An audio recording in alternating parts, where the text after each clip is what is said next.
the U.S. and Iran. They need more of the same. President Trump Thursday saying while Iran is looking for a deal, they're not ready yet. They got some evil intentions. A short while later, U.S. Central Command announced the latest round of strikes, saying drone facilities, coastal surveillance, and other sites were targeted. Iranian state media reported explosions in the port city of Bandar Abbas, a critical hub for moving military supplies on the Strait of Hormuz, and Qasem Island, home to naval assets including drone boats that can attack vessels in the strait.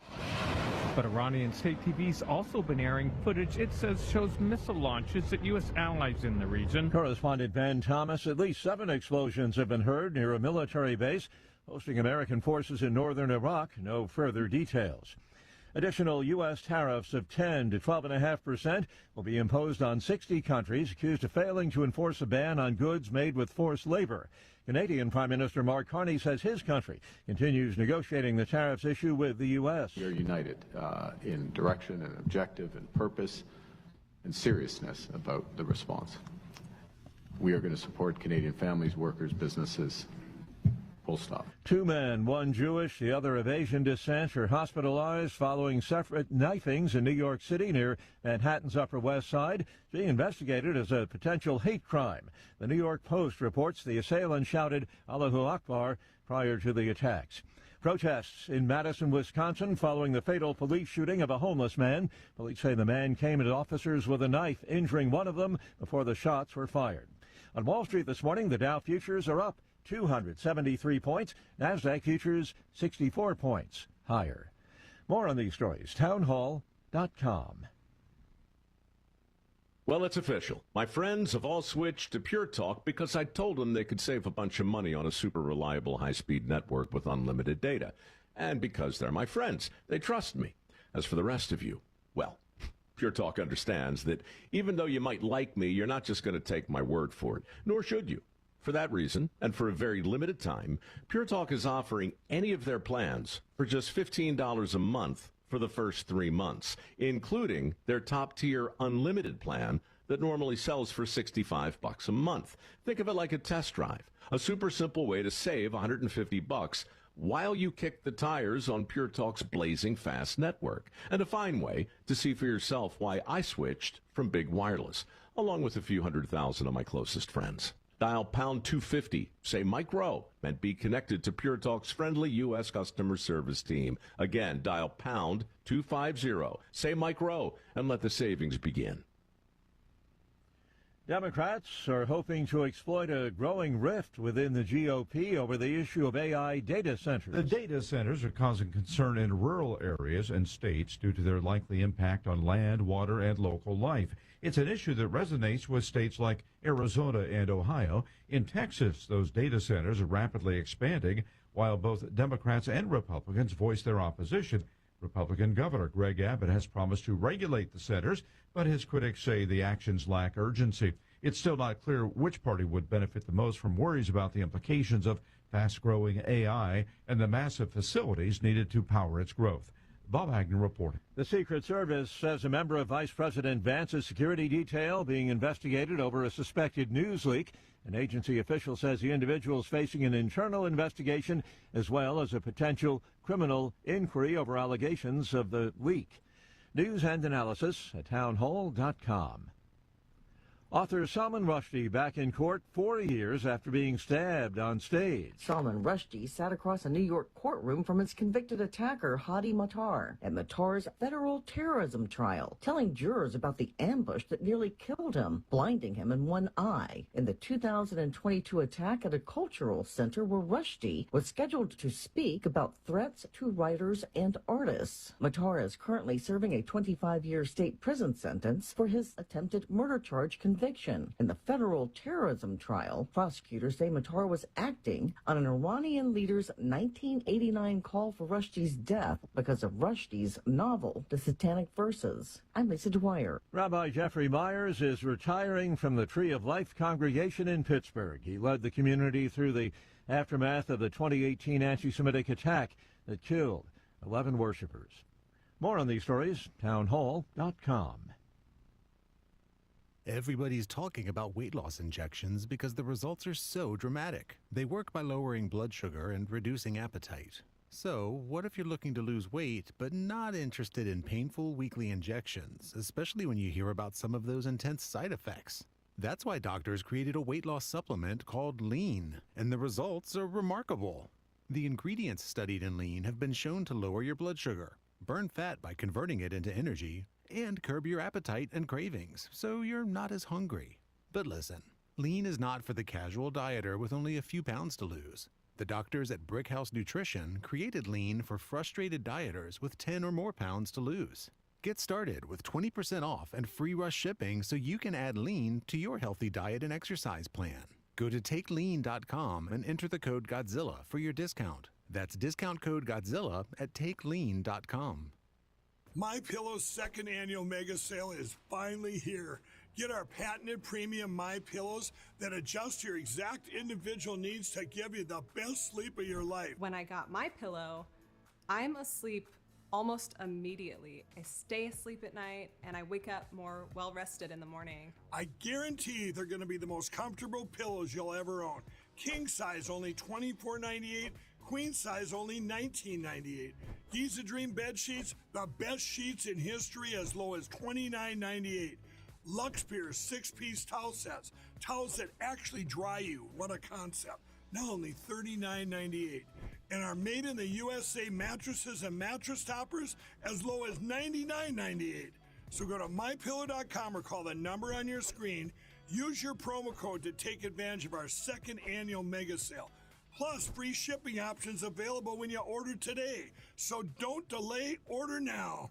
Hey folks, Al Green here for SatPhone. When you're on the go, you want to know you're connected. If it's a family vacation or an off-the-grid escape to a remote destination, having reliable communication helps you feel safe and secure. You can't afford to find yourself in a dead zone. That's why you need SatPhone. SatPhones are reliable, durable, and give you global coverage. If you can get outside, you can get in touch. It's that simple. Make calls from your SatPhone to any regular cell phone in the United States. The phones are $1,500 value, but you can get yours free. Just sign up for a 15-month plan, $94.95 a month. Get 150 minutes monthly that roll to the next month. Go 3 months without using them, that's fine. Yes, 3 months, 450 minutes, all yours. Visit SAT123.com or call 855-980-5830. SAT123.com, 855-980-5830. Get surety and security with your sat phone. Call now.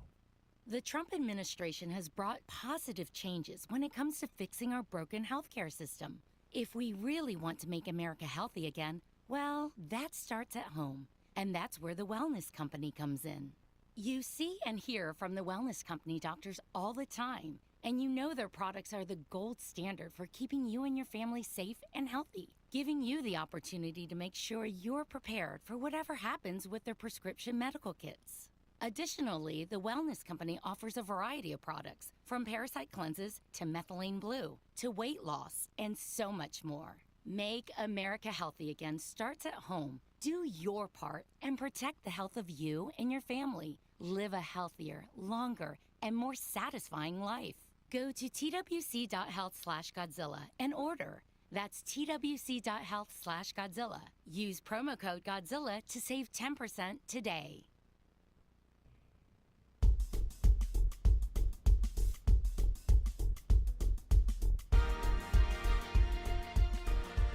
Well, happy Friday morning, everybody. This is the John Fredericks Media Network. I'm Dan Hobgood. Time for a look at, among other things, weather and sports. We'll start, as we always do, with where I am in the capital of the South, Richmond, Virginia. High today, very seasonably comfortable, 84.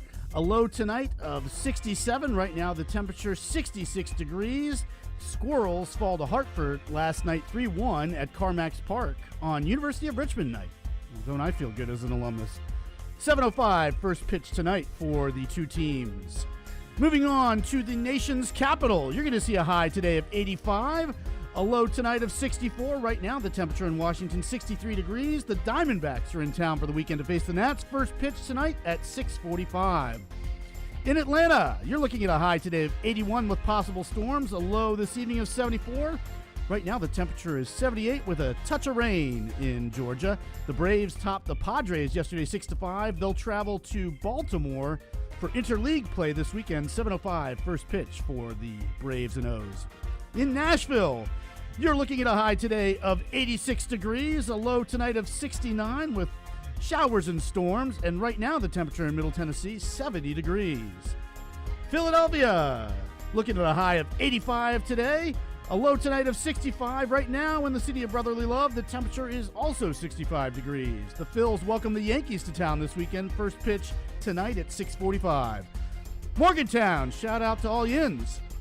High today of 82, a low this evening of 66 with some rain. Right now, the temperature in Almost Heaven, West Virginia is 58 degrees. And last but not least, my Yinzers in Pittsburgh. Going to see a high today of 81, a low this evening of 67. Right now, the temperature in the 412, 55 degrees. The Cubs come to town for the weekend. First pitch between them and the Buccos, 6:40 tonight. Bringing you today's weather and sports update is the Godzilla Wins radio show. For the best insight, analysis, and picks, watch and listen to Godzilla Wins tomorrow morning, as a matter of fact, from 9 to 11, all across the John Fredericks Media Network. Plus, to get John's daily sports picks, you know what to do. Go to GodzillaWins.com. Once again, that's GodzillaWins.com. And now for a few words to the wise. Yesterday, I stated that in response to my advocacy of steadfast adherence to individualist principles, some would criticize me for it, affixing to me the invalid label of quote-unquote extremist. I also said that today I would reverse engineer of sorts what I had said yesterday. You know, come at it from the opposite angle. I'm going to do this by critiquing the would-be critics, who, if they aren't all overt proponents of the same worldview, are the exponents of one in particular. And that worldview is pragmatism. Of late, I cannot think of an instance when I've heard the adjective pragmatic that it wasn't intended to be a compliment. It should be thought of as one of the worst ways to insult a person. Being pragmatic consists of squarely believing in the here and now, of doing quasi-hedonistically, if not outright hedonistically, what quote-unquote works/feels good in the moment, without a care in the world for tomorrow or the tomorrows after that. Being pragmatic means pretending that fundamental truths aren't fundamentally true, and that ignoring them is no big deal. As this makes for bad practice, being pragmatic is in no way, shape, or form practical, which indeed is not a synonym for pragmatic.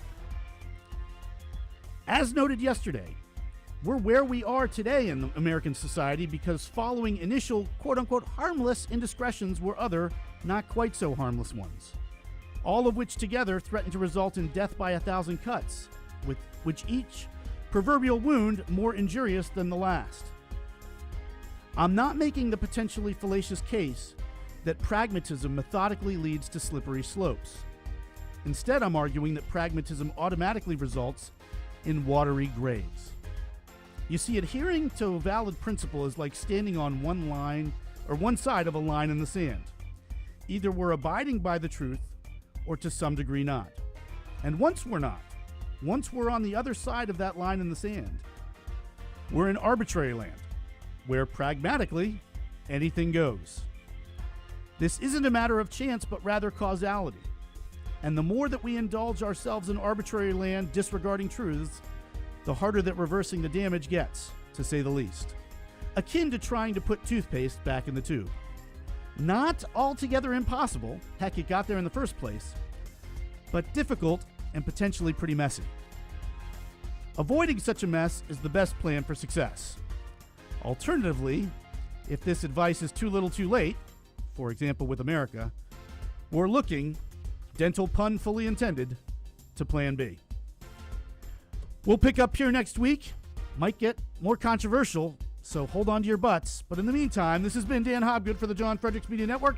Outside the Box with the Ox is next, followed by The John Fredericks Show. Stay tuned, everyone.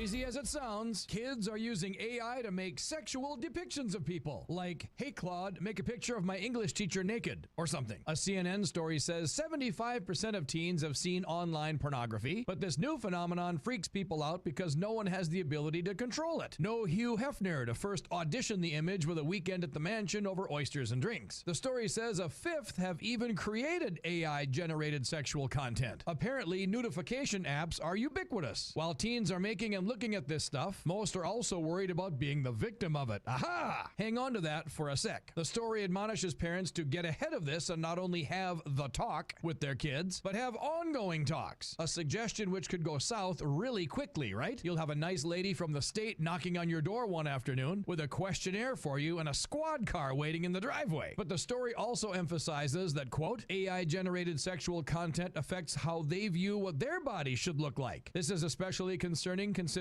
teenagers are at a time in life when their bodies are changing constantly and rapidly, close quote. $1 million idea from outside the box. Have kids contemplating a sex change to first create an image or video of themselves naked in their new gender. Post it to all of their friends and the world. Then see how that goes over first before making an irreversible surgical decision. Or would that be humiliating and create lifelong emotional scars? Ahem. Here outside the box with the Ox in the Eastern Time Zone and now in West Virginia on the John Fredericks Media Network.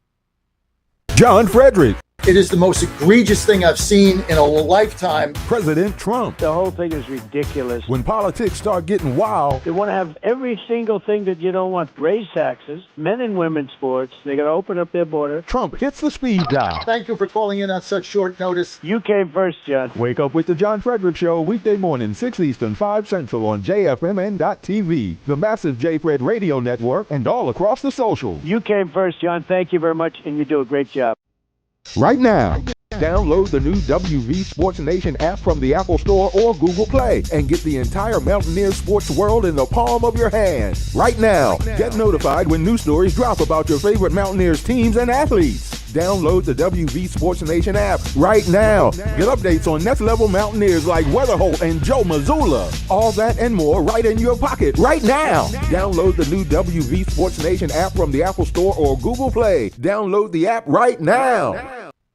You hear a lot about weight loss injections because the results are dramatic, but injections aren't for everyone. So doctors created a new generation weight loss supplement. This is non-prescription lean, and the science behind it is impressive. The studied ingredients in lean are intended to address weight loss in 3 powerful ways: help maintain healthy blood sugar, help control appetite, and help convert fat into energy so you burn it faster. Get 20% off with discount code Godzilla at TakeLean.com. Code Godzilla at TakeLean.com.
Live from the studios of the John Fredericks Media Network, it's the John Fredericks Show.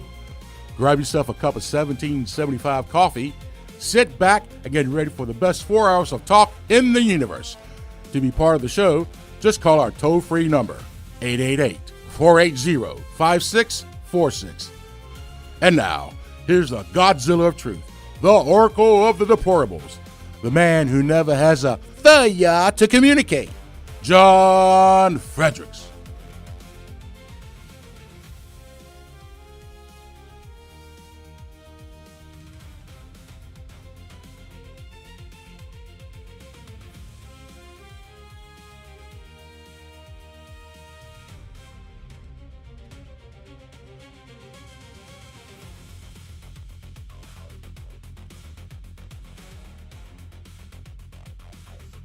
Welcome to the John Fredericks Media Network, and I am your Godzilla of the Truth in America, your Oracle of the Deplorables. Here we are, Washington, D.C. I have a monster lineup coming for you today, absolutely monster. But what about John Thune? The only thing that matters right now after the New Jersey debacle and everything you know going on with these illegal voters and ID, and it says 80%, is why won't John Thune get 50 people? Why won't they bring this bill to the floor? I don't think there's another thing that matters right now, except what the hell is this guy doing? I mean, what is this guy's deal? I have no idea. Now, let's just start with, before we even get into anything, because I'm a little bit fired up today, guys, because I can't believe we just can't get this. We just can't get this going. And John Thune now is blaming the White House. So Thune, who was he's not a leader. In fact, when you call him Leader Thune, it's the biggest oxymoron in the American English language. You could put his picture in Wikipedia under the word oxymoron because there's no Leader Thune. This guy can't lead his way out of a paper bag, or he doesn't want to. He doesn't either want to or he wants to lose. I don't know which it is.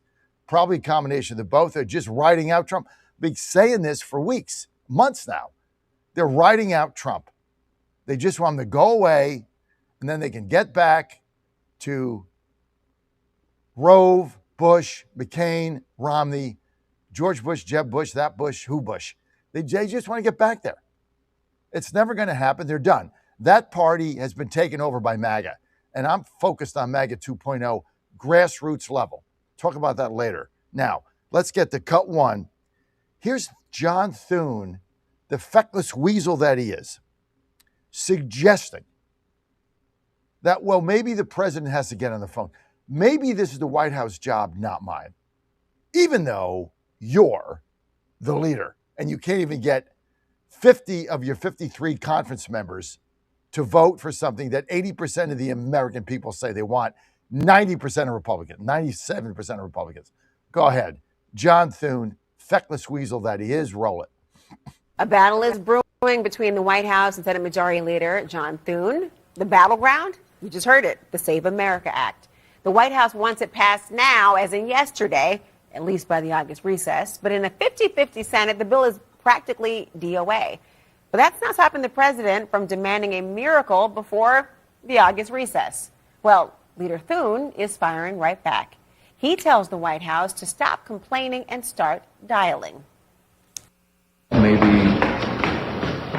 she or somebody else ought to get on the phone and get the votes. Right? It's 50 around here. So instead of, pointing the finger at Republicans, they might think about going after the people who are stopping it on the floor, which is the Democrats. And if there are Republicans that they think are gettable, get on the phone. With now Republican strategist Leslie Shedd and Democratic strategist Sawyer. Unbelievable.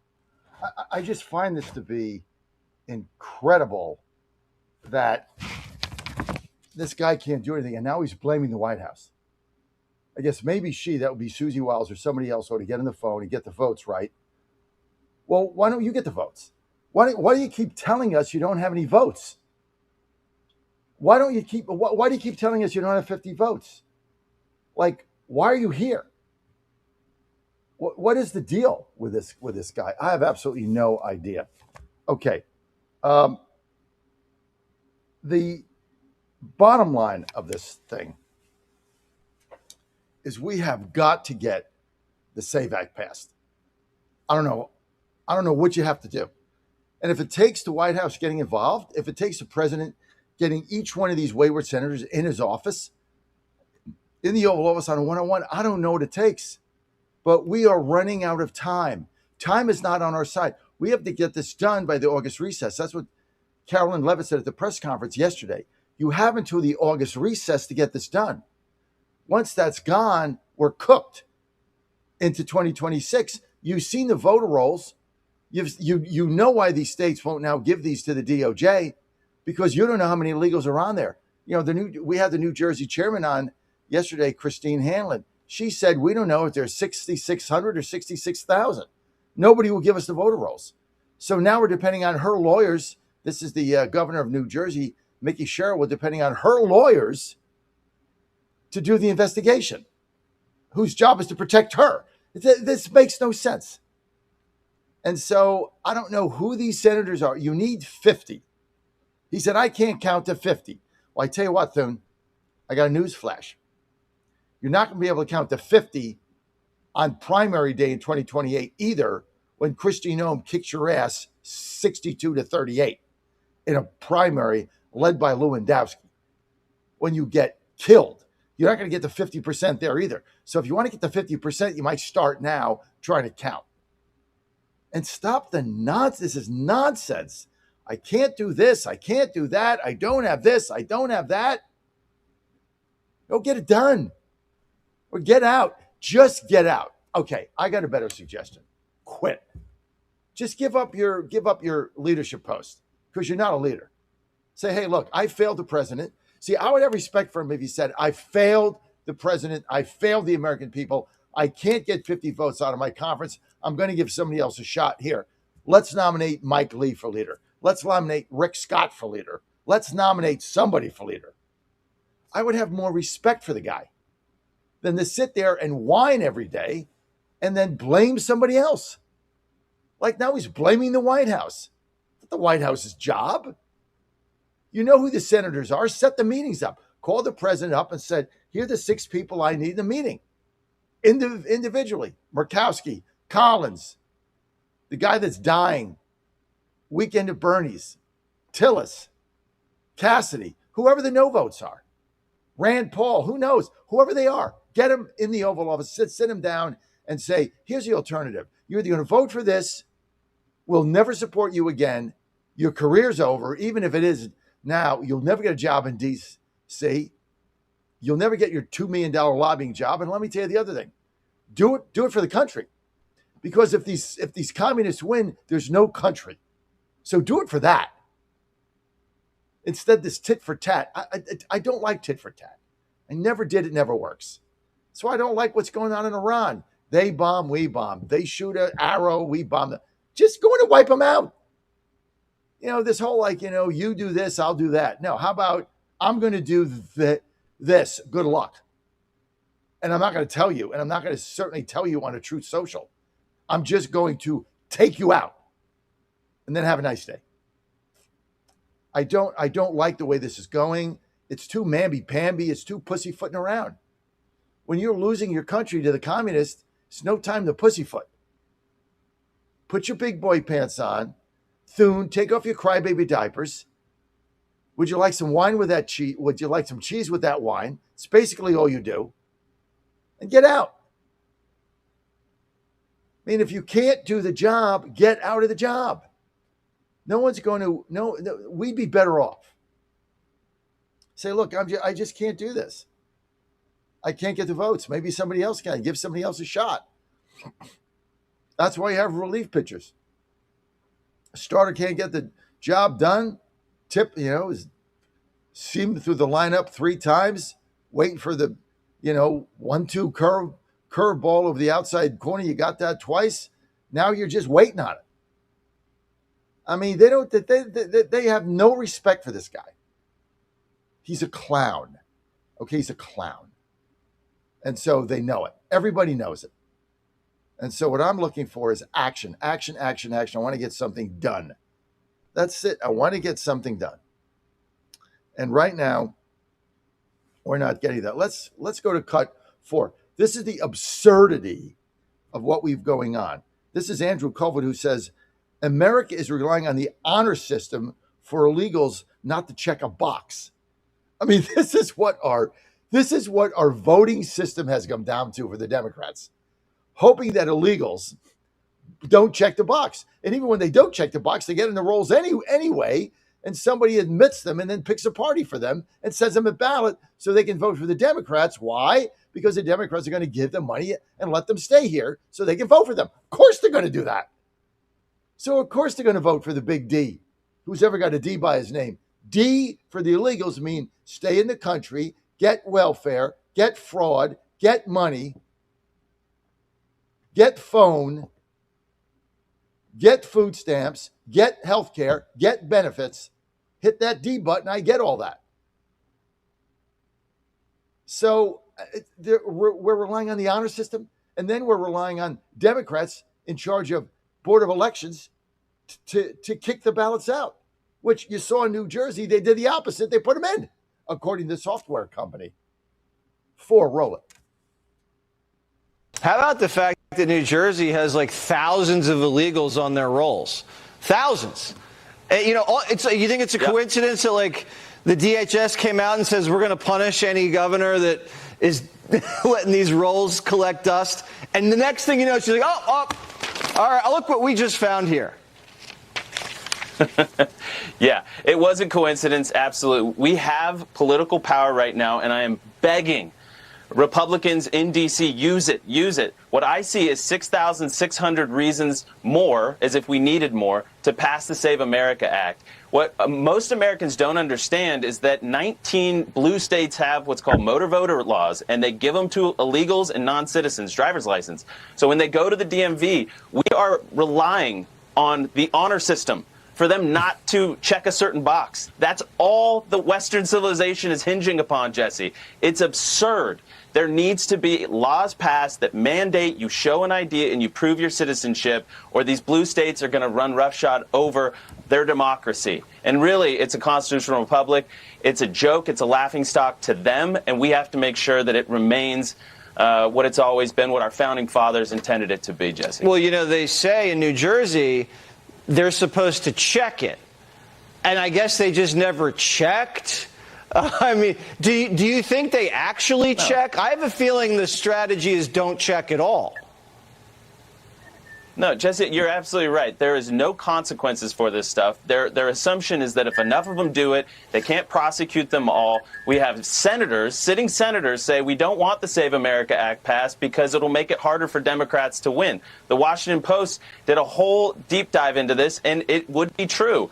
It would make it harder for them to win because they're depending on the fact that nobody's ever going to get punished for this. There's no reason not to do this, and they have the numbers on their side. This is why they flooded the country with millions of illegals and foreigners over the last decades. They're banking on us not being able to police it all. Yeah, they flood them with the foreigners and with the ballots, and that's a pretty dangerous combination. The amount of concentrated time people could spend on a task without becoming distracted was 12 seconds. 5 years later, it was only 8 seconds, 1 second less than a goldfish. If you're often distracted or have trouble recalling information, you're likely to fall behind in the demanding, fast-paced 21st century. In other words, brain performance is more critical now than ever. Boost your brain power with Healthy Cells Focus Plus Recall. Science-backed nootropics to help you sharpen focus, concentrate longer, enhance recall, improve mental speed, learn rapidly, and be more alert. It's a pill-free brain supplement made with maximum absorption ingestible gel technology, designed to feed your brain at the cellular level. Take it for a test drive. Go to healthycell.com and use code GODZILLA for 20% off your first order of Focus Plus Recall. That's healthycell.com, code GODZILLA for 20% off. Washington is wasting $500 million every year on a federal supervision system that doesn't work. Probation officers are overwhelmed. Resources are going to people who pose zero threat, while actual dangerous individuals slip through the cracks. The Safer Supervision Act stops the waste and refocuses every dollar on protecting families from harm. President Trump's own pollster found about 80% of Trump voters want this fixed. It's time for Congress to get this done. Stop the waste. Protect our communities. Visit safersupervision.com. Paid for by the Reform Action Fund. John Fredericks Media on YouTube is all that and more. Wake up to watch the John Fredericks Show live and stay on top of the news you need to know. Rewatch your favorite guest interviews, follow John's national media appearances, and dig into the archives of America's Godzilla of Truth. All that and more. It's John Fredericks Media on YouTube. Hit YouTube, search John Fredericks Media, subscribe, bookmark it, log in today. John Fredericks Media on YouTube. MyPillow's second annual mega sale is finally here. Get our patented premium MyPillows that adjust your exact individual needs to give you the best sleep of your life. When I got my pillow, I'm asleep almost immediately. I stay asleep at night and I wake up more well rested in the morning. I guarantee they're going to be the most comfortable pillows you'll ever own. King size only $24.98. Queen size only $19.98. Giza Dream bed sheets, the best sheets in history, as low as $29.98. Lux Pierce 6-piece towel sets, towels that actually dry you. What a concept. Now only $39.98. And our made in the USA mattresses and mattress toppers as low as $99.98. So go to mypillow.com or call the number on your screen. Use your promo code to take advantage of our second annual mega sale. Plus, free shipping options available when you order today. So don't delay, order now. This is Crom Carmichael, CEO of Solti. We got a wonderful email from one of our customers up east named Joe, and here's what he had to say. I started taking Solti almost out of desperation with little hope because I was resigned to the futility that although I was up to taking 2 statins a day, high cholesterol was something I just had to learn to live with. In fact, when I turned 60, after taking a stress cardio test, my doctor called me on a Saturday, which of course is never a good sign, and told me that I was clogged more than 95% of the people my age. I had an angioplasty and a stent procedure done at that time. Today, my stubborn triglycerides are only 1/3 of what they had been before starting taking Solti. My prescription statin dosage has shrunk from 60 milligrams to only 10 milligrams a day. My primary care doctor that I have had for many years still can't believe the results, and neither can I. Thank you, Solti, for providing such a wonderful product. And folks, I want to invite you to take care of your heart also by going to GodzillaHeart.com. That's GodzillaHeart.com. Use the code Godzilla at checkout, and you'll get a 50% discount on your initial shipment. Thanks so much.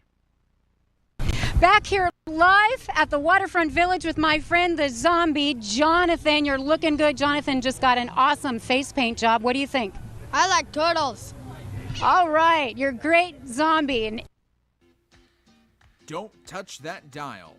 You found your home of the truth. Do you solemnly swear to tell the truth, whole truth, and nothing but the truth? With the best analysis in America.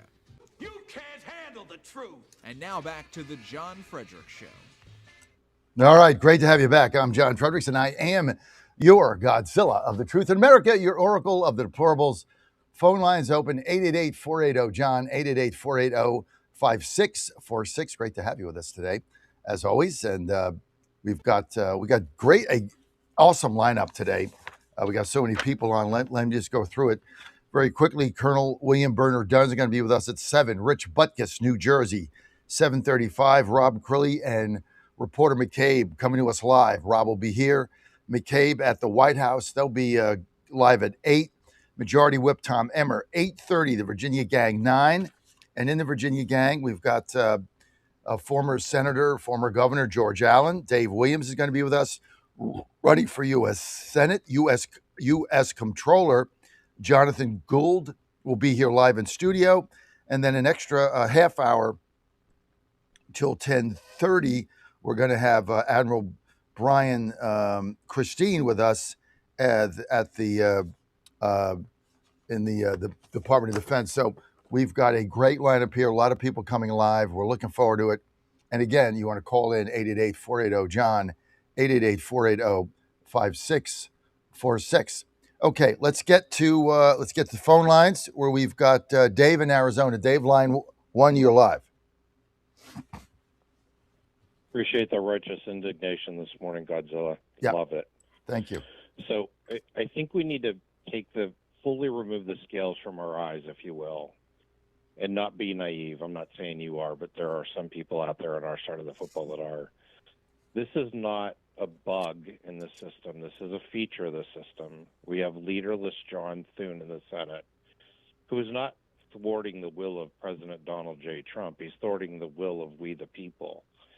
We just saw the NDAA pass yesterday, and almost all of the Republicans voted yes to merge Israeli intelligence and military with the United States intelligence and military.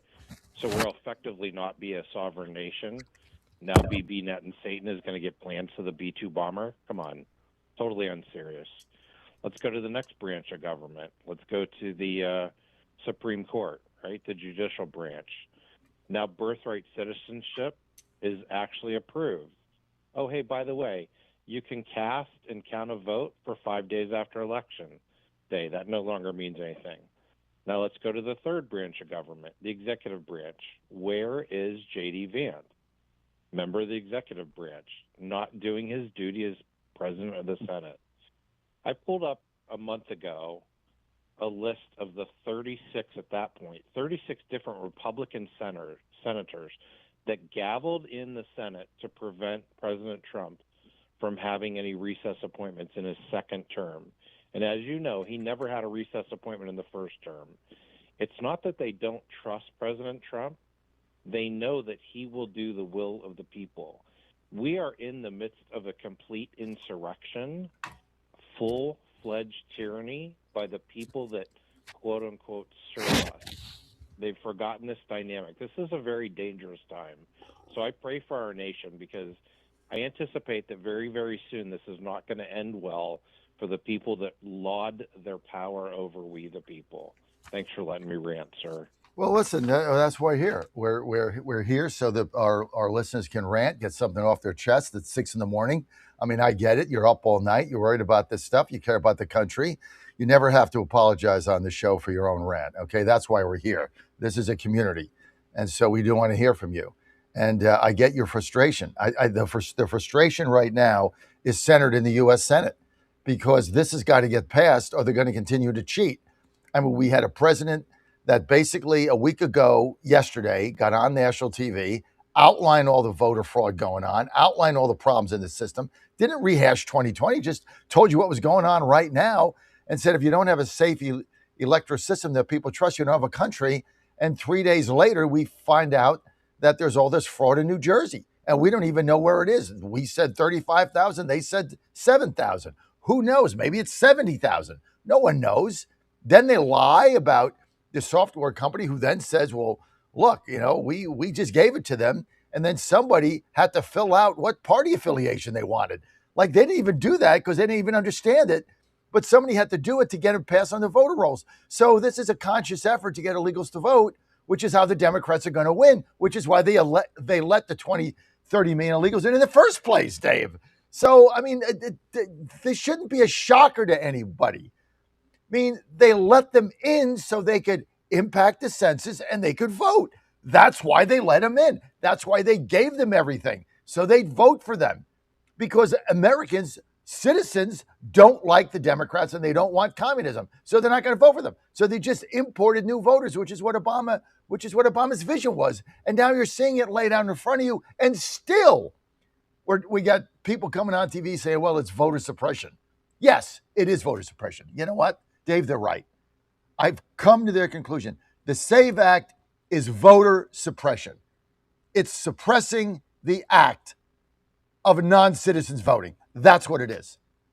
It's suppressing non-citizens being able to vote. It is. It's an act of suppression. I mean, this is how stupid this whole thing is. And we can't get 50 out of 53 senators to see this and vote for it because they hate Trump. So screw the country, screw Trump. So basically what they're saying. And every one of these people should be called out. Like, we don't even know exactly who's not voting for this. We think we know, but we don't know. So just by bringing it to the floor, you know, and then you hammer them in perpetuity. And that's what Thune is trying to avoid. That's why they won't bring this to the floor. That's why Collins is like, oh, it's never going to get, we're never going to win out. We don't have the votes. Well, are you voting for it? Well, it doesn't matter. I don't have the votes. That's what she says. It doesn't matter. We don't have the votes. Unbelievable. You know, it's so, the whole thing is just it makes your blood boil. So of course, Dave, you're going to get up at 3 a.m. in Arizona and come on and rant. Of course you are. There's no doubt about that. 888-480-JOHN. You want to weigh in? 888-480-5646. Well, it's that time again, and it's time for me to take my lean. Tell you what, I'm starting to lose weight. Now, I don't get on the scale every day, but I can feel it, right? You know how you just feel like, I think I'm losing weight. So I'm going to take my lean right now. I do it right on there because I'm busy in the morning. So I do it for you guys. This is my little bottle of lean. And I got to take 3 of these with some water, right? Got my water here. And it takes about, I don't know, what do you think, Dan? 10 seconds, right? To pop. Yeah, about 10 seconds. Yeah. Good news is you have to drink water, right?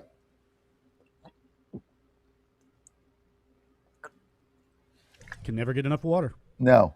The body has a cry for water. It really does. I drink a lot of coffee and, a couple glasses of wine at night, maybe a vodka. On a Friday night, I'll have a vodka when I get home. A couple of shots of Grey Goose, but that dehydrates your body. Body can never get enough water. So drink water all day. Take your lean. I just took 3. All you have to do is go to takelean.com, takelean.com. If you're serious about losing weight, guys and gals. Now, if you're not, then don't take it. But if you're serious about losing weight, I love this because it's doctor formulated. It supports metabolism, gives you energy. It targets your appetite and burns fat. It's GMP certified, but the whole thing is this. Okay, Dan, and put the ad back up on screen.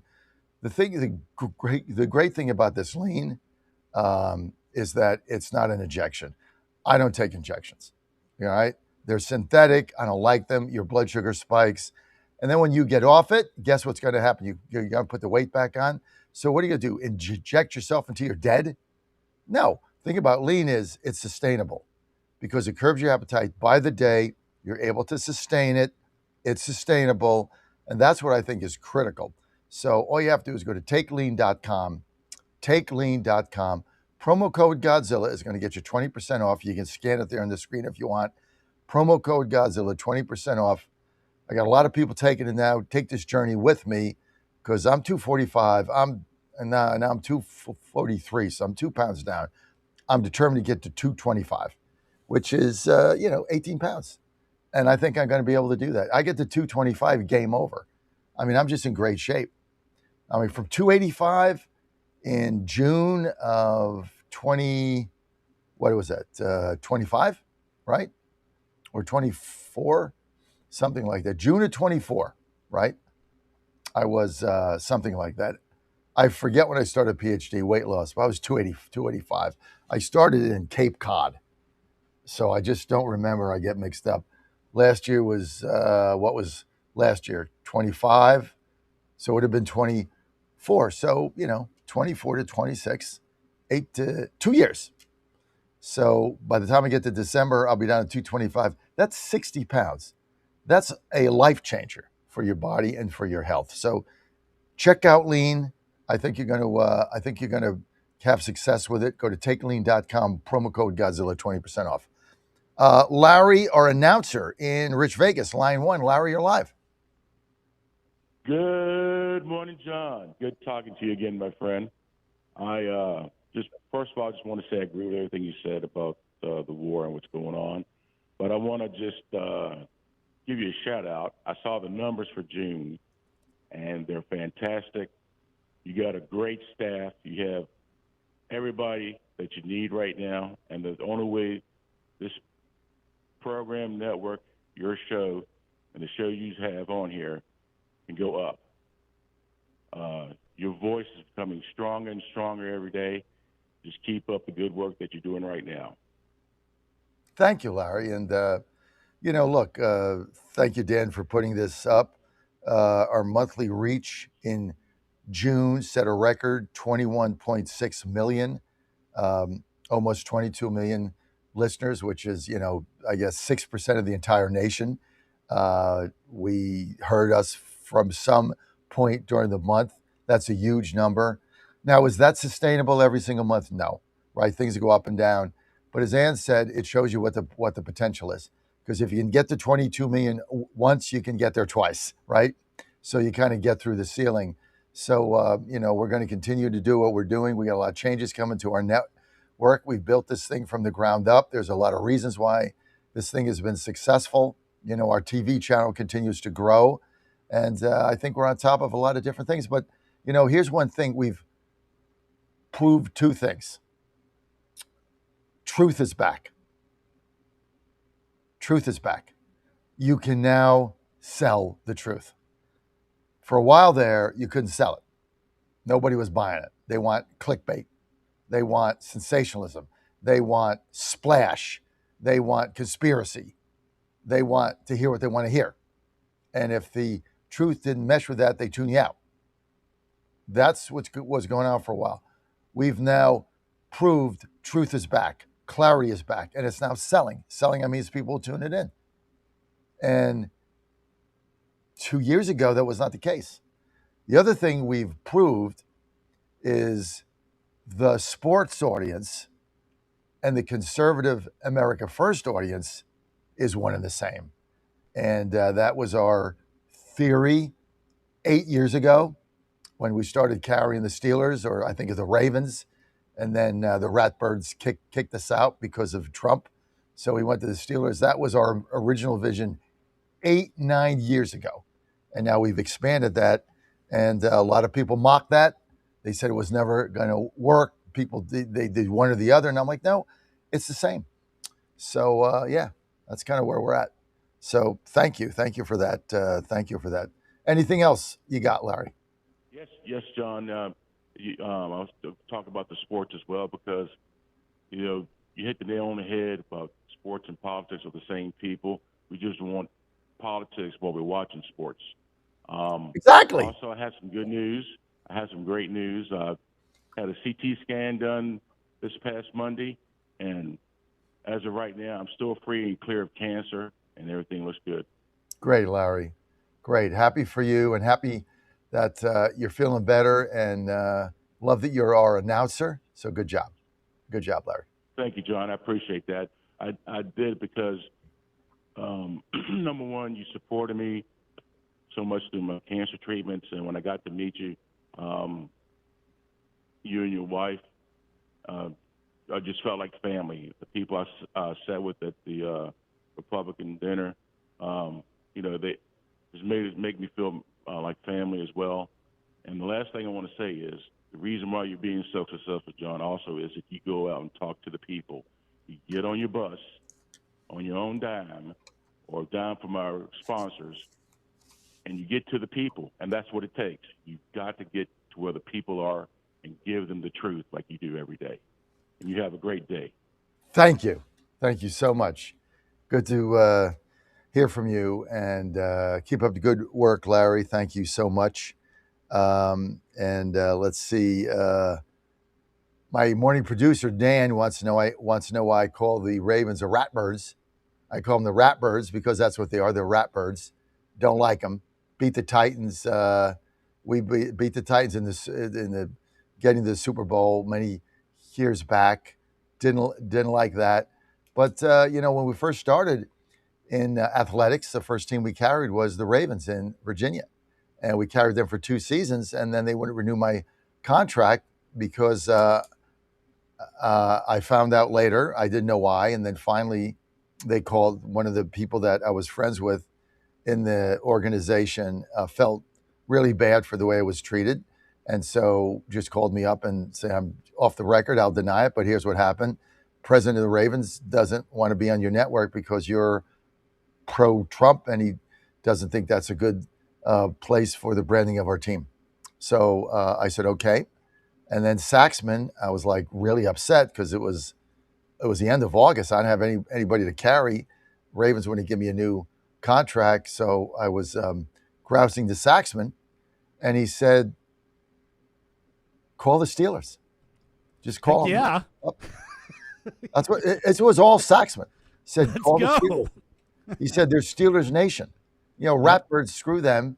Call the Steelers." true story. And I'm like, this is like the third week in August. Like the Ratbirds should have told me in July or June. They told me in the third week in August. The games were starting like the next week. Yeah. And I had no football. And he said, call the Steelers. And I did. And I was on the phone for about an hour and 10 minutes on hold, going through different people. And everybody I talked to put me on hold to get me to somebody else, and I have to hold. And then finally, I don't know who I was with, player or something, a GM, but he's like, okay, hold on. Just hold on. I'm going to see if I can get the president of football operations on the line and see if we can get this done right now. And I'm like, okay, this is about 7-8 minutes, because you got the timer on your phone. Guy picks up, and I said, thank you for taking my call, sir. Thank you for your time. I'm John Fredericks. Let me just, before we go forward, let me tell you what I do. And I started to go into it, we're a conservative talk network, and he cut me off. And he said, I know who you are. I know what you do. Let me tell you something. Trump voters are our fans. Republicans are our fans. They're the ones that come to the games here in Pittsburgh. So we have no problem what you're doing. We have no problem. We know who you are. And I'm going to clear it right now, send you back to the people you need. And we look forward to running the Pittsburgh Steelers on your Virginia radio network. That's right. Relationship. That's right. This was done in 1 hour.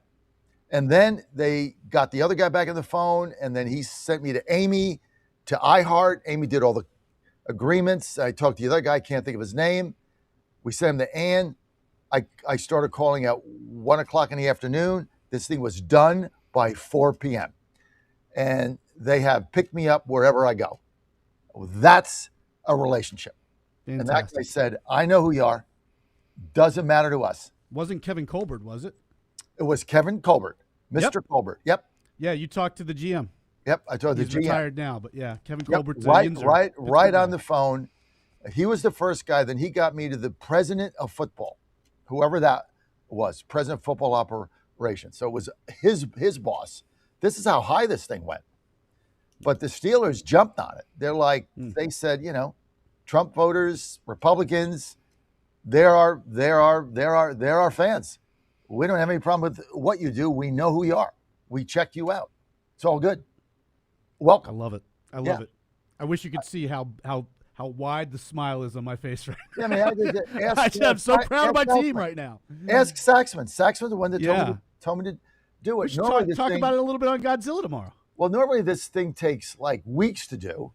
Yeah. Now, the same thing with the Titans. When I get in the station in Tennessee, Titans, one phone call, done. I mean, that was like 15 minutes. They're like, yeah, we know who you are. Yeah, done. We also know you're a Titans fan. I said, how'd you know that? I said, everybody that tunes into WENO knows that. I mean, come on, dude. So that was done. Penguins was even shorter than that. Now, I've had other teams that have taken a very, very long time, right? So, UVA took a long time, things of that nature. It takes time. But you got to build a relationship. So did that with the Caps. But yeah, let's get to how much time I got. 58. I got a minute. Let's very quickly. We can hold them over if we need to. Timbo in Orlando, line 2. Tim, you're live. Hey, I just wanted to congratulate you, John, on your 22 million audience. That's outstanding, fantastic. That you got more viewers than CNN News. Thank you. It's hard to believe. I also wanted to announce, Isn't it? It's hard to believe. Yeah. But that just means what you're building from one station and how you built this organization is working. You see, you started with an idea. You didn't know if it was going to work or not. You and Ann built it. You worked it, and it's working. Okay, you may have to make some changes here and there, but it's working. That's what it's all about. So congratulations. Well, Timbo, you've been a listener from nearly day one, and it's good to hear you. And I think Ole Miss, I'm not sure we're going to Florida. Ole Miss. Maryland. I'm not sure we're going to Florida. I did hear, though, that we're opening at Ole Miss. This is the baseball team. So, but I got to get you up here, man. I got to get you up here to weekend conference. You have to come up. So I'm not sure. Are there any? I don't think there's any Big Ten teams in Florida. So you'll have to come up here. Come to the nation's safest, most beautiful city in America, Tim. Come, we'll come for a weekend series, Maryland Terps. I like turtles. I'll be right back with your calls. Stay with us. President Trump's patience is running out. That from White House Secretary Caroline Leavitt. She says it's time for the Senate to pass the Save America Act, two key provisions, voter ID and proof of citizenship. Leavitt says the House did its job by passing the act. Now it's time for the Senate to finally step up to the plate, adding that the Save America Act is a common-sense bill. The U.S. military is not letting up on Iran, having carried out a 13th night of strikes on Iranian targets, hitting drone facilities and coastal surveillance sites, according to U.S. Central Command. Also in the Middle East. At least explosions have broken out near a military base hosting U.S. forces in the northern Iraqi city of Erbil.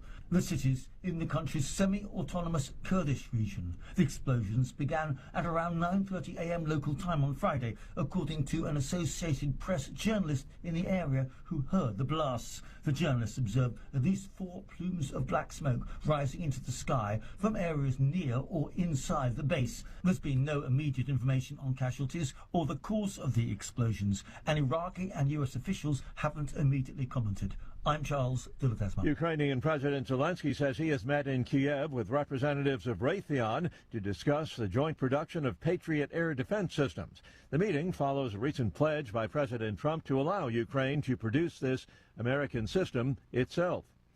Dozens of countries are targeted in a fresh round of U.S. tariffs, levies of anywhere from 10 to 12.5% on countries accused of failing to enforce prohibitions on slave labor. Stock futures higher this morning on Wall Street. The Dow futures are up 285 points. NASDAQ futures ahead 22 points. More on these stories, townhall.com. Well, it's official. My friends have all switched to Pure Talk because I told them they could save a bunch of money on a super reliable high-speed network with unlimited data. And because they're my friends, they trust me. As for the rest of you, well, Pure Talk understands that even though you might like me, you're not just going to take my word for it, nor should you. For that reason, and for a very limited time, Pure Talk is offering any of their plans for just $15 a month for the first 3 months, including their top-tier unlimited plan that normally sells for $65 a month.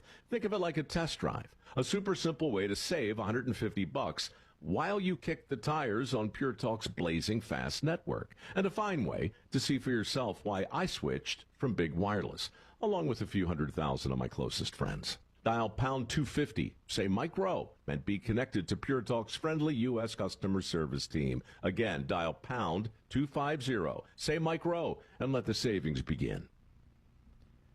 Researchers are providing fresh insights into the call of the wild, a sweet melody that surrounds many of us each and every day. It's the soundscape we associate with nature, and the variety of birdsong is huge. Using a database of recordings uploaded by thousands of volunteers around the world, these scientists analysed songs from more than 3,000 species, examining patterns and comparing them. They concluded that there are just 8 fundamental acoustic building blocks, or motifs as the scientists call them, that in different combinations make up every birdsong we hear. There are 3 types of trill, 3 different whistles, so-called chaotic notes, and harmonic stacks. That's the BBC's Victoria Gill. Spain's government declaring a national emergency after multiple wildfires force the evacuation of some 10,000 people. News and analysis, townhall.com. A key Republican lawmaker says he believes that Special Counsel Jack Smith may have made false statements to Congress while testifying about his investigation of President Donald Trump. Ohio Republican Jim Jordan, chairman of the House Judiciary Committee, referred Smith to the Justice Department for possible prosecution related to closed-door testimony about whether he had obtained records of lawmakers while investigating President Trump's investigation of the 2020 presidential election. The referral, sent Wednesday, centers on the December 2025 exchange in which Smith asked about subpoenas that prosecutors had issued for the toll records of some Republican lawmakers as part of the investigation. Bernie Bennett in Washington. Ford and a Chinese automaker have taken the wraps off plans to jointly manufacture low and zero-emission vehicles at Ford's Valencia, Spain factory. Comes amid challenges for the American electric vehicle market and increasing global geopolitical tensions. More on these stories, townhall.com. Van Hillary has fought for America before, and he's ready to do it again. As an Air Force navigator in Desert Storm, Van's mission was simple: chart the course, stay on mission. When he came home to Tennessee, he won an election nobody thought a Republican could win. Then he did it again and again. For almost a decade, America First conservative Van Hillary has fought the radical left, stood with President Trump, and never folded, securing our border, cutting taxes, and bringing jobs to Tennessee. Radical Democrats are trying to hijack our country. President Trump needs a conservative fighter who knows how to win.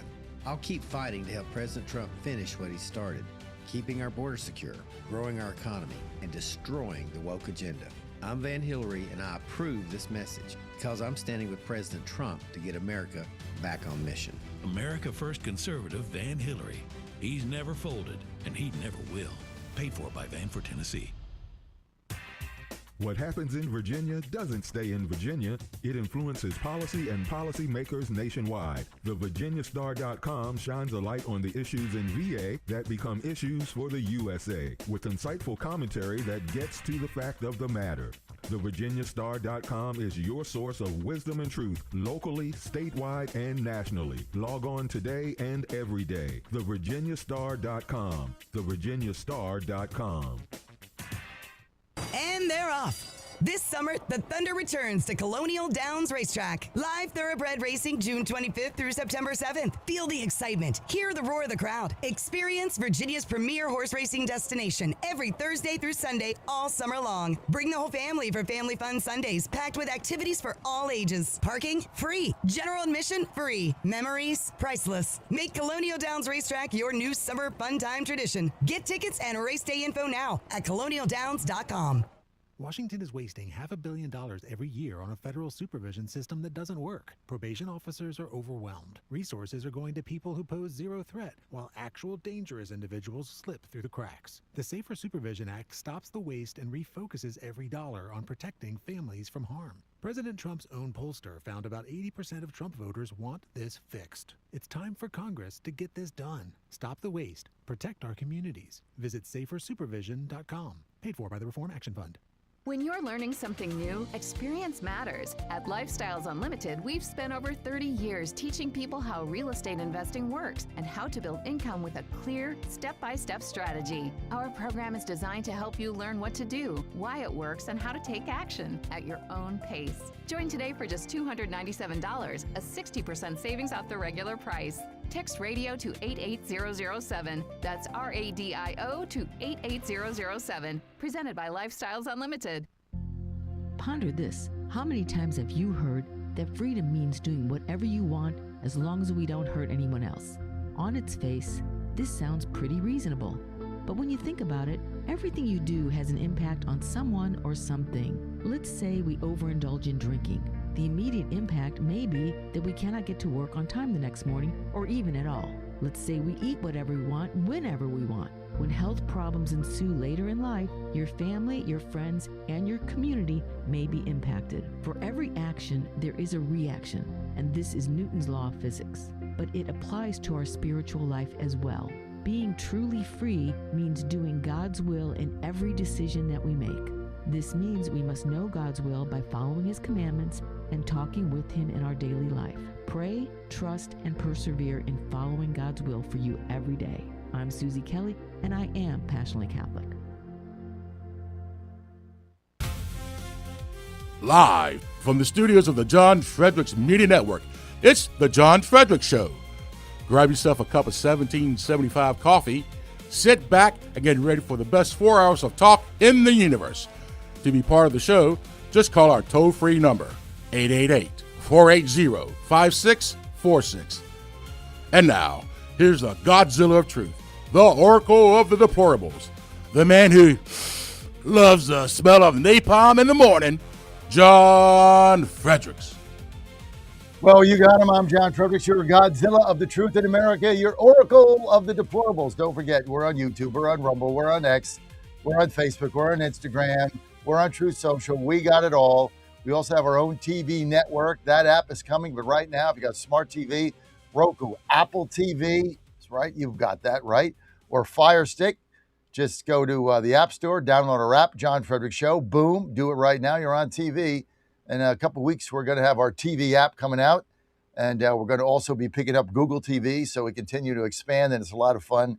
And Dan, thanks for all you do. Dan, Michael Coleman's out this week, right? This is Friday. We got through the week without him. What do you think? We made it. We made it. Coleman has big shoes that are hard to fill, but I think between Al and me, we managed to take care of everything that we needed to take care of. So big shout out to Al too. I think Al's been in Richmond all week, right? So that's nice. The commute into work tomorrow in the morning will be shorter, I think, for Al. I assume he's just going to stay in town until tomorrow. Oh, yeah. Well, he's been staying in all week because he lives in, I think, Newport News or something. So we put him up in a hotel. So, yeah he's got a little bit of a shorter commute. Yesterday, a couple things I sent you to make sure you get with him on for tomorrow. Yep. Make sure you follow through on that. You know what they are. Write them down. Check them off. Make sure that Al's got them. Follow up. Because lace them up and lace them tight. Yeah, because when we get on the air at 9, I mean, he can't be scrambling around trying to find stuff. Sure. So exactly. make sure that happens. But that's all good. Great to have you. Changes coming to the network on August 3rd. That's coming up a week from A week from Monday, right? A week from Monday. So 2 weeks. August 3rd, our new show, our new sports show debuts. That's going to be Past the Wire Sports with Frank Zaccanelli. Past the Wire Sports with Frank Zaccanelli, 6 to 7 p.m. Eastern Time, Monday to Friday, starting on August the 3rd. So that'll replace 1 hour of Mark Levin if you're getting him. And if you're not, then it'll be Larry Elder. 1 hour of him cut short. So that's going to be 6 to 7 Monday to Friday. So check that out. Past the Wire Sports with Frank Zaccanelli, former president and general manager of the Dallas Mavericks, and part owner of the Mavericks. So guy knows a lot about athletics. So he's going to be hosting the show. That's going to be awesome. Can't wait for that. Also, August 17th, Michael Patrick Leahy moving from 10 to noon to 3 to 5, Monday to Friday. Wendy Bell Live joining us on our network live. Wendy Bell Live, 10 to noon, Monday to Friday, debuting August 17th. So we're very excited about that. So Wendy Bell Live, let's go, Wendy. So that's going to be a lot of fun. Now, in the meantime, Friday, Saturday, Sunday, Thursday, Friday, Saturday, Sunday, Colonial Downs, post time, 12:30 p.m. Don't forget to be there or be square. Most beautiful racetrack in America, in New Kent, 20 minutes from Richmond, about 2 hours and 15 minutes from D.C., where I am, about 2 hours from Northern Virginia, depending if you got an easy pass, zip right down there. A lot of fun for the family, kids free. Now, here's what's great about it. General admission free, parking free, great food, horses right there. You go right up to them. It's so much fun. Your family's going to love it. Activities all weekend long for the kids. It is a great outing. Live racing through September 7th, Thursday, Friday, Saturday, Sunday at 12:30 p.m. Virginia's premier racetrack destination. There's so much to experience at Colonial Downs in New Kent.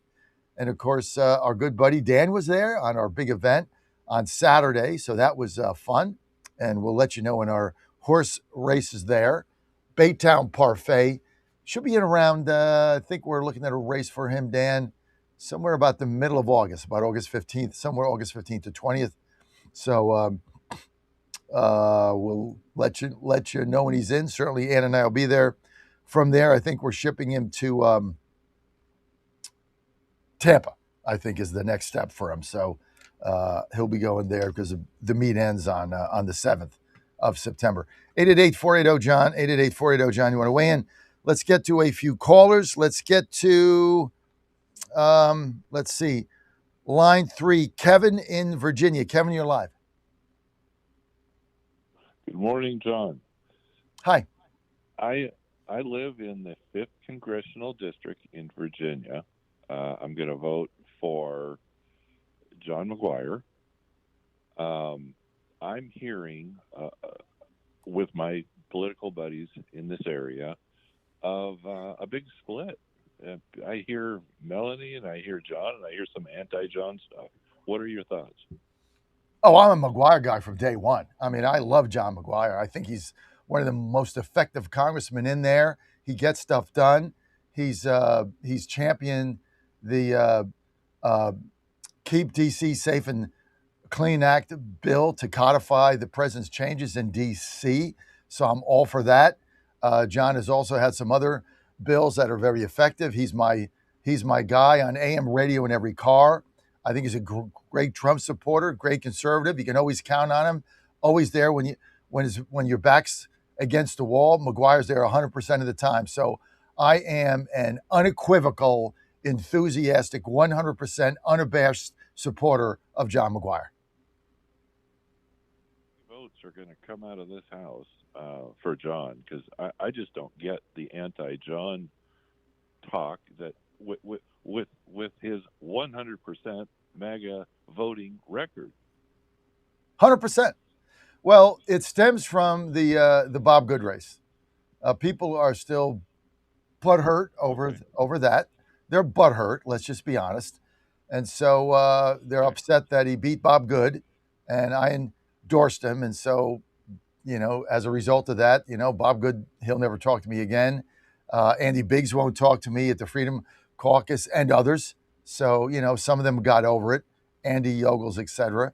But, when the thing was over, Bob Good told the Freedom Caucus to never go on my show, to boycott me. And Trump endorsed him, and then I endorsed him. So, see, they can't get mad at Trump, so they got to get a scapegoat. It's me. Whatever. Have at it, Bob. Hey, John, I'm 68 years old. And I think you've said that on your show. What month were you born? March 12th, 1958. Oh, my goodness. I'm Pisces. March 23rd. Are you a Pisces? 58. Yeah, I'm an Aries, but I don't follow that stuff. Yeah, long live the fish. Okay. I don't know what an Aries is. All I know is that Pisces is a fish. Yeah. Well, every morning I wake up with coffee, breakfast, and you on the big screen downstairs in my nice, cool man cave down here, and life's beautiful. Retirement is wonderful. Thank you. That's so nice. It's good to wake up for you and with you. And I hope if you're drinking coffee, I'm drinking mine now. I got my 1775.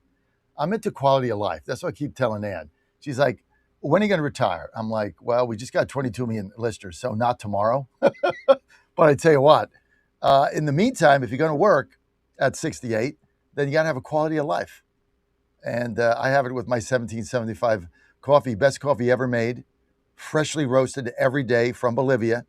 So just go to 1775coffee.com, promo code Godzilla, 10% off. I love the dark roast, medium, not so much. I'm just not a medium guy. Get the dark roast, I get the premium roast, I get the beans, and I get the cake cups, because sometimes I don't have time to grind the beans like today. It's Friday, I'm late, blah, blah, blah. So, but I got my K cup here. But great coffee. Go to 1775.com, promo code Godzilla, 10% off. You're good to go. What else is on your mind? I was thinking, well,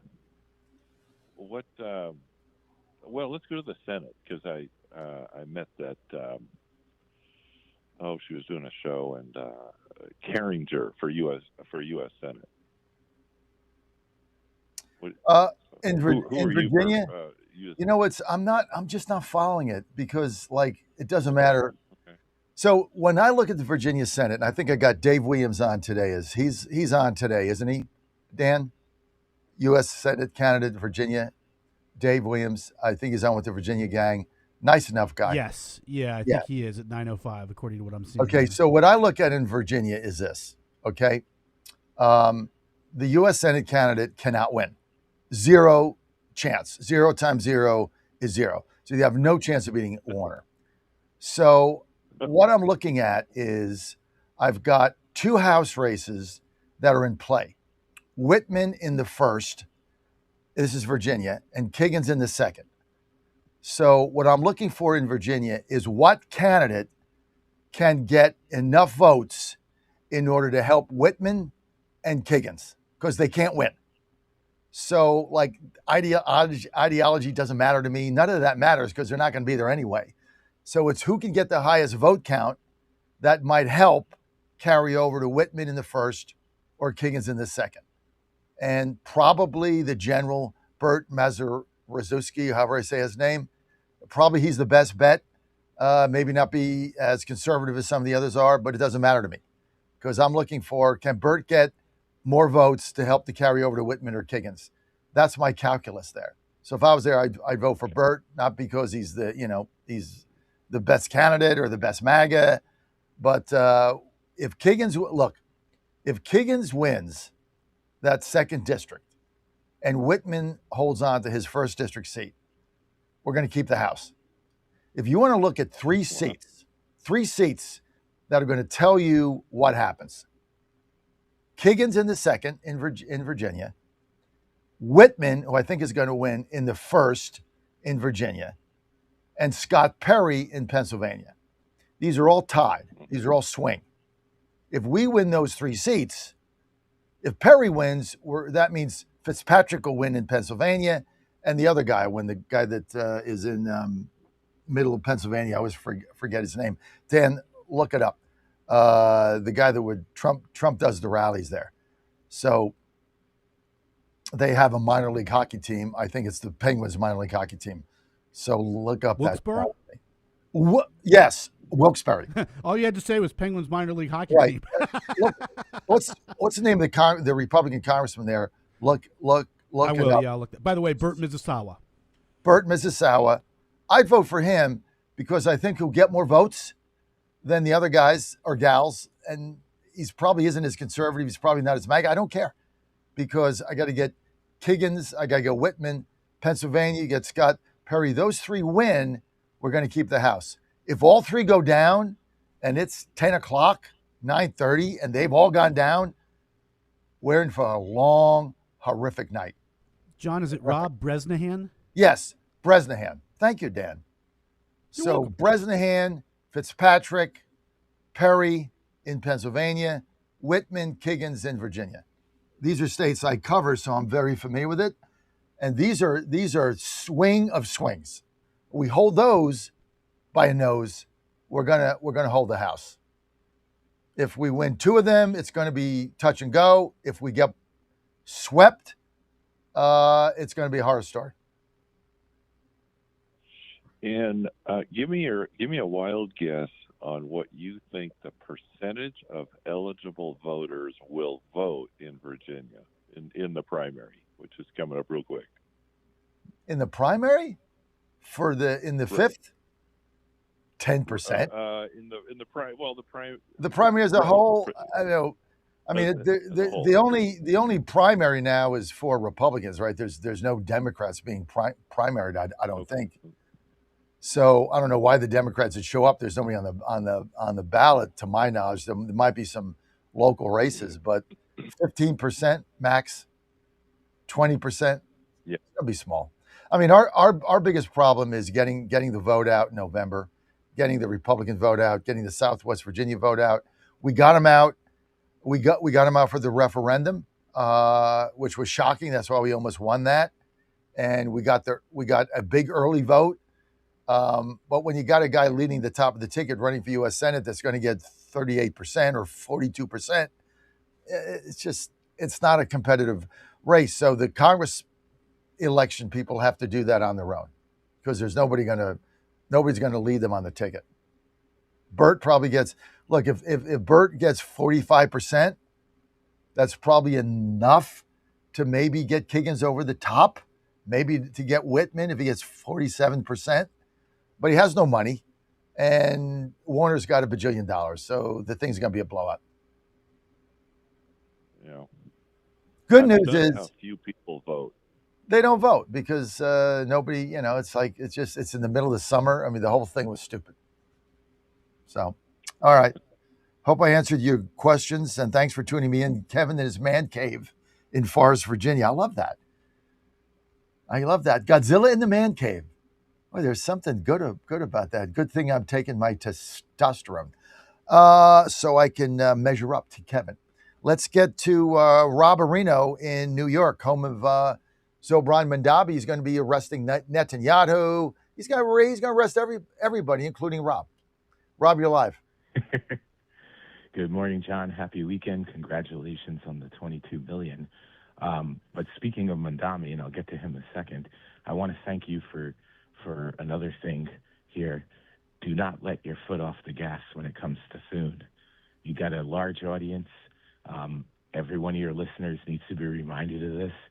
Things go to die in the Senate, or legislation goes to die in the Senate. And the big reason for that right now is John Thune. And it's pathetic. And this, if you want to, turn people off for the midterms, let this guy get away with all of this, because people are going to be like, what's the point of electing Republicans if he's just going to go sit on it anyway? Nothing's going to happen. The second point, because you brought up Mandami, what makes you not let go of, get your foot off the gas with him either, because it's not just about arresting Netanyahu. This guy is a filthy jihadist, communist, and anti-Semite, and he is stoking the flames of anti-Semitism spreading across this country. Yesterday, there were 2 people stabbed, one of them being Jewish, by some crazy guy yelling Allahu Akbar. Okay? There was an elderly guy thrown to the ground by another guy screaming things about Jews. Threw a Jewish guy down. I think a guy broke his hip. I mean, this is insane. This is not the America my parents raised me in, or probably all of your listeners. Was this yesterday, Rob? Was this yesterday in New York? Yeah, there were 2 stabbings, and there was for observant Jews. Yesterday was a fast day that is a response to the temple in Jerusalem being destroyed, thousands of years ago. So it's a very sad day. So one of the guys, I think, was walking to synagogue in Upper West Side of Manhattan, which used to be a really great neighborhood, and he got stabbed by some crazy guy. The other case where I told you about with the guy who had his hip broken, that guy was thrown to the ground. That was in Brooklyn. I think they're still looking for the alleged perpetrator there. I mean, this is insane. But when you get Mandami, and you warned about him before, about how he uses props, everything is calculated. Guy always has a suit on and a smile. It's not that he believes that he really could arrest Netanyahu. It's that he gets to rile people up. It's that dog whistle effect. And this can spread. I agree with Steve Bannon on this. I mean, this is a very serious problem when it starts spreading to major cities in America. Now, there was a defeat of a DSA candidate in a congressional primary out in Arizona. That's the race where Dr. Judy Jasser is the Republican nominee. I think it's Arizona 4. Mm-hmm. It might be. I'm not. Yes, not 100% yes. sure. But these guys are out there. You're talking about the DSA. So it's not just New York. Mandami's just a leader. You called it months ago. You called him, or maybe last year, you called him he's got an army. You were right. I discounted the guy at first, thinking, this is crazy. This is just New York. No, this can spread. And I'm not talking just anti-Semitism. I mean, he's spreading it to New York because he's holding Kathy Hochul hostage. Kathy Hochul is not the governor of New York. It is. Kathy Hochul is a Mandami hostage, held basically at election gunpoint by Mandami's army. She is in a rather competitive race with Bruce Blakeman, a little closer than she'd like, right? The guy's gaining. He's going to raise a lot of money. He's going to carry Long Island. So she's in a tough race, and she can't win without him. She will lose without his army. If he causes people to vote not for her or just to stay home, or they run a third-party candidate, she loses the governor's race.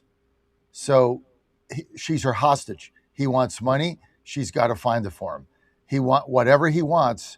She's got to do his bidding. So basically, he's not only mayor, he's governor. He's de facto governor of New York. This is what people don't realize. He's calling the shots in Albany. That's how powerful this guy is. I couldn't agree with you more, and we saw that because I called in months ago about that, where we talked about how much, he bragged about how he fixed the budget. He didn't fix the budget in New York City. He had Hochul give him a boatload of cash.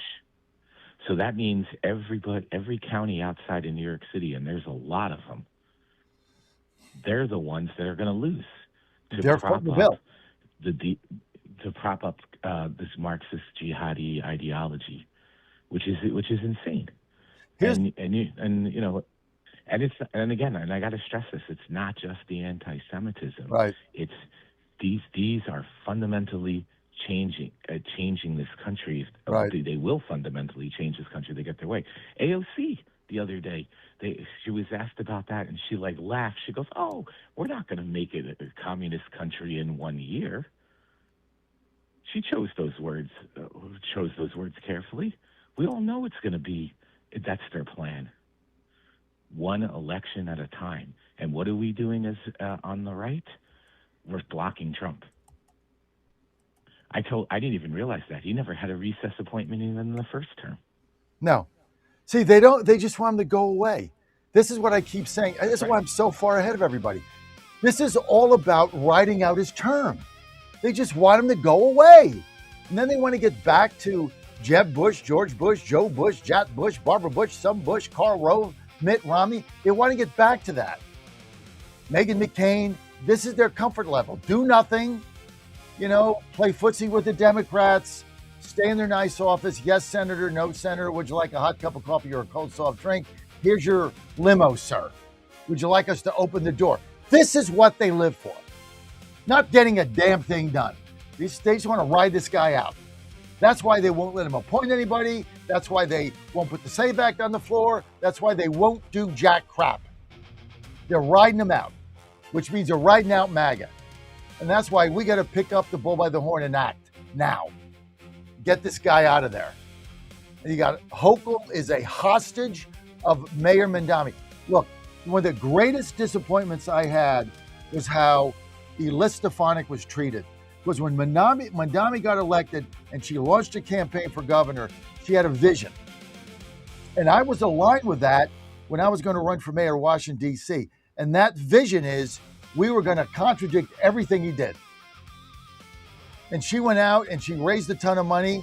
And then Mandami went to the White House and they all played nice. And that took the wind out of her sails. And then they wouldn't endorse her. And then they played footsie with Blakeman in Long Island. Well, he was a Long Island, Carroll, Long Island.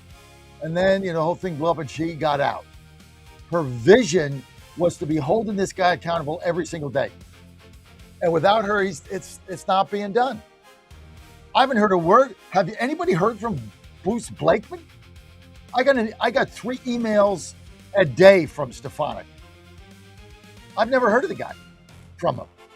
I don't know what he's doing. So, that was why I was going to run for mayor, because I was going to align myself with her. It was going to be Fredericks, Stefanik versus Mandami. And the whole thing blew up. And that's why I got out and didn't go forward. God's honest truth, that was exactly it. So I don't know what the hell's going on in there. But the more you play footsie with a communist, the more likely you are to get shot in the head. That's basically it. That's what they do.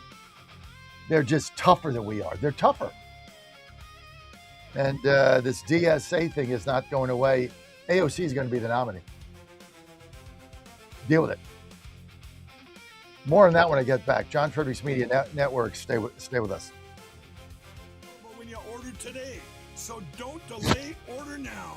Now more than ever, it's imperative to support companies that share our conservative values. That's why I can't be more excited to tell you that I've switched my family to Patriot Mobile. Patriot Mobile is America's only Christian conservative wireless provider. When you switch to Patriot Mobile, you shift your support away from the leftist, woke, progressive agendas of Big Mobile. Patriot Mobile's wireless service works perfectly and seamlessly as you go about your lives with exceptional nationwide coverage that uses the same towers the main carriers use. Patriot Mobile donates a portion of every dollar earned to causes you care about, to organizations that fight for religious freedom, First and Second Amendments, sanctity of life, and the needs of veterans and first responders. Patriot Mobile has plans to fit any budget, along with great discounts for our veterans and first responder heroes, as well as multi-line users. Switching is easy. Just go to patriotmobile.com/Godzilla or call their U.S.-based customer service team, 972-PATRIOT. That's 972-728-7468. Use offer code Godzilla for free activation. Folks, this is Crom Carmichael, CEO of Solti. I have recently turned 77 years old. I do not take prescription drugs. I have not had to take prescription drugs, and I attribute a lot of my good health to a product that I've been taking, which is the active ingredient in Solti. It's a 22% concentration of theaflavin.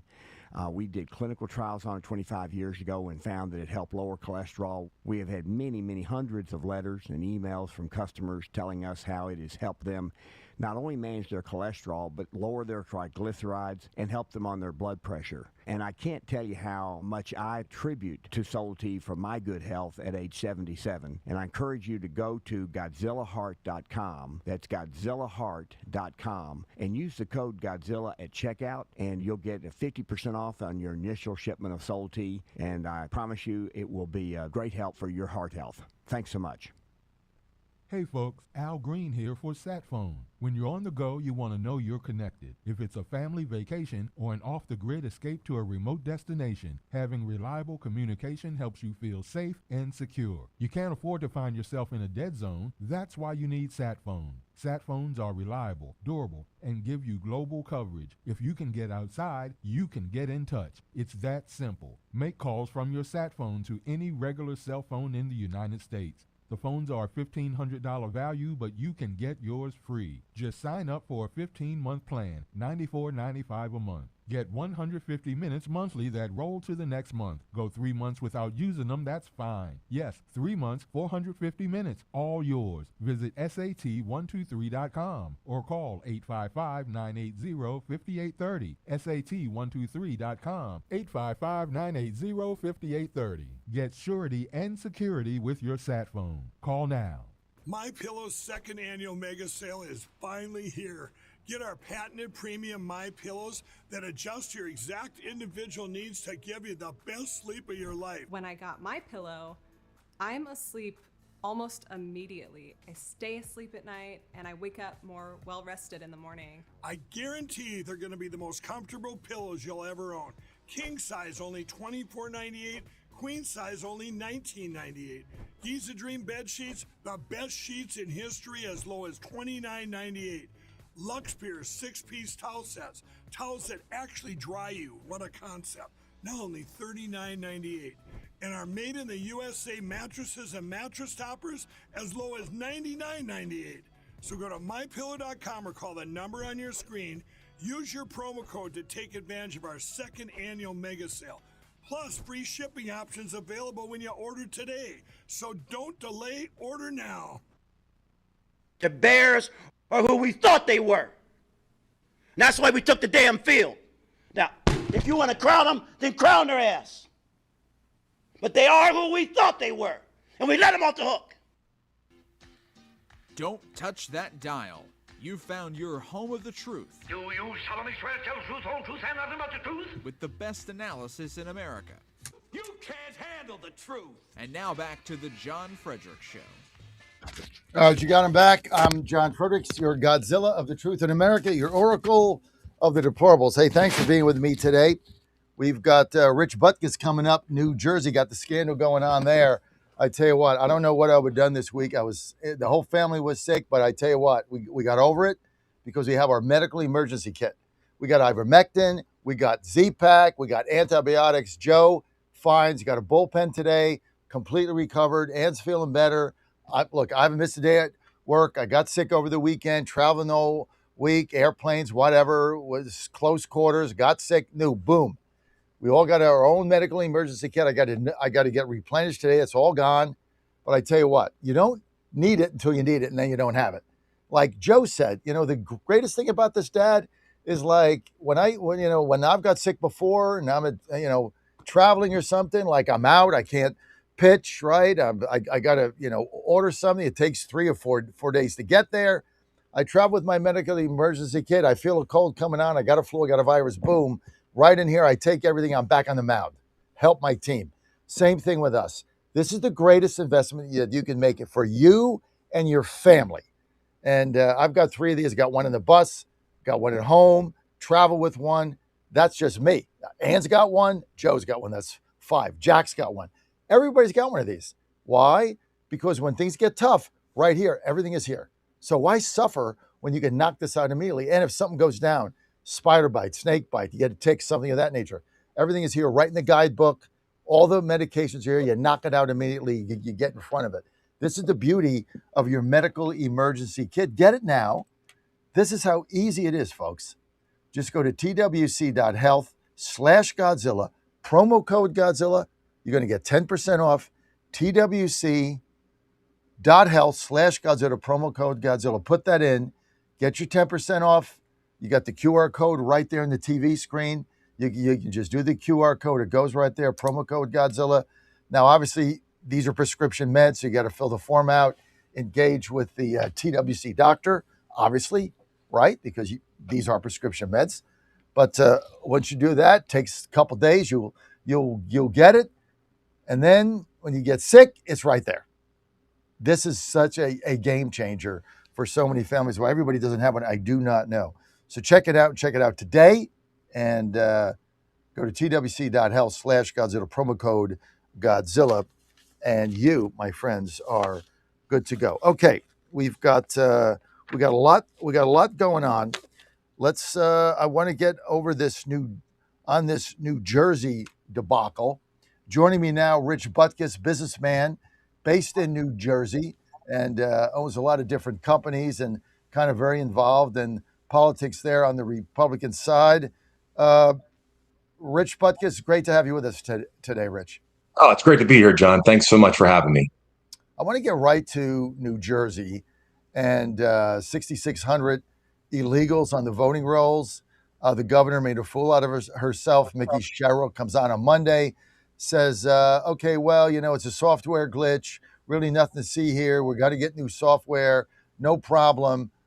Press conference ends within 7 hours. Software company CEO comes out and says, liar, liar, pants on fire. Okay, we had nothing to do with it. The people that voted, that checked the box and voted no, you guys put them on the rolls. The Department of Elections is responsible for that. Not only did you put them on the rolls, but you had to pick a party registration. You split it 1/3, 1/3, 1/3, non-affiliated independent Republican. They never filled that out. You guys did that. That's on you, not us. Software's fine. You guys are cheating the system. Then the Department of Justice says, well, wait a minute. We don't think there's 6,600. We think there's over 35,000. So there's a discrepancy there. They haven't come clean. Nothing's been released. Republican Party of the GOP in New Jersey had a press conference yesterday asking for a Department of Justice investigation, not your governor's lawyers, which is a joke. Rich Butkus, weigh in on this. What is going on here? Well, that's a mouthful, John. I'll tell you. At the bottom line here, I'm a businessman, not a bureaucrat. So at the end of the day, the way this impacts me is I have a business in the state of New Jersey, and we are a leading provider of land surveying and geospatial services with our company Control Point. And at the end of the day, voter integrity is a huge issue in the state. And we have at a time where people are leaving the state in droves. They have no confidence in the government and what's happening here right now. We have high taxes and, voted, I think, number 50 consecutively for many years and the friendliest place to do business. And it's ridiculous. And now our voter confidence is not there either. And adding to the cost of everything. And quite frankly, not only as a business owner, but I have a family, 6 children, and 5 of my children work for me or work with me in my company. And the ability for us to have a future and to have stability is not great, John. What do you think of? I'm going to get to data centers in New Jersey. Let's get to cut 12 here, Dan, because this is like a big deal now. It's becoming a political football in New York. Kathy Hochul, I think, put a 12-month moratorium. Somebody else has put a 6-month moratorium. Some other governor. Here was Trump. Trump yesterday, President Trump, in the Oval Office, saying that we need the data centers, that we need to double our electricity output, but they need to pay for it. Roll it, Dan. Cut 12. We're here today to continue the incredible progress we're making in communities nationwide to ensure that as new data centers go up, and they're going up all over, electricity bills for American families will actually come down. You know, you're going to be building your own data centers, and you're going to building your own electric plants. You're essentially becoming a utility like Con Edison in New York, but maybe at a level that nobody's ever seen before, because we've seen some of the plants that they're building are absolutely incredible. They're absolutely incredible. They're electric plants, electric manufacturing plants. It's hard to believe, but you need double the electricity that we have right now, maybe even more than that, to really fulfill what you want to do. We're leading China by a lot, and using our old grid would not have worked. And I came up with the idea that, you know, build your own plant. This way nobody can complain. You won't call me and say what a terrible job I'm doing, because we have a 200-year-old grid that's not the best in the world. You look at some places, you take a look at California, you have brownouts and blackouts every weekend. The last thing they're going to be able to do is supply electric at. Okay, so what the president is saying is we need data centers, we need electricity. Hochul in New York put a 1-year moratorium, no data centers. It's becoming a political football. It's going to be an issue in New Jersey. What is your position in New Jersey on data centers as a business owner there that needs electricity? What should we do? Rich Buck. Well, I mean, I think at the end of the day, it really comes down to how we handle all the different aspects of this. So I think that from a business owner's perspective, the way we look at data centers right now is trying to figure out a way that we can bring all this together in the best way possible. So, what do you think there should be data centers in New Jersey? Yeah, I absolutely do. I mean, we're building warehouses all over the place. I mean, my company is involved with Amazon and many other companies building warehouses, and it's never been an issue before. So I'm not really quite sure why that is. I think it's more about regulation and more about creating the power grid than it is about creating the data centers for sure. Huh. Yeah. So you wouldn't be for a moratorium on data centers in New Jersey? No, I don't think so. I mean, I think New Jersey has to be competitive like every other state in the country. So we have to figure out a way for us to be able to, adapt to that and create the needs that we need in the state in order to be competitive. I mean, otherwise we're driving away all the business and like people and companies are leaving right now. I mean, you have Samsung that just left a few months ago and went to Texas. You have M&M Mars now just announced that they're leaving. So I don't think we want to be chasing away industries. We want to be bringing industries here to the state. You know, Rich Butkus, one of the interesting things is you're seeing a flight of companies out of New Jersey, who I'm starting to cover now because that's where I'm from originally. So they got I think I was reading they have the second highest tax level in the nation. The second highest, as far as corporate income tax, sales tax, this tax, that tax, everything is taxed. So of all the jurisdictions in America, they're number 2 highest taxes. What is that doing to your state? Well, it's not just the corporate taxes; it's the income tax. My personal income, my personal property tax went up 11% just in the last year and a half. Wow! So the impact on people here, beyond just the taxes, but all the taxes on fuel, the secondary taxes on everything else that's happening, it's unsustainable, John. It really is, and it's going to affect not only the future of my children and running the business, but it's also affecting everything that's happening here right now today. And again, what's driving people away to Florida, Texas, and Tennessee, and all those places.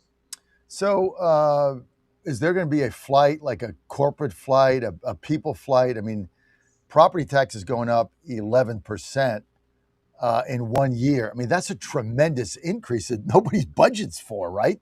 I mean, that's just. I mean, this is property taxes on your home, right? That you got to pay. All of a sudden, that gets rolled in your mortgage, and that just went up, 11%. What happens if you're on a fixed income? What happens if you don't get that kind of a raise? What happens if, you lose your job? I mean, then your home's going to get foreclosed on. What do you do? What do you do? I mean, people are borrowing. I mean, I think the last statistics I looked at was that over the last 4 years, credit has gone up 66%.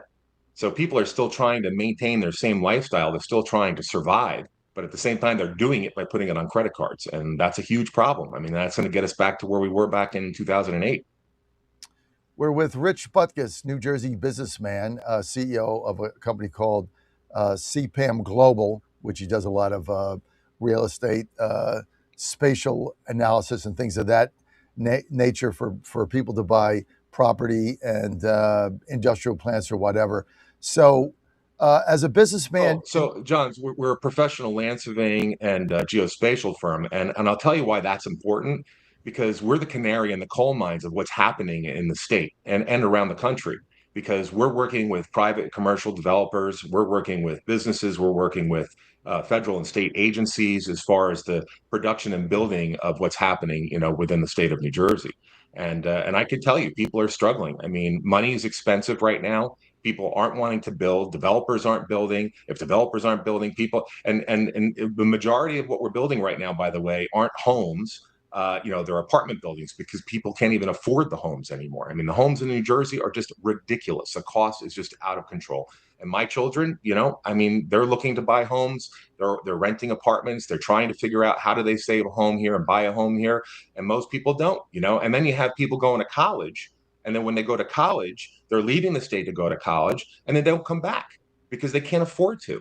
So now you have this this outflux of people who are leaving here and not even coming back. So now we're having a brain drain of young individuals who are smart and intelligent who can really help drive the state, and it's a really huge issue.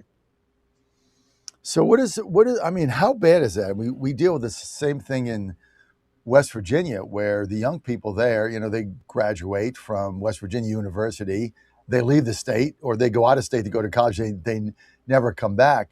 When your young people aren't coming back to raise a family, get a job there, what happens? I mean, eventually you start shrinking because you don't have the young people, the tax base, the intellectual capital, and so then they got to keep raising taxes on less people. How's that even work? You do. And then what you also see is that the population grows older and older and older. And if those people can't support themselves, I mean, listen, I have a mother, and I'm fortunate that between my two sisters and I, we're able to afford to have her in a nice place, in a home, and she's 95 years old.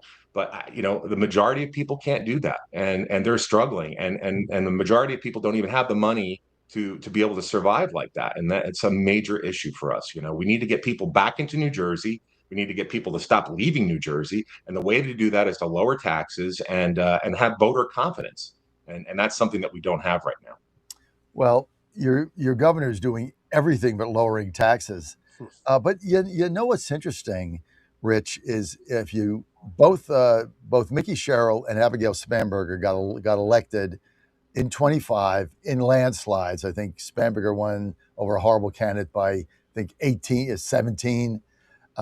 Worst candidate ever, Winsome Sears, and then Mickey Sherrill won by 12, I think 10, and Schiaparelli, basically the clock just ran out on the guy, so he was not a very good candidate either. So they beat two bad candidates, but her popularity in New Jersey has hovered about in the 60s through all this, while Spanberger's is in the 30s. It's the lowest in recorded history of a governor in Virginia. She went from 70 to 30% approval in 6 months. How has Mickey Sherrill been able to stay up there when Spanberger has tanked? Honestly, I don't understand it. I really don't. I mean, I don't have an answer for you, John. I really don't. I mean, I don't understand it. I don't understand how she could be so popular. Because quite frankly, everybody that I know and everywhere that I am, people are struggling and they're not very happy about what's happening right now. I mean, it looks like to me there's going to be a revolt. And she made a clown out of herself Monday. I mean, It was like ridiculous. I mean, she basically had a press conference. She had to call it because it had leaked out. They were trying to suppress it. She has a press conference, And then she tells a bold-faced lie, and she blames it. First, she blames it on your former governor, Governor Phil Murphy. She blames it on him, beleaguered as he is, right? Almost got beat by Chiarelli. Blames it on him. Then she blames it on the software company. Then the software company comes out and said, "The hell are you talking about? These go to you, to the Department of Elections, which you control by the Democrats, and you guys put them on. And by the way, who checked their party affiliation box, which you need to be a registered voter? Like, who did that?" No response. Well, look, at the end of the day, I'm a CEO of a company, and when things go wrong in my company, I have to fix them, and I have to fix them immediately. And the buck stops with me, so it's not about passing the blame. There's nobody to pass the blame for me. So, and my clients know that, my employees know that. So at the end of the day, I have to take charge and do what I need to do, and that's clearly not happening in Trenton right now. Rich, tell us about the business climate in the country. In one of the pressers yesterday, President Trump was saying that, we've had I think I was at the press briefing with Caroline Levitt yesterday, who said we've had the biggest manufacturing increase of new firms coming in, new manufacturing coming in history, and that it was setting all kinds of records. I think it was the National Manufacturers Association came out and said, this is our golden age. We're building all these factories. Are you seeing that in Jersey, or are they building them somewhere else? No, they're building them somewhere else. I mean, listen, whether it's a company, again, like I said, like a Samsung who's leaving, or, at the end of the day, New Jersey is not a business-friendly state to be in, and everybody knows that. And I think the issue is, other than it seems large studios are moving here, but I guess that's because they're coming from California, and it's still kind of a liberal thing to do.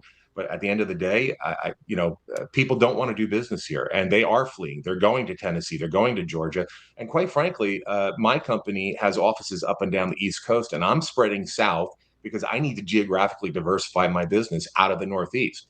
Because beyond what's happening here in New Jersey, we obviously we have what's happening in New York, and I do a lot of business in New York.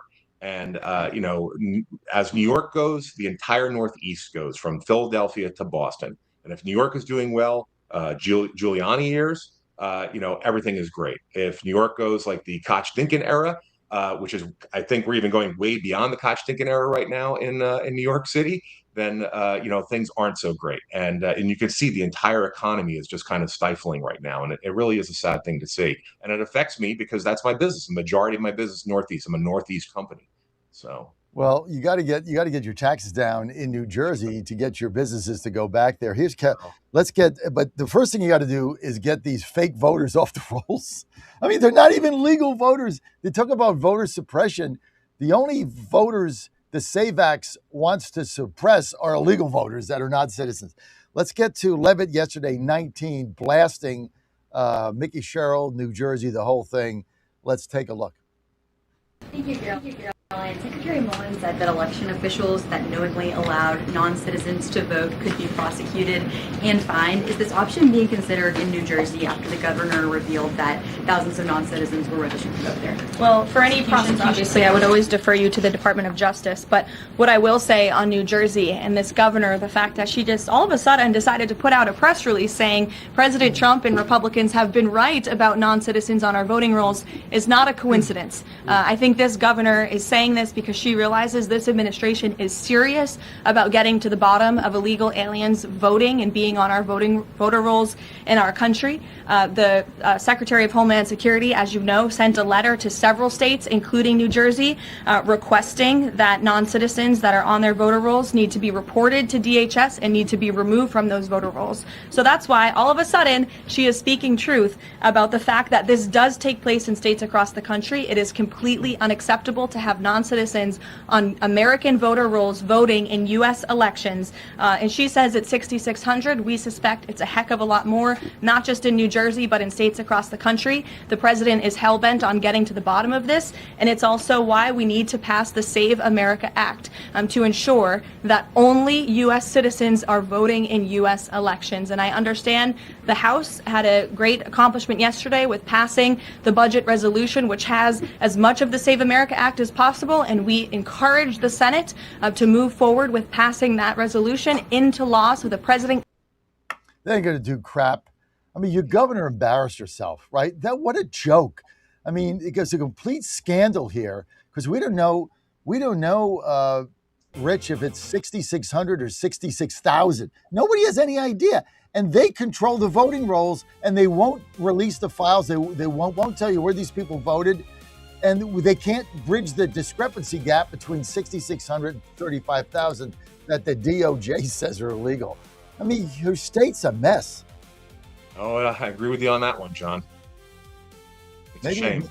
I mean, we keep electing these politicians, right? Look what Trump has done. Trump is a businessman. I'm for business people.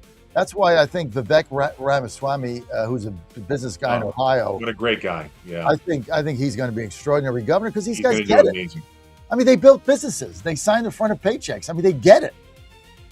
Yeah, And I'm not I talking agree with you on about that. I'm not talking about Murphy, making billions in Wall Street by shipping jobs to China, right? That's not a company. He didn't build anything. Well, that's where it all started here. So Yeah, he sucked everything dry, and then he's got billions, and he gets elected governor. Obviously, I'm not a fan. Good riddance to him, too. This Right. whole thing's a mess. Hey, people want to follow you. Rich, where do they go? Well, if they want to follow me, go to cpamglobal.com. cpamglobal.com. Rich, Yep. thanks. Thanks for your perspective. Thanks, Biggest John. fan, New Jersey. Thanks for being with us. I really Rob appreciate Kelly it. coming up next. He's live. We got Neil McCabe at the White House, all coming up right here on the John Fredericks Media Network. 22 million and strong.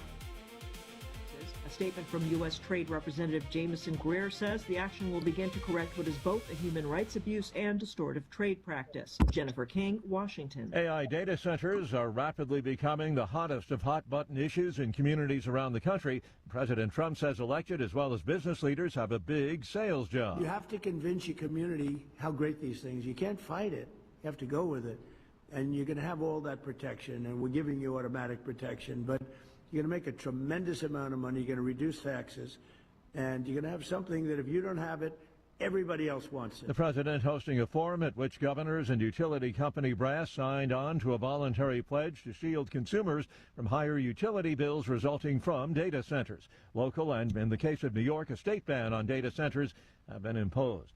TikTok could be on the hook for a huge fine from the European Union after the EU ruled that it failed to safeguard the privacy of children. Heads up for the Hawaiian Islands. Hurricane Fausto strengthened into a Category 2 storm. Forecasters say it is expected to bear down on the Hawaiian Islands next week. Watching Wall Street this morning, the Dow futures 192 points higher. NASDAQ futures 4 points lower. More on these stories, townhall.com. Hi, I'm Kirk Cameron. Christian Healthcare Ministries is not another health insurance policy. If you're tired of year-long contracts and pointless restrictions, CHM offers anytime enrollment on your schedule and at your convenience. With CHM, you're paying half the cost of a traditional health insurance plan. So that puts more money back into your budget for everyday needs. Plus, you'll have access to CHM's care solutions for virtual appointments, prescription savings, surgery support, and more. My family and I joined in 2018, and it's changed our lives for the better. We love paying way less while helping other believers of their medical bills. Take the leap of faith and see why Christians across the nation are better with CHM. Get started by calling 1-833-JOIN-CHM and use promo code WELLNESS for a 50% credit towards your first month. That's 1-833-JOIN-CHM and use promo code WELLNESS. Spain's government has declared a nationwide emergency after multiple wildfires forced the evacuation of some 10,000 people in the central region of Madrid. Today's measure means that Spain's Interior Ministry has taken charge of overseeing the firefighting efforts by Spain's regions. The regional government of Madrid says that 10,000 people have been evacuated from different villages as fires rage out of control amid a heat wave that is fanning the flames. Authorities in southwestern France ordered more mass evacuations on the Atlantic coast because of large wildfires there. An estimated 40,000 people have been driven from their homes in the past couple of days in that region. An Indian activist has wrapped up his 26-day hunger strike, but protesters in India's cockroach movement say they'll continue demonstrating until the country's education minister decides to step down. News and analysis, townhall.com. Cost of borrowing to buy a home continues moving in an upward direction. Mortgage buyer Freddie Mac says the average rate on a 30-year mortgage rose this week to 6.58%. This is the third straight weekly increase, and it brings the rate to its highest level in nearly 12 months. While the average rate is still lower than it was a year ago, it has been mostly rising after briefly slipping below 6% in February. Rates began climbing soon after as higher oil prices due to the war with Iran pushed up the long-term bond yields and influenced mortgage rates. I'm Alex Vega. Rabbi Jeffrey Myers has announced he is retiring from the Tree of Life congregation in Pittsburgh. He led that community through the aftermath of a 2018 anti-Semitic attack. That attack left 11 worshipers dead. Myers has helped the congregation to heal in the intervening years. He's planning to go back to New Jersey to be near family. More on these stories, townhall.com. In 2008, the amount of concentrated time people could spend on a task without becoming distracted was 12 seconds. 5 years later, it was only 8 seconds, 1 second less than a goldfish. If you're often distracted or have trouble recalling information, you're likely to fall behind in the demanding, fast-paced 21st century. In other words, brain performance is more critical now than ever. Boost your brain power with Healthy Cells Focus Plus Recall. Science-backed nootropics to help you sharpen focus, concentrate longer, enhance recall, improve mental speed, learn rapidly, and be more alert.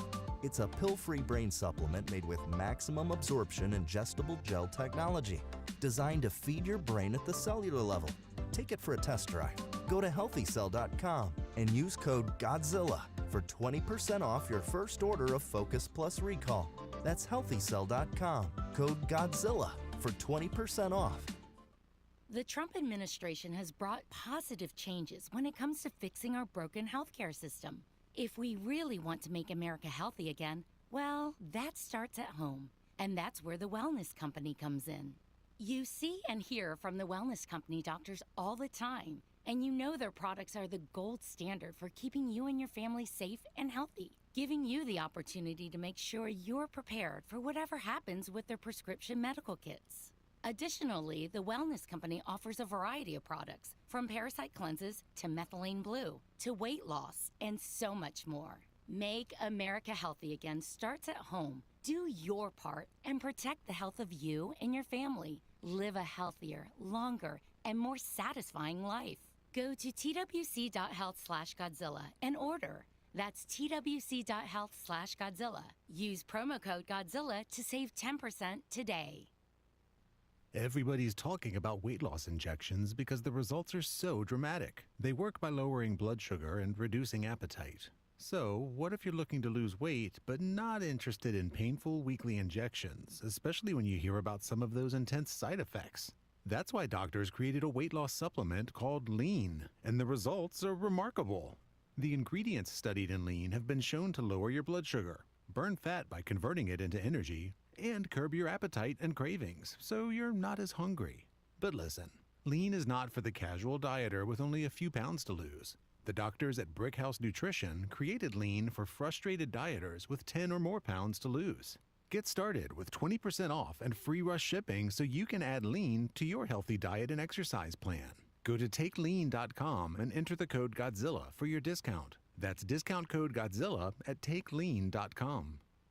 Hey folks, Al Green here for SatPhone. When you're on the go, you want to know you're connected. If it's a family vacation or an off-the-grid escape to a remote destination, having reliable communication helps you feel safe and secure. You can't afford to find yourself in a dead zone. That's why you need SatPhone.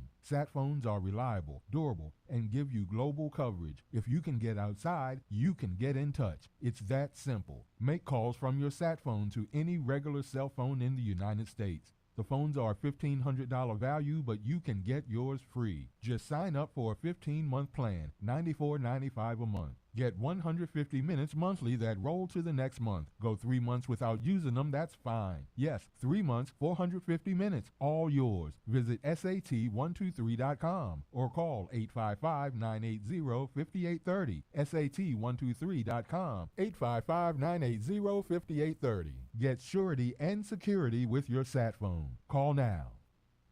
You hear a lot about weight loss injections because the results are dramatic, but injections aren't for everyone. So doctors created a new generation weight loss supplement. This is non-prescription lean, and the science behind it is impressive. The studied ingredients in lean are intended to address weight loss in 3 powerful ways: help maintain healthy blood sugar, help control appetite, and help convert fat into energy so you burn it faster. Get 20% off with discount code Godzilla at takelean.com. Code Godzilla at takelean.com. Live from the studios of the John Fredericks Media Network, it's The John Fredericks Show. Grab yourself a cup of 1775 coffee, sit back, and get ready for the best 4 hours of talk in the universe. To be part of the show, just call our toll-free number, 888-480-5646. And now, here's the Godzilla of Truth, the Oracle of the Deplorables, the man who always says to lace them up and lace them tight, John Fredericks. Well, you got him, Rob Curley, out sick today. We just found out he has stomach bugs, so he's not going to be with us. But we'll be with you, 888-480-JOHN. I am your Godzilla of the Truth in America, your Oracle of the Deplorable, kicking butt and taking names right here of the 21.6 million John Fredericks Media Network in June. Don't you love saying that, Dan? It kind of rolls off your tongue, right? 21.6 million listeners in June. I think that set a record for the company, and let's just keep saying it, right? Why not? It is what it is. The truth will set you free. You know what? One of the interesting things about this is that, and I think I said this earlier, but you know, we found now that the truth sells.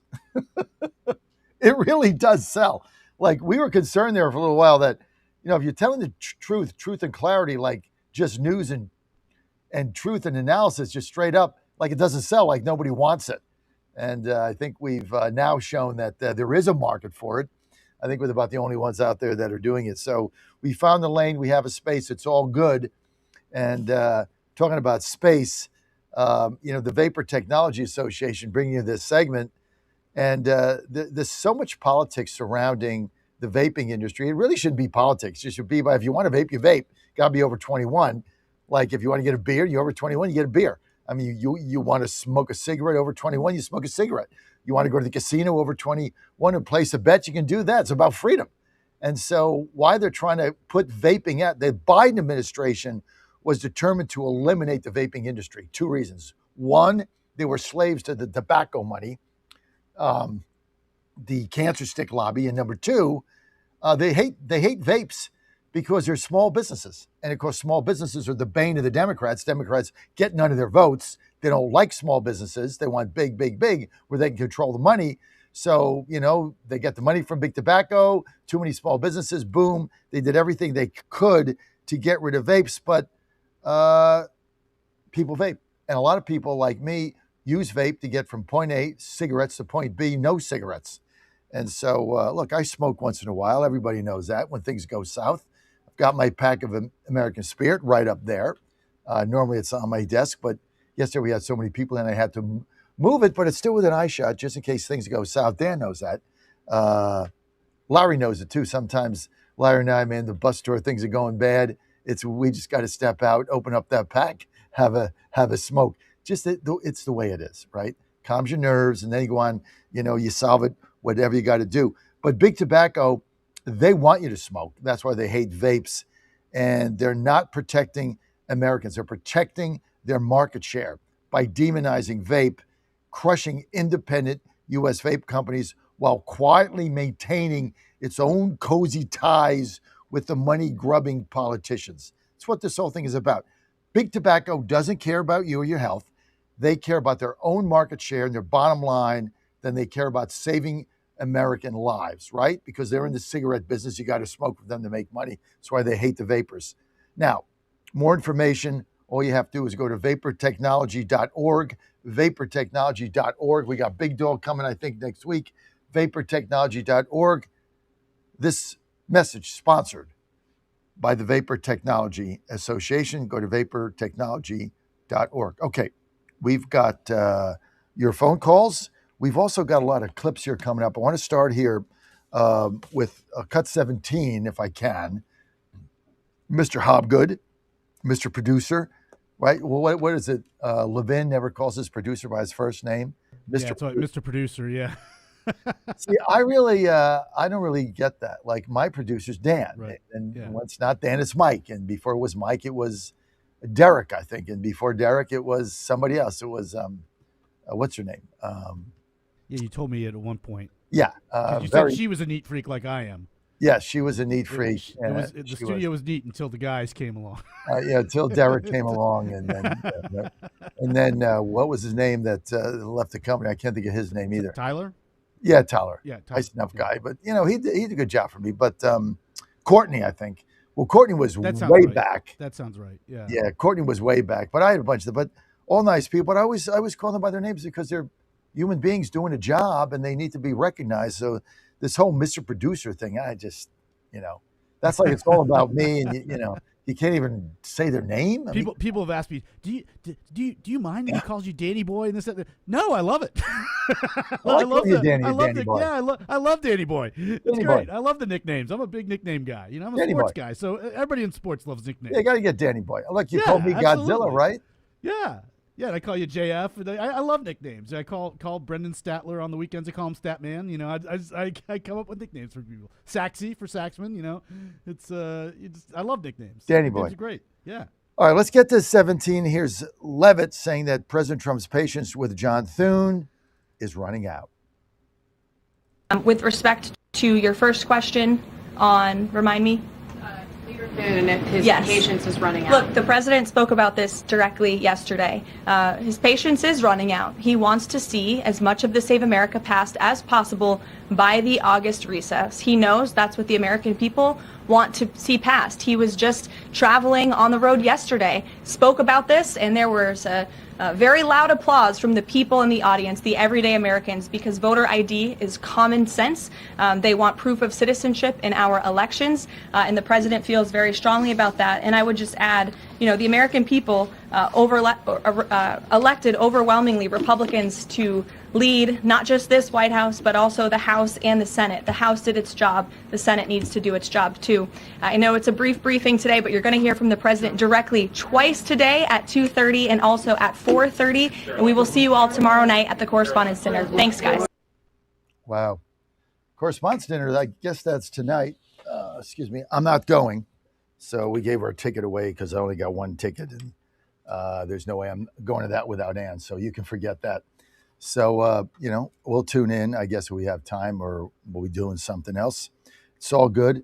We're going to be talking about this tomorrow, Dan, but I want to cover what's going on in the WNBA now that I've got some time here, and I'll cover it again tomorrow. But this is pathetic, what is going on with Caitlin Clark and Sophie Cunningham. It's pathetic how these referees are letting this lady get beat up on a nightly basis. I mean, if I was her father, I would want her to get out of there. I mean, she's going to get physically hurt. Something bad's going to happen. The way they beat her up, and the referees and the feckless weasel league officials don't do a damn thing about it. And we all know what the root of this is. So now we're going to start talking about it. It started with Clay Travis yesterday, and so let's go right there. We're going to get to Clay Travis. We're going to be talking about this on Godzilla Wins. I can guarantee you it's not going to be in the rundown. I'm just going to introduce it. Me and Saxman are going to go off. So you definitely want to tune us in tomorrow. Cut to Travis. Here's the reality of what is going on in the WNBA. Form of foul. So I don't know. Here with Insight is Clay Travis, founder of Outkick, host of the Clay, Travis, and Buck Sexton Show. Clay, why do so many in the sports media hate Caitlin Clark and, of course, the point that was seen around the world, Sophie Alexander? So many things here. I would start with this. Cunningham. As far left-wing as the average political journalist is, the average sports media journalist is further left-wing than that. The sports media is more biased to the far left than the political media is. And so within the prism of identity politics, which is all that left-wing analysis can exist within, as a straight white woman, Caitlin Clark is a threat to a lesbian black league. And so everything that she does cannot stand alone, as it should in all of athletics, where the best man or woman, not the best man pretending to be a woman, thank you, Sophie Cunningham, for saying it, should win. Right? And Caitlin Clark right now is one of the best players in the WNBA, and she's straight and she's white, and the league is falling apart as a result. If Caitlin Clark had the exact same talent, but she were a black lesbian, she would be celebrated in this league. Everyone would be in love with her. They wouldn't punch her in the throat. They wouldn't be writing that she's encouraging white supremacists to lynch basketball players, which is effectively what that moron at USA Today said. And so Caitlin Clark, by merely being straight and white, has broken what is otherwise a far left-wing league. A league, by the way, that has been propped up by the NBA for 30-plus years and would not otherwise exist if it weren't only made up of female players. That's why it's called the WNBA. Yeah. Well, Clay, what percentage of her team's revenue would you guess that Clark and Cunningham bring in? It's got to be significant, correct? Yeah, 90%. Look, I've said it before, Laura. I'll say it on this show. I think Caitlin Clark should leave the WNBA and start her own league, a league that would pursue basketball excellence no matter what your race or your gender was. I mean this. I think that Caitlin Clark is more valuable than the entirety of the WNBA right now. If she left and started a new league with about eight teams and took all players all over the country who just want to be excellent and don't want to have a political league, I think it would be more valuable than the WNBA overnight. Heck, Laura, I would invest. I bet Fox would. And I bet a lot of people out there watching right now would buy tickets. Oh, I'd totally invest. And I think a lot of African-American players would join. Here's the deal. Okay. We gotta rip the bark off this. And finally people are speaking out. This is a racist. The WNBA is a racist league. It's run by African-American lesbian players. It is what it is. I have no problem with African-American lesbian ball players. Don't really care. But they target Sophie Cunningham and Caitlin Clark because they're white, heterosexual, good ball players. If they were lesbians and leftists, the color of their skin would have nothing to do with it. The fact that they like men, they don't want men in women's sports, they're conservative, they're Republican, and they're straight is the problem. And so the league is feckless. They have no backbone. The referees can't control these games. And this is what is the matter with this league. And Travis is right. This has been propped up 30 years by the NBA's money. You take the NBA out, the league collapses the next day. They're not profitable. They can't sustain themselves. Clark gave him a shot in the arm, and now they're trying to run her out. I kind of like his idea, start a new league, but that's not going to be profitable either. The market is not there. So there's some things the market is not there. Now, I understand if you want to get, sponsors to help you out and it's a good thing and you have some fans, that's fine. Just like I think it was the AUSL, right? The American something softball league. It's a professional softball league. It's not profitable. It'll never be profitable. But people are, MLB is putting money in it. Colleges are putting money in it, so that great women's softball players have an opportunity to play after college. I love the idea, right? But let's not, beat up people that don't.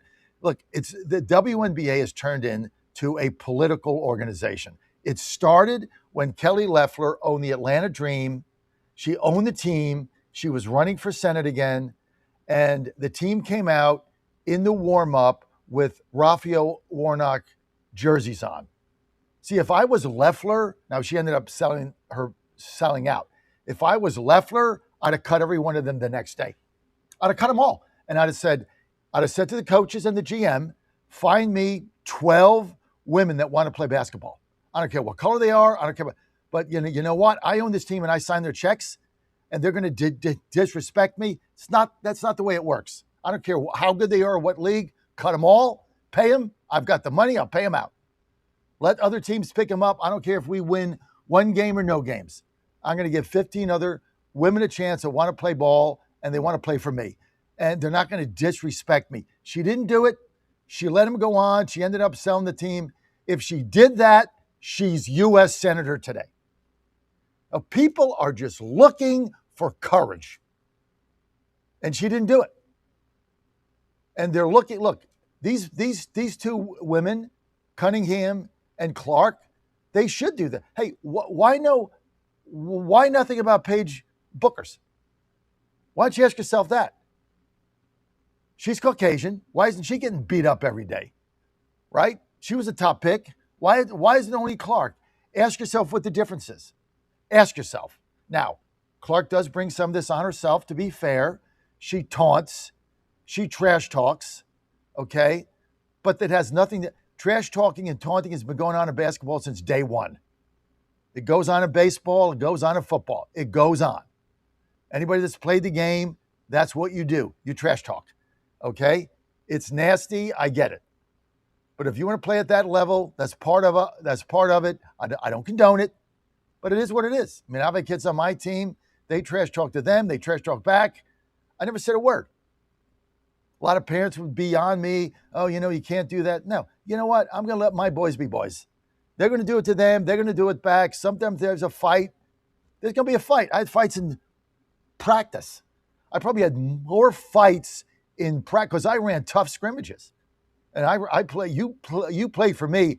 You played physical or you didn't play. I cut your ass. I had physical teams. I don't care if you were the point guard. You have to post up. If you can't post up, you can't play for me. So look, I had fights in practice. I let them go.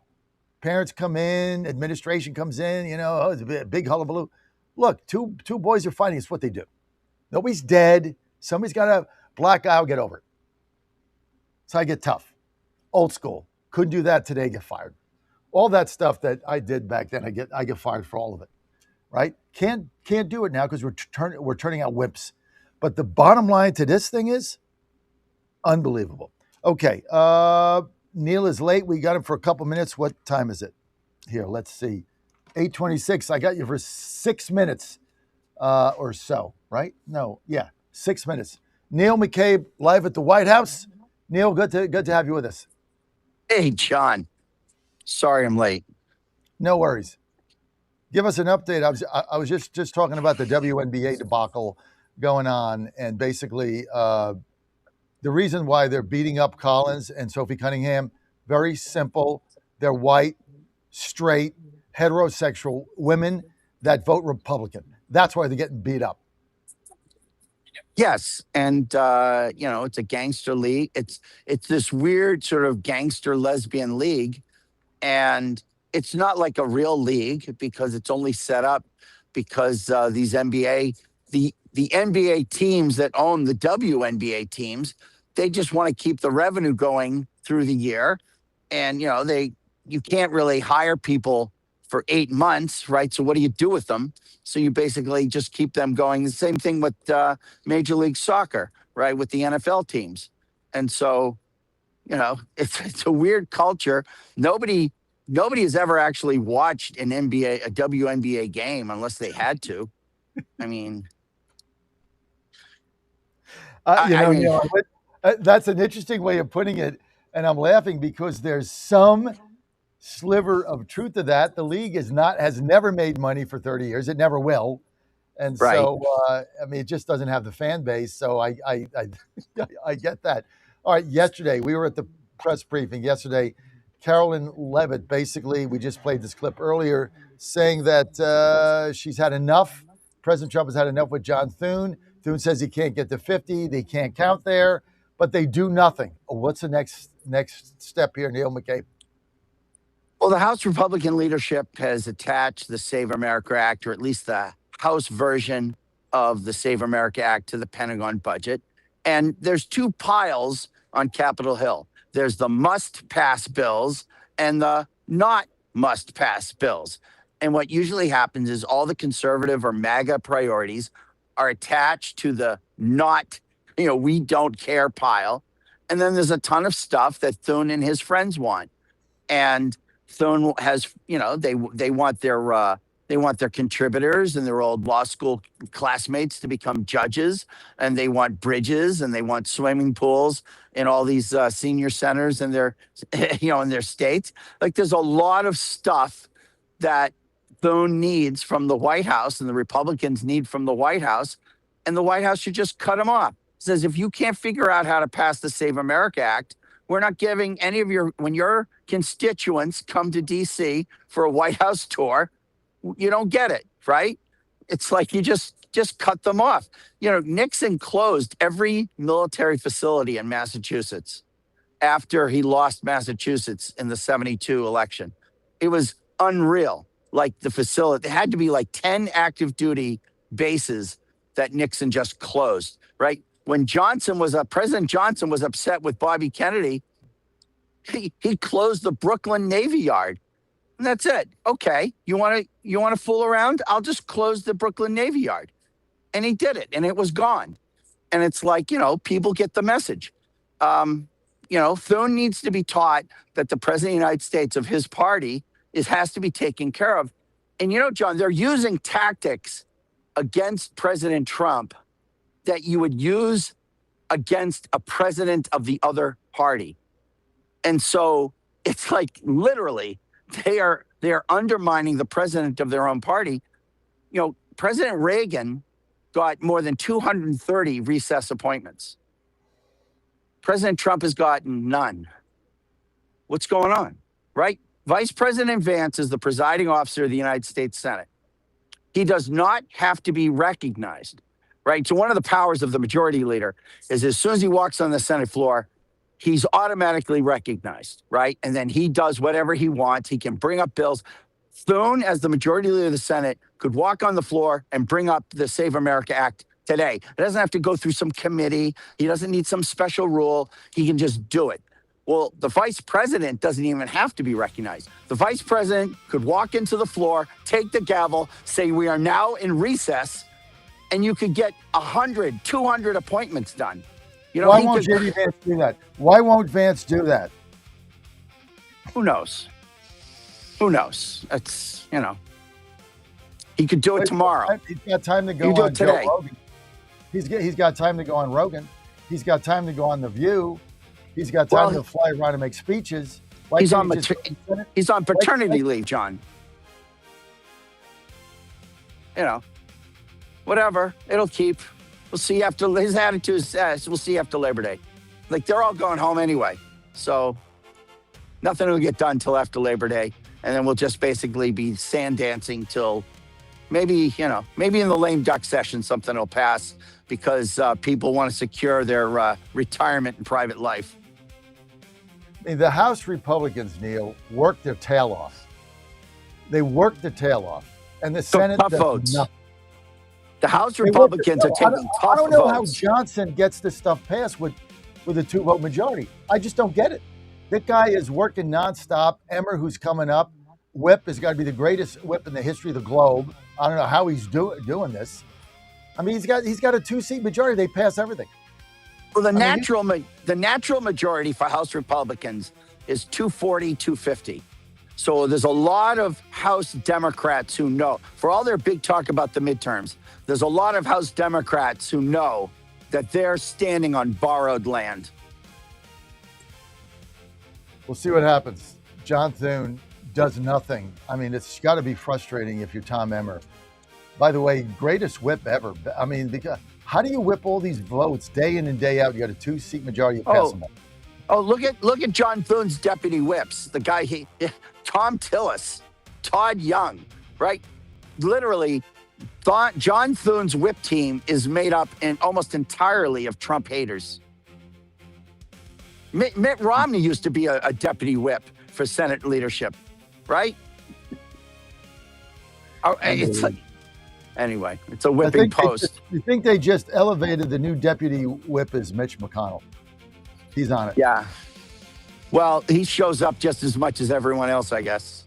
Weekend at Bernie's. Neil McCabe, yes, thanks sir. for being with us. I got to go. Tom Emmer, next. Keep it right here. What's up, Chief? I got 2 live guests coming. 2 guys from the White House. Mattresses and mattress toppers as low as $99.98. So go to mypillow.com or call the number on your screen. Use your promo code to take advantage of our second annual mega sale. Plus, free shipping options available when you order today. So don't delay, order now. Hey folks, Al Green here for SatPhone. When you're on the go, you want to know you're connected. If it's a family vacation or an off-the-grid escape to a remote destination, having reliable communication helps you feel safe and secure. You can't afford to find yourself in a dead zone. That's why you need SatPhone. SatPhones are reliable, durable, and give you global coverage. If you can get outside, you can get in touch. It's that simple. Make calls from your SatPhone to any regular cell phone in the United States. The phones are $1,500 value, but you can get yours free. Just sign up for a 15-month plan, $94.95 a month. Get 150 minutes monthly that roll to the next month. Go 3 months without using them, that's fine. Yes, 3 months, 450 minutes, all yours. Visit SAT123.com or call 855-980-5830. SAT123.com, 855-980-5830. Get surety and security with your sat phone. Call now. Washington is wasting $500 million every year on a federal supervision system that doesn't work. Probation officers are overwhelmed. Resources are going to people who pose zero threat, while actual dangerous individuals slip through the cracks. The Safer Supervision Act stops the waste and refocuses every dollar on protecting families from harm. President Trump's own pollster found about 80% of Trump voters want this fixed. It's time for Congress to get this done. Stop the waste. Protect our communities. Visit safersupervision.com. Paid for by the Reform Action Fund. I am here because Washington needs fighters, and Graham Plattner is the fighter we need. You bet. I said to myself, that's my kind of man.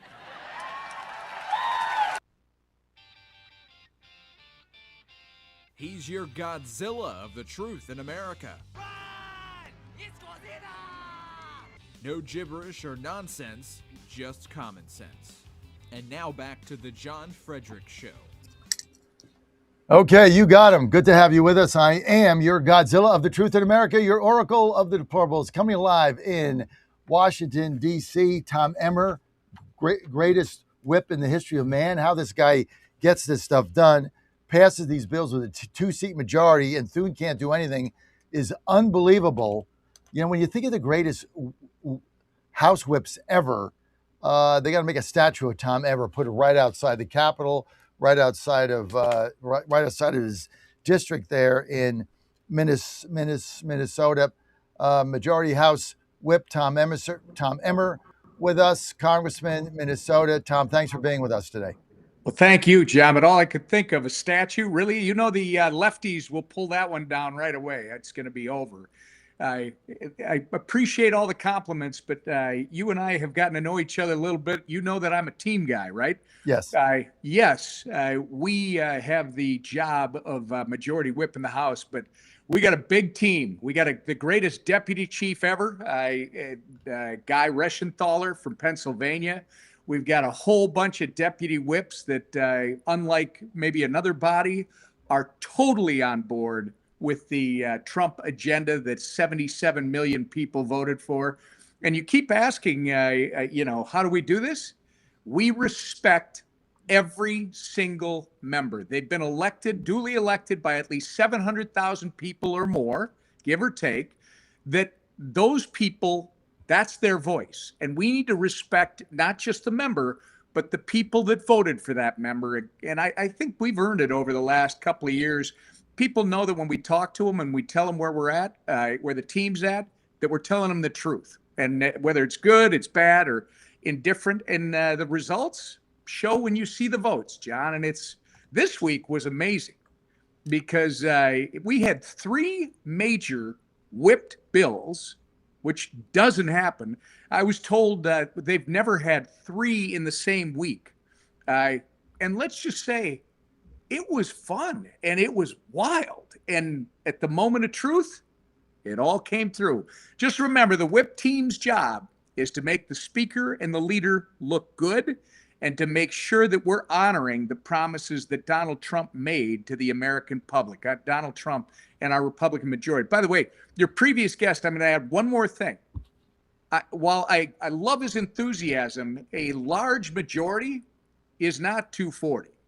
A large majority under the new maps for this decade is somewhere between 220 and 230.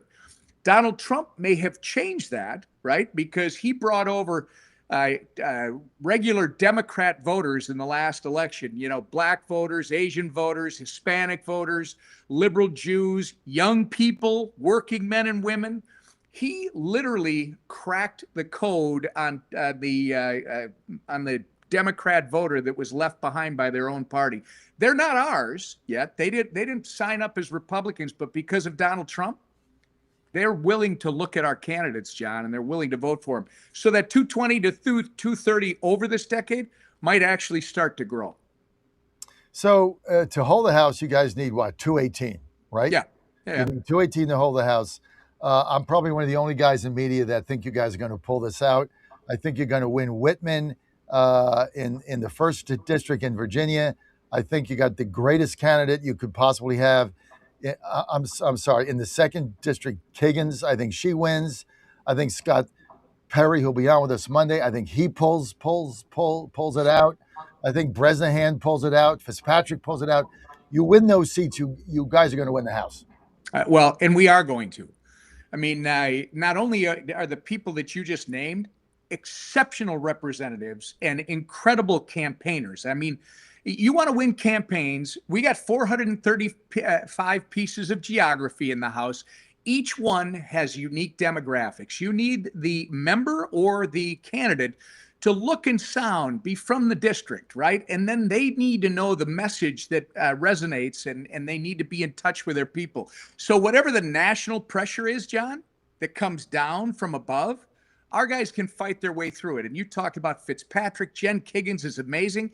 Don't underestimate Rob Whitman. And last comment about your state of Virginia.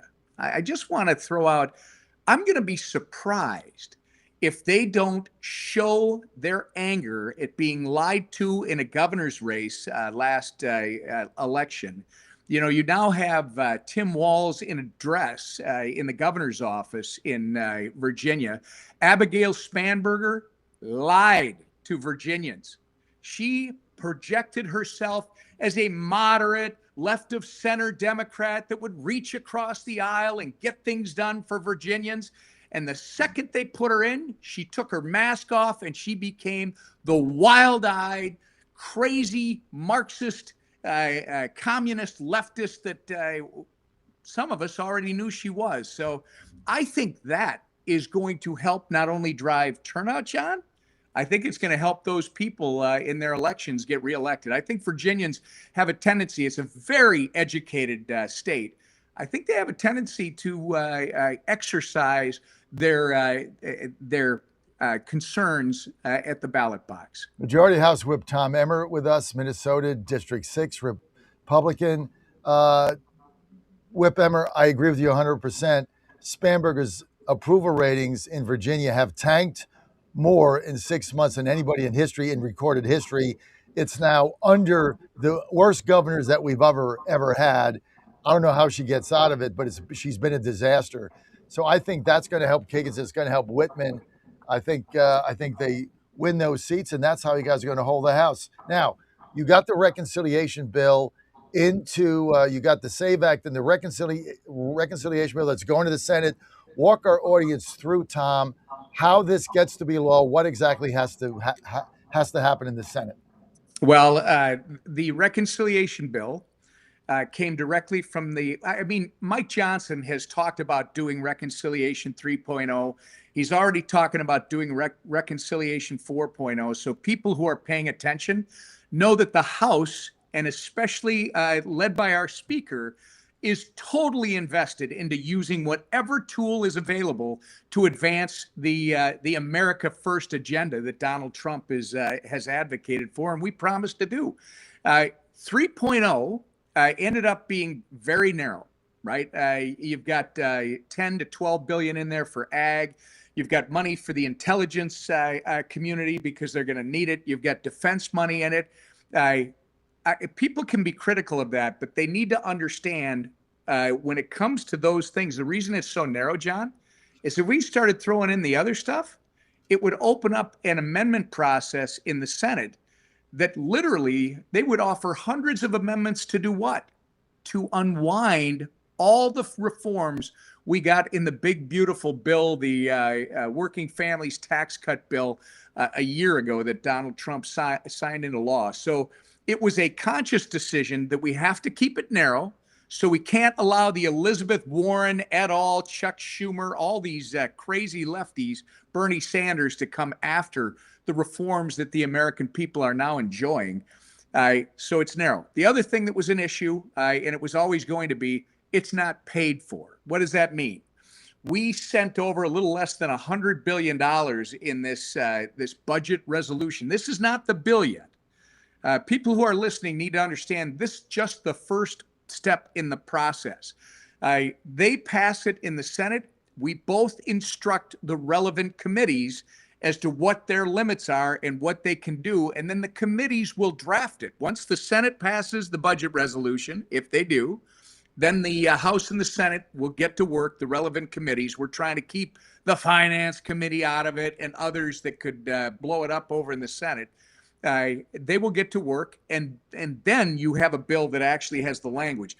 But the pay-fors, it was an issue. This is what the White House asked for, again, because they didn't want to start pulling in these other jurisdictions, these other committees in the Senate, which could have been a disaster. And the real reason that it's built the way it is, John, is the Save America Act. I mean, this is one of the president's top priorities. And he is as you know, he has been very frustrated with the Senate that uses the filibuster, I would argue, and the parliamentarian. They hide behind that, both parties. This is why I've been saying regularly, there are no Republicans, there are no Democrats, there are just senators, right? They both play off this, it's the collegiality, it's the, they got to understand, and I know that some of them are upset when I do this because I get a little feedback from some of their more experienced members, but it's accurate. I am just as frustrated as the president. You have an 80% issue, John. This is not a Republican issue. This is an American issue. Republicans, Democrats, and independents in this country see no problem, and in fact, they want us to have citizens prove their citizenship when they register, and then prove that they are who they say they are, the citizen that they're supposed to be, with a photo ID when they show up to vote.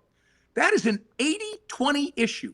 And I'm going to say it again. I know I'm going to get some feedback again. If you can't pass an 80% issue through this U.S. Senate, what the hell are you doing there, John? I think that's the question that everybody is asking. And you had John Thune yesterday come out and say, I can't count to 50. Well, here's his problem. He's not going to be able to count to 50 when he gets primaried in 2028 by Kristi Noem. Lewandowski's going to run that campaign. He's not going to get to 50% there either. The guy can't get this done. I just don't know. I don't know why the president doesn't just say, look, let's give somebody else a shot. Mike Lee, Rick Scott, somebody. Obviously, you can't get the job done. And then get these people in and do something about it. Because, so walk us through. It goes into the Senate. You've got the SAVE Act in the reconciliation bill. What happens then? Well, the White House is going to go to work. That's why they wanted it. This is, it is not over. And I understand what John is saying. I feel for John because he's protecting his members. He sees this as his job is to protect the members who are stopping this from moving. Here's the thing. I'll give you the example in the House. I call them the old bulls. The men and women who have been here for a long time and saw this place operate differently. I mean, we have for the listeners, about a 50% turnover on the Republican side every, 2 or 3 elections. But there are people who have the institutional knowledge and have been here. When our members started voting against rules, procedural rules, right? Because they didn't like the bill and, they were told, the bulls would say, you don't vote against a rule. That is sacrilegious. You don't do that. That's against what we stand for. My response was, I understand. But guess what? People are voting against rules now. So we can complain about it. We can say this is the way it's always been, or we can figure out how do we make sure that everybody feels part of the process so they'll vote for the procedural rule and they will vote for the bill. You don't sit back and go, well, the place doesn't change. I turn that now to the Senate. Don't tell us you don't have the votes. Figure out how to get the votes. And by the way, the reconciliation bill, once the parliamentarian goes through it, I'm sure that I don't even believe in the grant program, right? Because my state, Tim Walz is never going to take a grant for the elections to make sure they're fair and honest. I believe it should be passed in full. The parliamentarian can certainly drop it out and say it doesn't fit in this, the bird rule, quote unquote. Everybody blames the parliamentarian. But John, has anybody stopped to think about the fact that it only takes 50 senators plus one to overrule the parliamentarian? So it is actually a dishonest reflection of what's going on. The senators, and especially the majority, are in control of their own destiny. I got immense respect for all those guys, despite my frustration.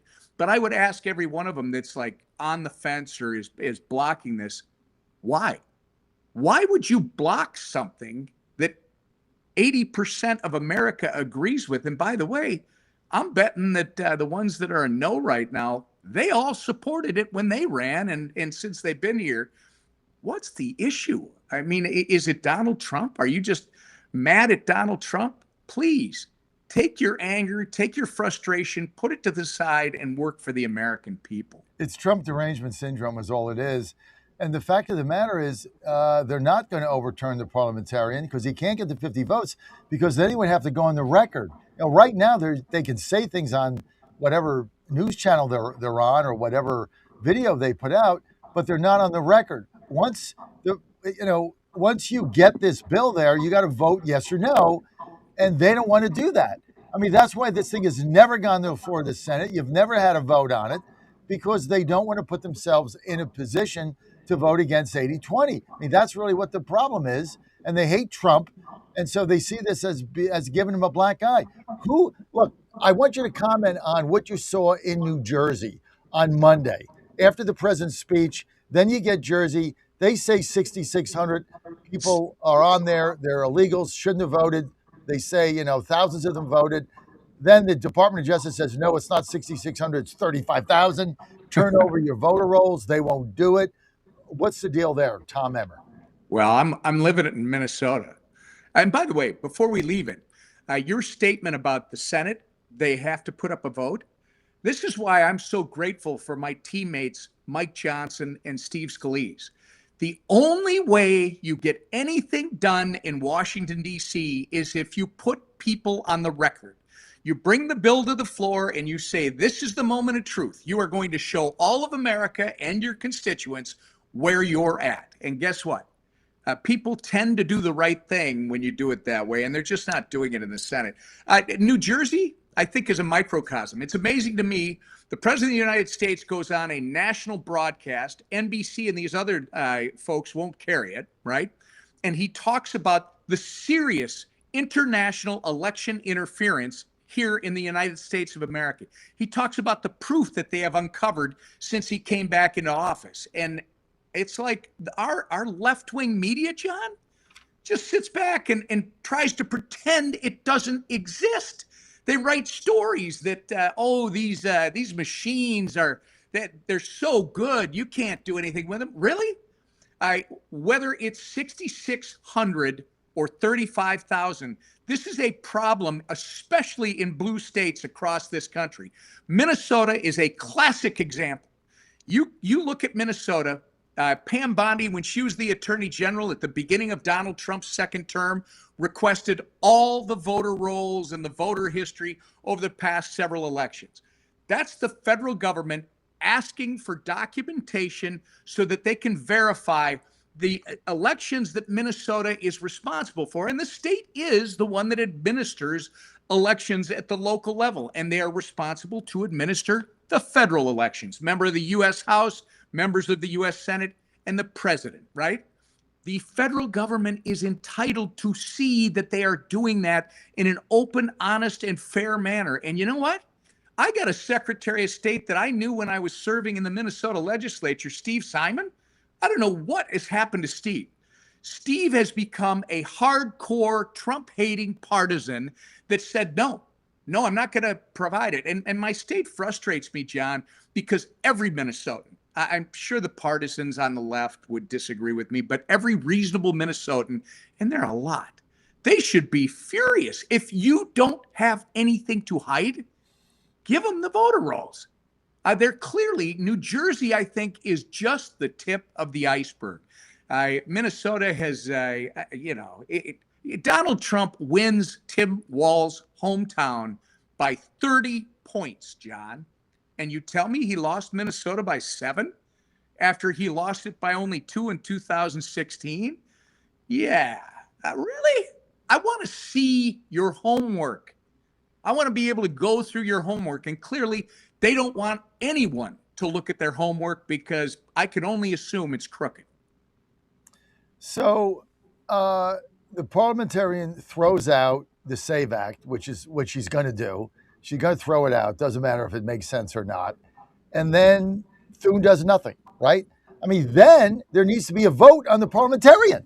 They won't even do that. Yeah, John, but that's the issue. That's where we're going to have a real problem. And I think all of our senators are going to run into a problem, even the ones that are great, because the frustration is going to continue to grow. They live in a bubble here in Washington, D.C. They have 6-year terms, which means for 4 years at least, maybe 5, they are stuck in an echo chamber, listening to each other, patting each other on the butt, wishing you have a great weekend, all this stuff. They're forgetting about the people at home that are so frustrated. And they listen to the media's garbage about, this election is going to be about the Iran war. It's going to be about affordability. Well, that one's true, but it's not affordability. It's going to be about the economy, right? And right now, the economy there are amazing things going on in the economy. Perception's not quite there yet. We've got to have people. I should tell you this, John. I had a major bank CEO in here the other day. He was talking about customer data that they have, and he said it's very clear in the past year that the people that are from the middle down when it comes to wealth or assets, so the lower end of the middle class, he said it's very clear that they are benefiting more than any other sector of America because of the big, beautiful bill and the tax cuts and the credits. He said, even though they tell you that they're struggling, the news tells you people are struggling, John, their savings are going up. Their credit is not going up. Their credit is holding tight. They're not growing more credit. And by the way, he told me that their spending is up 6%. If that's the case across this country, John, the issue is, we got issues because of Iran, and the president is doing an amazing job. And I have confidence in him and Pete Hegseth and everybody that is executing. I don't have any confidence in our media in this country because they want to report that we are not succeeding on a regular basis. This is a problem that has come home very clearly, and we'll deal with that, I believe, after the Iran war their mission is complete. Economy booming, all the underpinnings are there. Manufacturing is up, jobs are up, wages up. Even the stock market, I know that's up, but that's volatile. That doesn't affect everybody, but your salary, your wages, your jobs, your home, all of that is up. Okay, two things, Dan, hold the music a second. Two things. One, when are we going to get the AM radio in every car bill attached to one of these bills? When are we going to get this in? And can we do it before this session's over?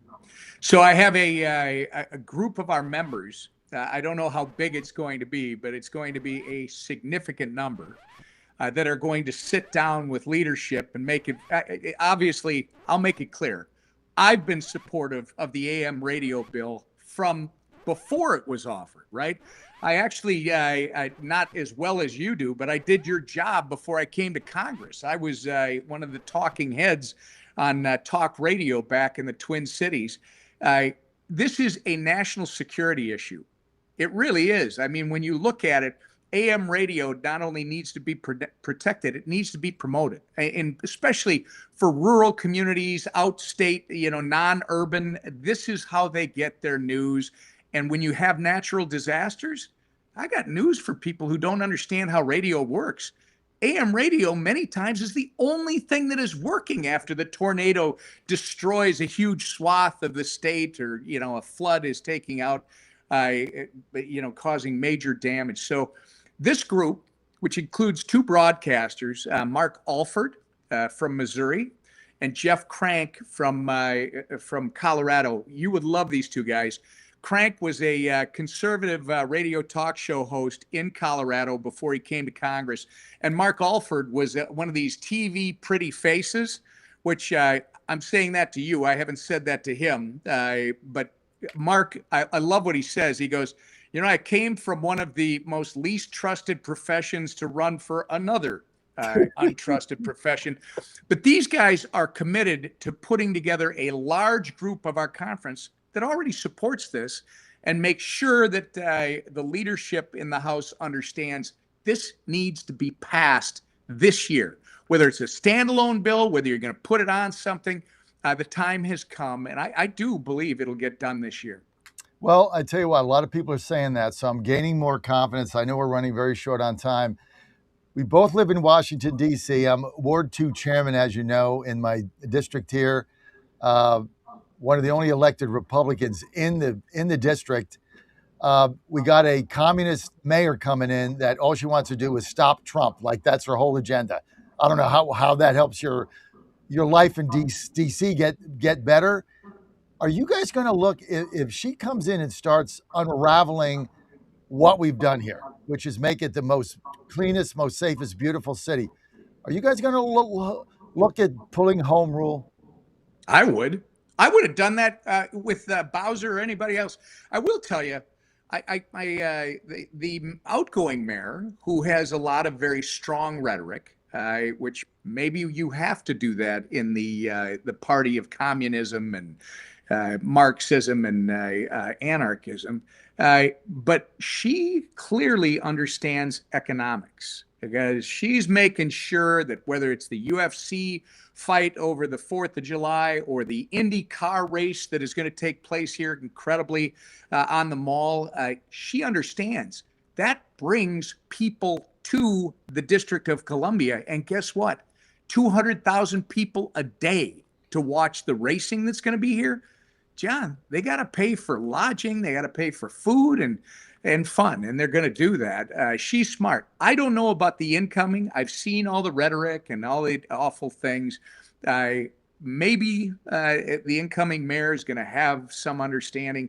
But regardless, you don't even have to put that in the mix for me. I don't think they should have a mayor and a city council.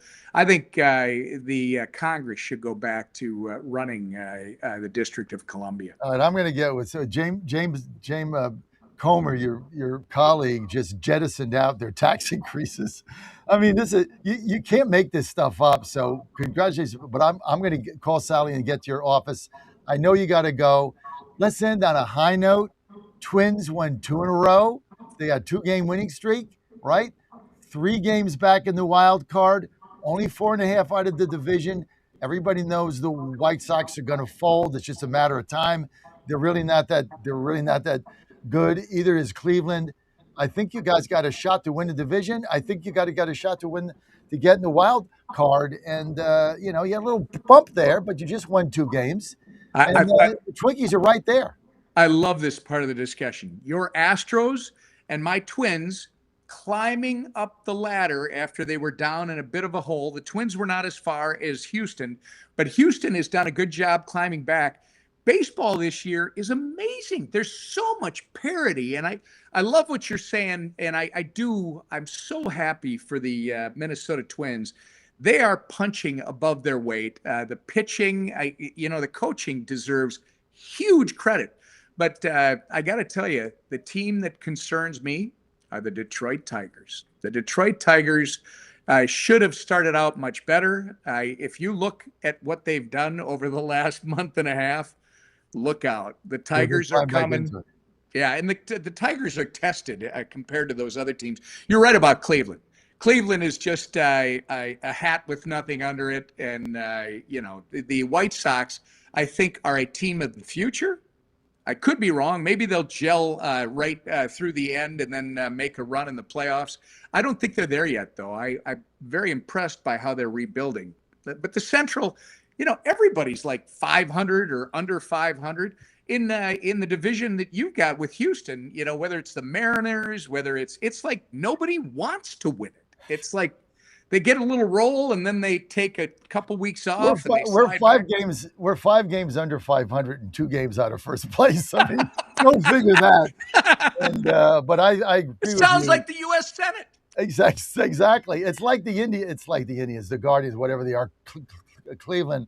No, Ramirez, all hat, no cattle. I think I still predict the Twins are going to win that division, but I'd be worried about Detroit also, especially because Scoble now is pitching for generational bajillions of dollars because he's not going to stay with Detroit. Every game he pitches now is worth probably another $10 million in his new contract, assuming there's baseball in 27, which I don't know that's going to happen. Me either. I think you got to get a salary cap. Tom, I'm going to get with Sally, get to your office. Thanks for your time today. Thanks for being with us. Thank you, John. Thanks for what you do. We love you. All right. Tom Emmer, House Majority Whip, Minnesota 6. I'm going to be right back with the Virginia gang. Stay with us. Part of the John Fredericks Media Network. Van Hillary has fought for America before, and he's ready to do it again. As an Air Force navigator in Desert Storm, You got a guy at 9:30 and then 10. Stay on mission. When he came home to Tennessee, he won an election nobody thought a Republican could win. Then he did it again and again. For almost a decade, America First conservative Van Hillary has fought the radical left, stood with President Trump, and never folded, securing our border, cutting taxes, and bringing jobs to Tennessee. Radical Democrats are trying to hijack our country. President Trump needs a conservative fighter who knows how to win. I'll keep fighting to help President Trump finish what he started, keeping our border secure, growing our economy, and destroying the woke agenda. I'm Van Hillary, and I approve this message because I'm standing with President Trump to get America back on mission. America First conservative Van Hillary. He's never folded, and he never will. Paid for by Van for Tennessee. The Trump administration has brought positive changes when it comes to fixing our broken healthcare system. If we really want to make America healthy again, well, that starts at home. And that's where the Wellness Company comes in. You see and hear from the Wellness Company doctors all the time, and you know their products are the gold standard for keeping you and your family safe and healthy, giving you the opportunity to make sure you're prepared for whatever happens with their prescription medical kits. Additionally, the Wellness Company offers a variety of products, from parasite cleanses to methylene blue to weight loss and so much more. Make America healthy again starts at home. Do your part and protect the health of you and your family. Live a healthier, longer, and more satisfying life. Go to twc.health/Godzilla and order. That's twc.health/Godzilla. Use promo code Godzilla to save 10% today.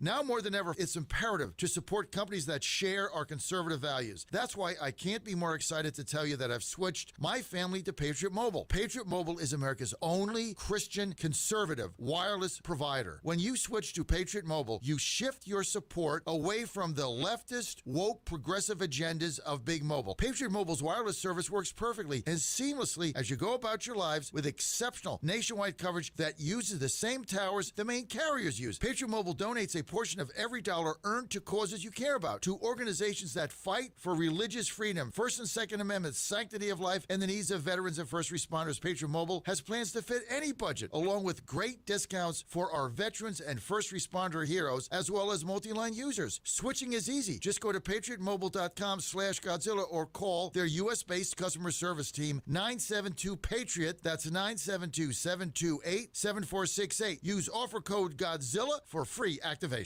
Bad decisions limit future options. Make enough bad decisions and you will destroy your life. Listen to The Flatline with your host, Rick Hughes, every Sunday morning on the John Fredericks Radio Network. The Flatline describes a main line of resistance in your soul, built on God's Word. Join us every Sunday morning for 30 minutes of inspiration, motivation, and education, all without manipulation. That's The Flatline with Rick Hughes, heard here every Sunday at 8:30 a.m. on the John Fredericks Radio Network. Trump 2.0 is in full effect. How do you keep up with all the action? I'll tell you. TrumpNationNews.com is your inside source for the inside scoop. Manufacturing, jobs, deportations, and the nation's rejuvenation. The first 100 days and beyond. All the news you need and no liberal gibberish. It's the perfect way to start your day. Sign up for the TNN newsletter. Do it today. TrumpNationNews.com. TrumpNationNews.com. Part of the John Fredericks Media Network. Van Hillary has fought for America before, and he's ready to do it again. As an Air Force navigator in Desert Storm, Van's mission was simple: chart the course, stay on mission.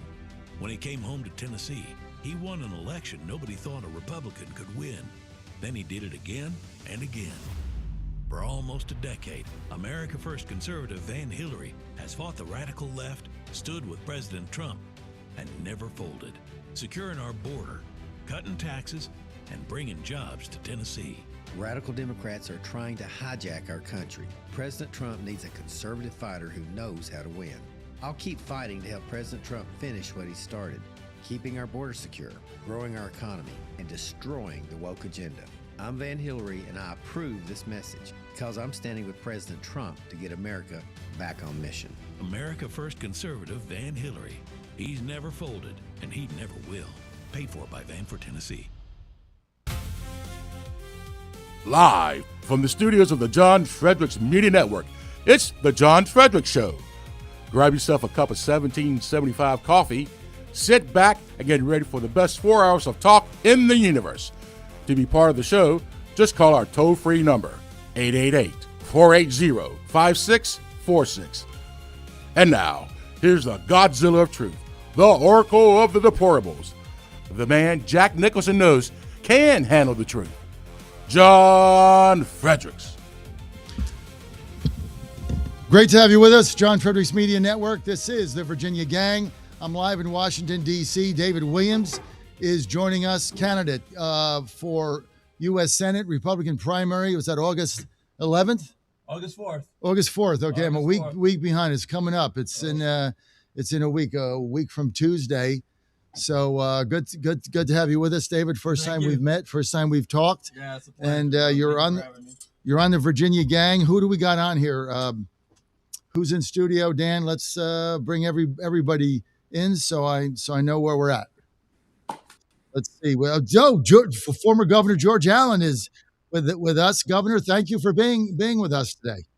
Good being with y'all. Okay, is that it? That's it if I don't count. All right, so we got the former governor on. Governor, thanks for being. By the way, Governor, you look great today. Well, thank you. Got to get all dressed up to be on your show with the Virginia Gang, and so there's a lot to talk about to make Virginia more competitive. We need reality rather than delusion. Right. Well, let's start with let's start with our featured guest, David Williams, running for U.S. Senate in Virginia. That primary very contested. It'll be on August 4th. several other people in it. Bert Mizraou, if I can ever say his name, former general. There's a young lady in it I met. I honestly can't think of her name. I just don't. I covered and I have Kim no Farrington. idea. What's her name? Kim Farrington. Kim Farrington. Yeah, And nice. Bert Mizraou. Yeah. Okay. And Bert Mizraou. Okay. David, tell us why you're in this race and tell me and the governor why you think you should be the nominee. Yeah, no, thank you for having me, John. I really appreciate it. It's great being here. I appreciate being able to talk to all the Virginians out there. I wish you a happy Friday on this beautiful weekend. So for me, I started out in the Navy, then I went to the Marine Corps as an officer, infantry officer, then on to the State Department where I became a diplomat, where I like to say I refined my ways there and then on to the CIA. And so 30 years of service to our nation and to our country, because it is the greatest nation in the world. And I truly believe that in American exceptionalism. But I just started to see our country move further and further to the left. And as you see now, and I've been saying this for a while, where you see socialism is starting to take root with our young. And that was very concerning to me. And I knew that I had to do something about it. I knew that I had to get in the race. I knew that Virginia needed strong candidates. And so that is why I'm in this race. I truly believe that we are going to beat Mark Warner. And we have a plan. We know exactly how we're going to do that. And we are talking to Virginians on exactly how that's going to happen. And so that's why we're in this race. George, Governor Allen, you won races in Virginia when they were still competitive and Republicans could win. And of course, we had Glenn Youngkin with his big upset over McAuliffe in 21. What does a David Williams have to do now to be competitive against Mark Warner, who's got $700 million in the bankers, or some enormous number? I don't think he has that much, but he has right much money. David and Bert, both of them are doing, and I haven't met the woman running, and David just last Saturday morning was at that Virginia Beach breakfast, Republican breakfast. John, you and I were there fighting against the gerrymandering with it. And so, David, I heard good reports from people who were there. They were impressed by you. And there's nothing more important than that grassroots meeting the people, looking them in the eye, answering their questions. As I understood it, there was a fella who was at the Golden Corral where they have that breakfast, who was not a Republican, but just heard you speaking. And he got brought in and he said, I kind of like, or whatever, you intrigued him. And so Republicans to win in Virginia, you have to have the Republicans as unified as possible, which is not always the easiest task. I've always said you have to have all the wings flapping together in the same direction. But then you got to win the independent voters, the key of those swing voters, and maybe get a few Democrats. But in Virginia, neither Democrats nor Republicans can win just on that. They got to get some independents. Republicans generally need to get about 55% of the independent voters to win. The Democrats maybe need, 48% or 46%, because they have an advantage of 3 to 6% in elections in Virginia. So if you don't have the money, and because when I was running for governor, Mary Sue Terry had tons of money. We were dead broke. We were 31% behind after I got the nomination. But what we did is we just went out and went to country stores, met anytime there were people together, we were there, and get earned media, getting on John Fredericks' show, get on other radio shows, try to get free publicity, so to speak. It's called earned media. And if you do that and be resourceful and have a message that motivates people of what you want to do, it's important to say what's wrong. And there's a lot of things wrong going on in Virginia right now. The recent session of the General Assembly, what did they do? They said that Governor Spanberger said, going to make Virginia more affordable.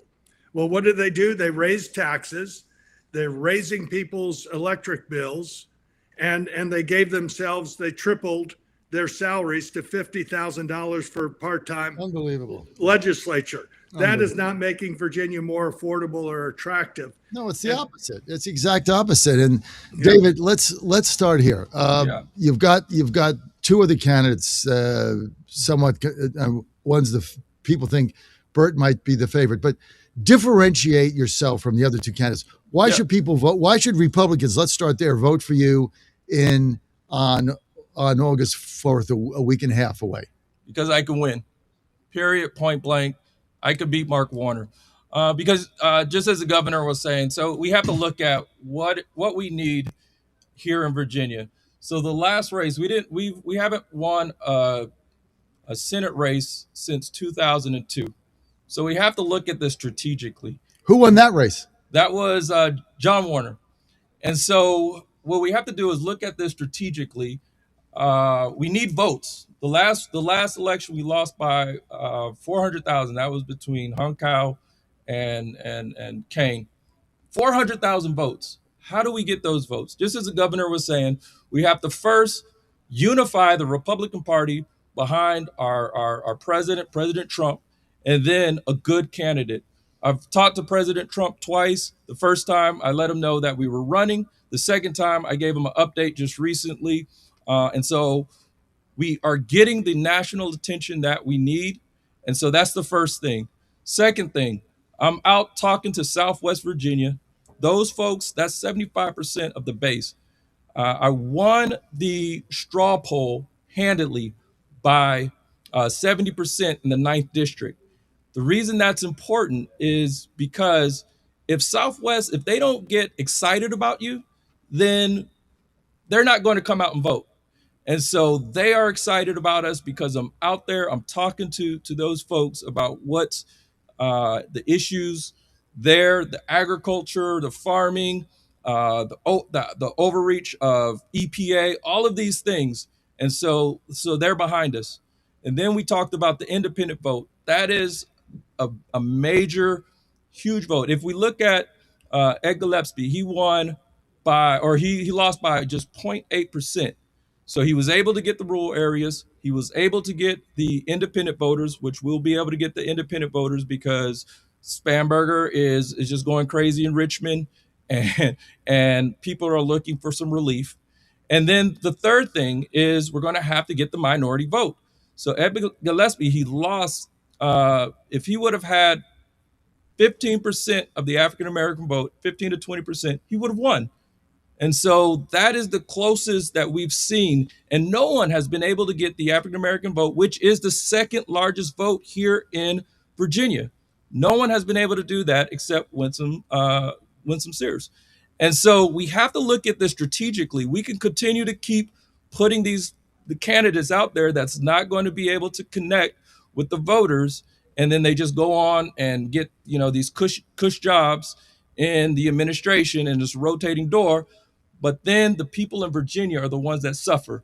And so this is what we have to make sure that strategically we have to put the right candidate. How do you overcome the natural Democrat swing? We're in the middle of a war. Gas prices are up. Yep. A lot of our base is disillusioned by a lot of the things that are going on. I mean, I happen to think it's going to turn, and I think the Republicans are going to hold the House and actually pick up a seat in the Senate. So I'm the optimist here. But George, maybe not so much. But how do you overcome the negativity that's out there? I agree with you, John. I am an optimist as well. But the way that you do that is you talk to Virginians about table topic issues, and that's the economy. One thing that I am telling them is, we have to work with President Trump on the no tax on tips, no tax on overtime. You see that, the child tax credit, those are really having a great effect on just the young families. And so we have to make sure that we're talking about that to the voters, and they're seeing through all of the lies, essentially, that the Democrats, they're not even Democrats anymore. They're far left. They're Democrat socialists at this point. And so they've moved so far left, they've abandoned the folks in the middle. And so what I believe what you're talking about, John, is you're going to see a shift of these folks that are going to come over to the center, and it's up to us to have a good candidate that can welcome them in the tent, but then also ensure that we keep our conservative values, we keep our fiscal responsibility, because right now, we're at 38 trillion in debt. That is the greatest national security threat in my mind, because it's a house of cards. If we don't get that down, if we don't balance the budget, then we won't have a government for our kids in the future. And so that is the prime thing that we have to be talking about to these folks. Governor Allen, is he right here? There's a lot of things that David said are exactly on target. I would suggest to you that you emphasize the good things about the Trump administration, but you got to run on your own, on your own record of service to our country, and then point out the good things. That if we're up to the Democrats, we'd all be having a big tax increase right now. You're talking about no taxes on tips. That's a good one. Any restaurant you go to, you ask the waiters and waitresses and so forth, do you like not having to pay taxes on your tips? That'll resonate with them. And talk about especially, and you're right as far as winning in Virginia. And this is how Youngkin won, because I was very much involved in his campaign. They wanted to really turn out the vote and challenge the people in Southwest Virginia, the 9th District, the 6th District in the Shenandoah Valley, the 5th South Side. Hey, we can offset Northern Virginia if we vote strong, because in off-year elections, folks out in the country don't vote as much as they do in the suburbs of Northern Virginia and the urban areas. And so you got to really turn out the vote in the Valley, Southwest, and South Side. And then not just win Chesapeake and Virginia Beach, but win them big. Those are places where Republicans can win. You, having served in the military, will certainly resonate. And same with Bert in the Hampton Roads area, with all the military, the naval installations, and Army and Air Force there. And so the military folks are going to naturally be receptive to you. Insofar as the minority vote, when I beat Chuck Robb in 2000, I got 17% of the African American vote. As far as I was concerned, that was the difference. When I won the governor's race, I got 23% of the African American vote, which you would say, well, gosh, that's not much. Well, it's about 5 times more than Republicans normally get. And so your issues, your ideas, your kitchen table issues are things that'll matter to folks. Southwest Virginia is energy literate. The Trump administration's energy policies have been excellent. And there's things that John knows that I don't necessarily think the Trump administration has done right, but emphasize the positive. The Secretary of Energy is excellent. Secretary of the Interior, excellent. What Zeldin is doing at EPA and making regulations more reasonable is outstanding. And so people in places that will understand that will care about it and how that resonates with them. The other thing for Virginia right now is that in rural areas, remind people of this gerrymandering effort. Yes. What they wanted to do was disenfranchise people who live out in the country. They wanted to give 5 congressional seats to Northern Virginia, to inside the Beltway. They wanted to disenfranchise people in the Shenandoah Valley. They wanted to split it 3 or 4 different ways. Remind people on the Northern Neck, the Middle Peninsula, Hampton Roads, they wanted to take away one of your members of Congress and give it to Alexandria. You remind people in the Piedmont area, the Richmond suburbs, they wanted to take your representation away and give it to Northern Virginia.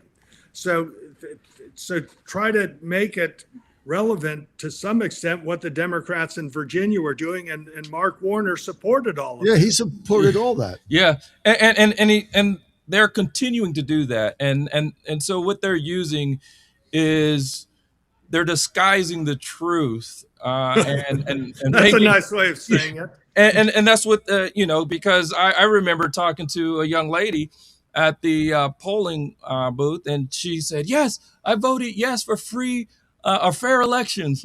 And when I explained to her that it would have, that is actually going to make it 10-1, you should have just saw her face. She was just so demoralized. She because she didn't understand the actual ballot. When she read it, it was disguised, and that is what they are doing. And it's not just this one. If you look at the upcoming ballot amendments, they're doing the same thing. And so there's just little words in there that if you're not politically savvy, if you don't understand what they're really saying, that you can fall for it. And I think that really Virginians are just getting tired of all of the political machinations and deceit, and they just want someone that is going to speak the truth, that's going to have integrity. Even with Mark Warner, he said that he was only going to run 2 terms, and we see that he lied to the voters. And so we have to start holding our politicians accountable when they say things like that, or when he voted to shut the government 13 times, right? So these are the issues, and these affected everyday people. I have Marines at the time that were not getting paid and had to try to figure out what they were going to do in the reserves. And so these are things that people are just fed up with, because politicians, they sit in their ivory towers and they don't represent Virginia. And I truly believe that Virginians are tired of that. They want people that are going to listen to them. And so we're seeing a lot of momentum because we're talking to Virginians about the things that really matter to them, and we're going to represent them. I think that's a good message, John. Yeah. David, that's a good message. The key is people need to hear it. And I would get to as many groups as you can. If Kiwanis clubs, if Rotary clubs, if Farm Bureau meetings, wherever you can meet people. I think that people look at folks in Washington as out of touch. Totally. There's nothing more important than integrity. And so that's something that'll resonate with them. Shutting down the government. It's usually the Republicans who get blamed for shutting down the government. And I think one of the most stupid things of all is shutting down the government. It never does any good. It's dumb. And we always lose. We always lose the narrative. It doesn't matter since Gingrich. It doesn't matter who does it. Republicans always get blamed. But if you can turn that, that they shut down the government, he voted 13 times to shut down the government. Yeah. Virginia is such a federal government state. Yes. Fortunately and unfortunately, but that is something that resonates, and it's so stinking stupid. It's not as if you're saving any money. You end up actually paying these federal workers not to work. Well, because they ultimately make it up. And it's inefficient. On top of it all, you're not providing whatever services. And they continue to get paid. They continue to go to work. I think they even had a recess in there. And so that is their main job, is to make a budget and pass laws and legislation. Yeah. If we went to work and we didn't do our job, what happens? You get fired. And so that is why we really have to start holding these the politicians, Mark Warner, Abigail Spammer. We have to start holding them accountable. If you come in as a moderate and then you flip the switch and you start raising taxes over 51 tax proposals, you start taking people's Second Amendment laws or their rights, and then you try to ram down our throats redistricting, which 2/3 of Virginians have already voted for. Call it gerrymandering. Yes, exactly. Then we need to make sure that we hold them accountable. We need to make sure that we go out. There's going to be a referendum vote. I truly believe what John is saying here is going to be a referendum vote where people are tired of this. They're going to come out. Mark Warner's worried. I think he said that if elected, this will be his last term. Well, guess what, Mark Warner, you said that the last time, and you said it. And so, like I said, it's lunacy. He's not leading. All he does is sits up there and makes anti-Trump videos in his car, and I tell you, it's not resonating with Well, he's people. just We gonna call him Mark Weiner, I think. If we you're should the start nominee, calling. all he's going to do is run against Trump. Every press release he puts out, Yeah. that's all he does. Remember, he was the guy that flew with that phony dossier guy and met him in London under the table. Try to get stuff. The guy, It's guy's sad. full of It's not the Mark Warner that first ran where he was a business guy. Right. So you got to hit him on that. Yeah. But look, we're out of time. But I agree with the governor. You got to get out there. You got to get as much earned media as you can. You've also got to be advertising on the John Fredericks Media Network. Yeah. So no ads, you don't win. You advertise on my show, you win. George knows he advertises, he wins. That's what happens. And can I give this shameless plug there, John? Yeah, real quick? how do people reach you? All right, so we need Virginia to stand up. We need Virginia to come out and fight. They're trying to take over our Commonwealth. Please go to David Williams for FORVA. Let's get out. Let's vote before August 4th. If you want to go vote August 4th, please do so. But let's get out and let's do this, Virginia. We have this. God is with us. Let's go. Thank you very much. God bless you, and God bless our great Commonwealth. David, thank you. Thank you for coming into our studio. It's Thank you, sir. great to meet your family. Quick break on the Virginia gang. When we get back, he was in Roanoke yesterday. U.S. Comptroller Gould next, live in studio. Keep it right here. Everybody's talking about weight loss Great job. because the Do I have your results are card? so Yeah, I dramatic. give it to you here. They work by lowering blood sugar and reducing appetite. So, what if you're looking to lose weight but not interested in painful weekly injections, especially when you hear about some of those intense side effects? That's why doctors created a weight loss supplement called Lean, and the results are remarkable. The ingredients studied in Lean have been shown to lower your blood sugar, burn fat by converting it into energy, and curb your appetite and cravings, so you're not as hungry. But listen, Lean is not for the casual dieter with only a few pounds to lose. The doctors at Brickhouse Nutrition created Lean for frustrated dieters with 10 or more pounds to lose. Get started with 20% off and free rush shipping so you can add Lean to your healthy diet and exercise plan. Go to takelean.com and enter the code Godzilla for your discount. That's discount code Godzilla at takelean.com. MyPillow's second annual mega sale is finally here.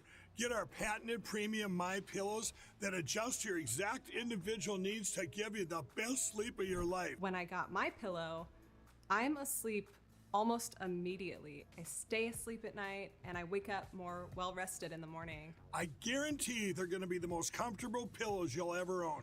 King size only $24.98, queen size only $19.98. Giza Dream bed sheets, the best sheets in history, as low as $29.98. Lux Pier 6-piece towel sets, towels that actually dry you. What a concept. Now only $39.98. And our made in the USA mattresses and mattress toppers as low as $99.98. So go to mypillow.com or call the number on your screen. Use your promo code to take advantage of our second annual mega sale. Plus, free shipping options available when you order today. So don't delay, order now.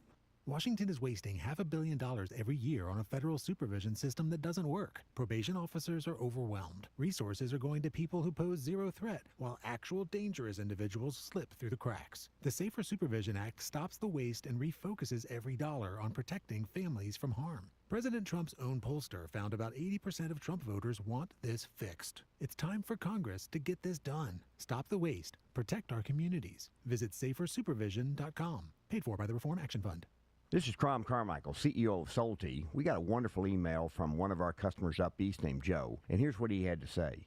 I started taking Solti almost out of desperation with little hope because I was resigned to the futility that although I was up to taking 2 statins a day, high cholesterol was something I just had to learn to live with. In fact, when I turned 60, after taking a stress cardio test, my doctor called me on a Saturday, which of course is never a good sign, and told me that I was clogged more than 95% of the people my age. I had an angioplasty and a stent procedure done at that time. Today, my stubborn triglycerides are only 1/3 of what they had been before starting taking Solti. My prescription statin dosage has shrunk from 60 milligrams to only 10 milligrams a day. My primary care doctor that I have had for many years still can't believe the results, and neither can I. Thank you, Salty, for providing such a wonderful product. And folks, I want to invite you to take care of your heart also by going to GodzillaHeart.com. That's GodzillaHeart.com. Use the code Godzilla at checkout, and you'll get a 50% discount on your initial shipment. Thanks so much.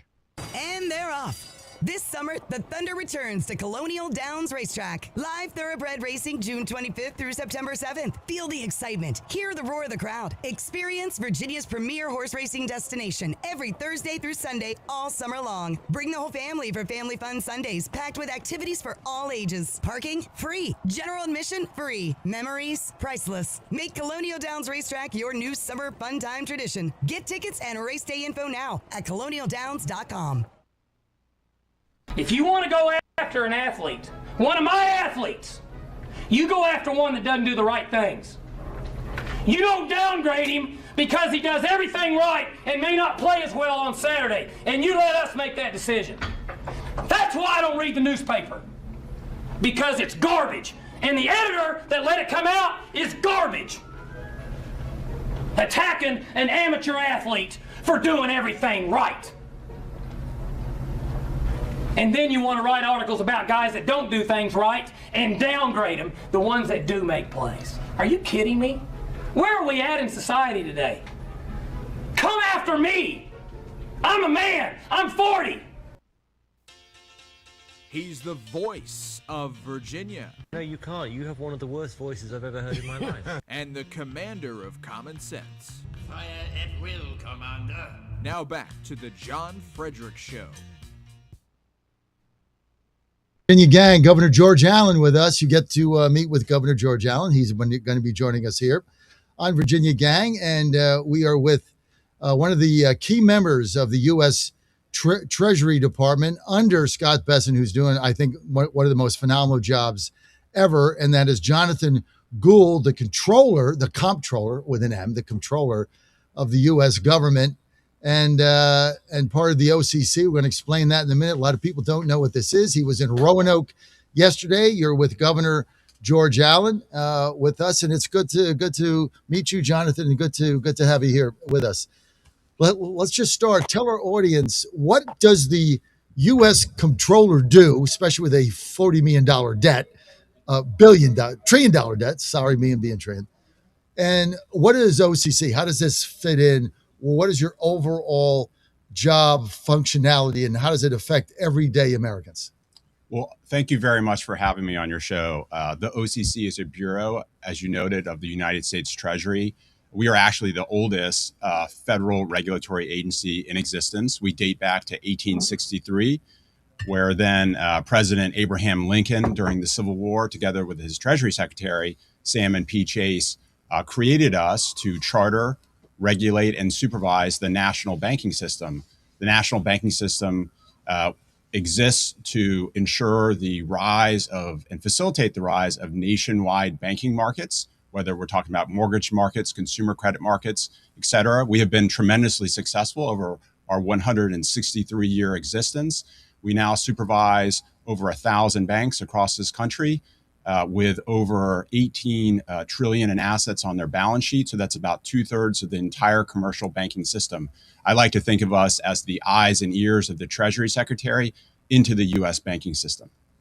So when you're overseeing that many assets, right? It's what, $18 trillion. How do you guys navigate through when we went through the bank failures in 2008? How do you guys navigate through what is going on right now? And you've got a lot of bad debt out there, a lot of people starting to default. Does that cause you any consternation? Well, our job is to make sure the banking system and the banks that comprise the national banking system are safe and sound. And so to that end, we have thousands of career examiners who've been trained over many years and across many different cycles, including cycles where we've had problems like in 2008. And they fan out across the country.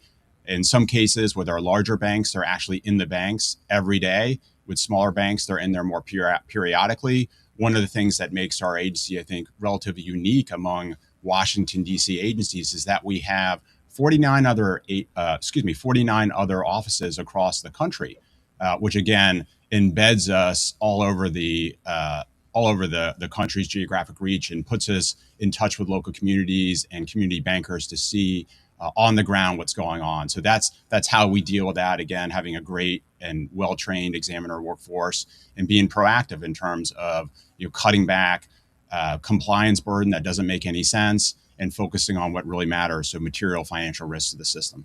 You're on the Virginia gang. We're going to bring Governor George Allen in a moment here, talk about your visit in Roanoke. We're with U.S. Comptroller Jonathan Gould, part of the Department of Treasury, OCC.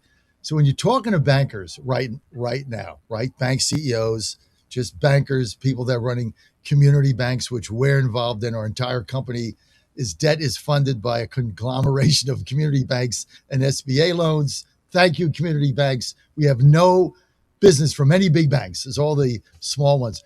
But what are they telling you when you meet with bankers and you say, what's the number one driver, your number one concern? You're running this bank conglomeration. What are you hearing from them, Comptroller Gould? So I spent a lot of time on the road outside Washington, D.C. Yesterday, being down in Roanoke was no exception to that. It was great to be in Roanoke, the Star City. It's not too far from where I grew up in Lynchburg, Virginia. So great to be back there and hear directly from community bankers down in Roanoke.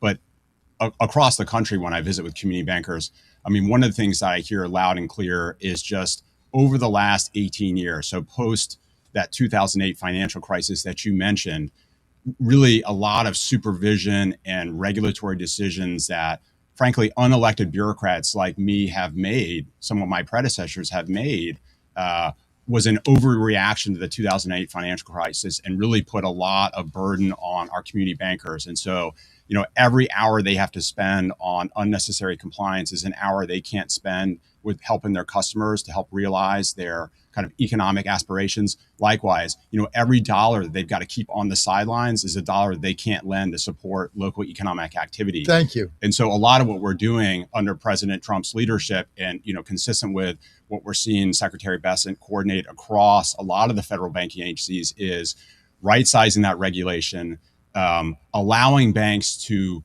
resume their proper role as financial intermediaries, get off the sidelines and start having real impact again in their communities. Comptroller Gould, what have you put in place to stop the bigger banks from gobbling up the community banks, which for a company like ours has been the lifeline of our business? Like, we won't do business with Wells Fargo, Bank of America, all the big ones.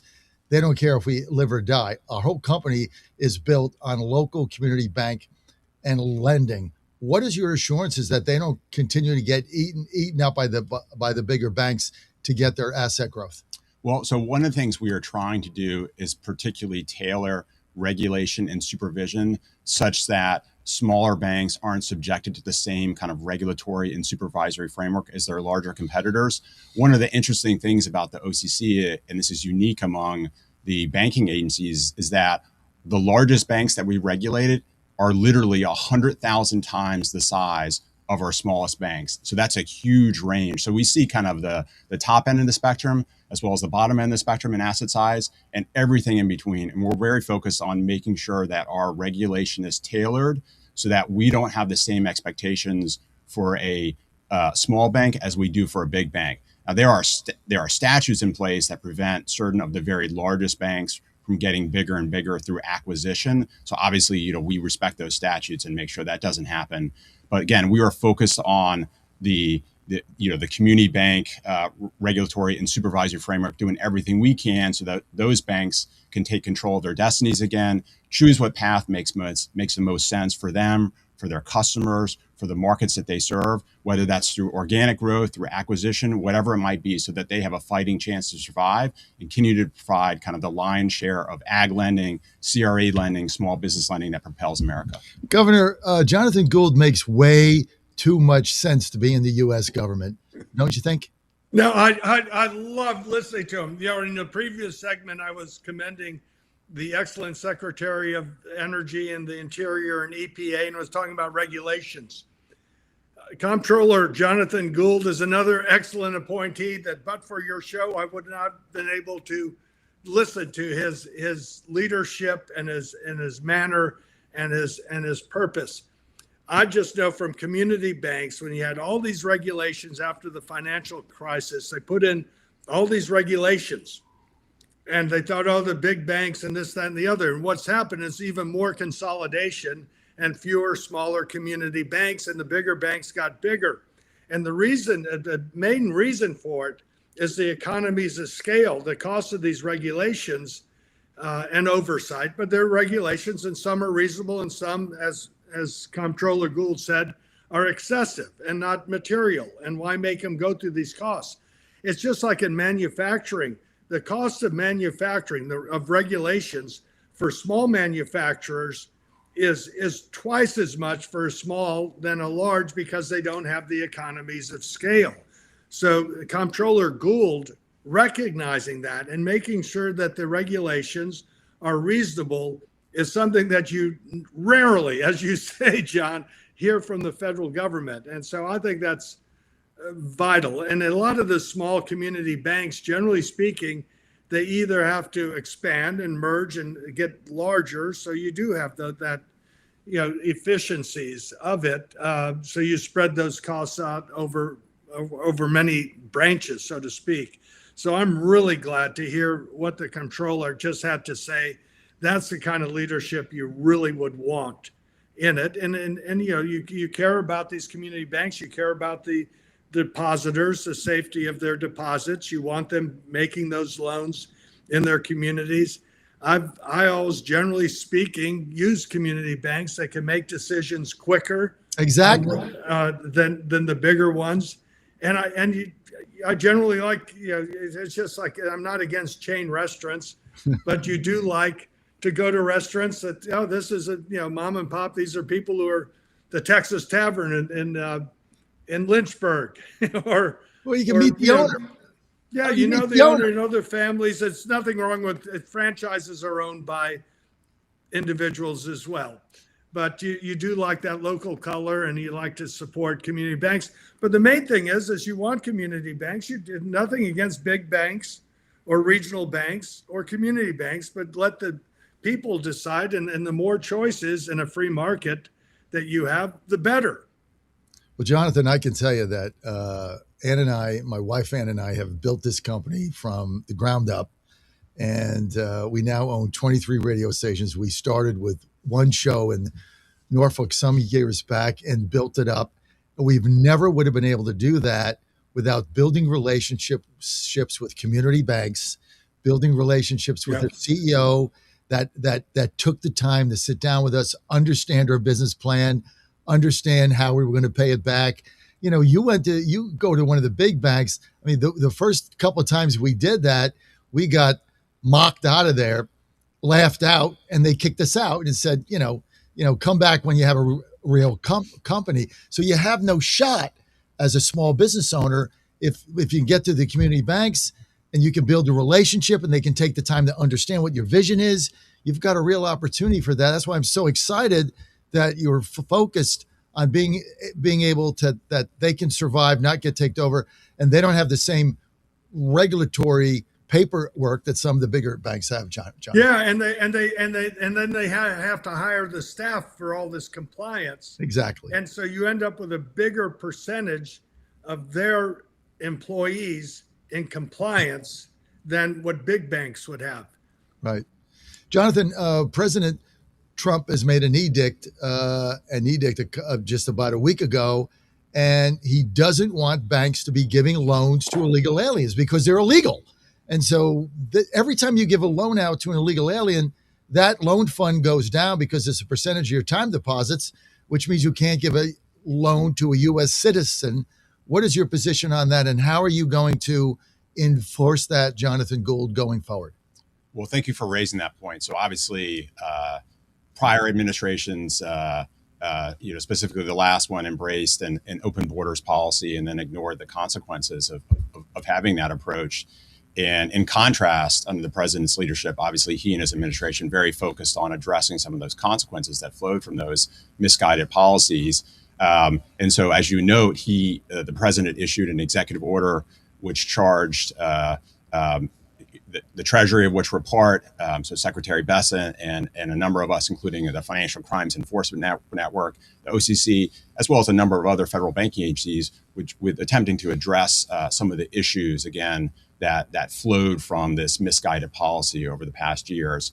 So we are focused on a lot of things. And some of this goes back to the points that you all were raising around community banks. So number one, what we've done, again, together working with the Treasury Secretary and the team over at Maine Treasury, we have been focused on making sure that banks are aware of their existing obligations to know their customers. So that's an existing obligation. And, I was down on the front lines, if you will, down in Texas with Secretary Bessent not too long ago, hearing from community bankers there who are grappling with some of these challenges and hearing all the success stories they have had in, again, kind of knowing their customer effectively. That's so important that banks know their customers because, of course, Americans, I think, have a reasonable expectation, consistent and entirely in line with the president's EO, that essentially our banking system not be used to facilitate illegal activity, whether it's money laundering, illicit finance, what have you. So that's an entirely reasonable expectation. And the president's EO gives us common sense tools to help drive this forward. Like give us an example. Some illegal alien has a business or whatever, goes in for a loan. What are the safeguards in place that they're not going to be able to get that loan? So let me give you a couple of examples kind of related to that. So one is we issued guidance, again, together with our federal counterparts, identifying a number of red flags. So specific kind of hallmarks that not in all cases, but in some cases might present heightened risks of illicit activity. So we have, again, helpfully provided that information to banks so they can, with their limited compliance teams, particularly at community banks where they are a limited number of resources, can focus on kind of areas of highest risk. Another thing that we did more recently, again, consistent with the president's EO, is, as you know, we are a safety and soundness regulator, meaning we want to make sure that when banks make loans, for example, that the banks understand the credit risk associated with the borrower to which we're lending. And so we issued, again, together with some other federal banking agencies under Secretary Bessent's leadership, we issued guidance around that, just again, highlighting the risks potentially posed by borrowers that are not actually legally here in this country and cannot legally work, right? When obviously for most of us, when we take out a loan, the source of the repayment is our salary. And if, of course, we are not here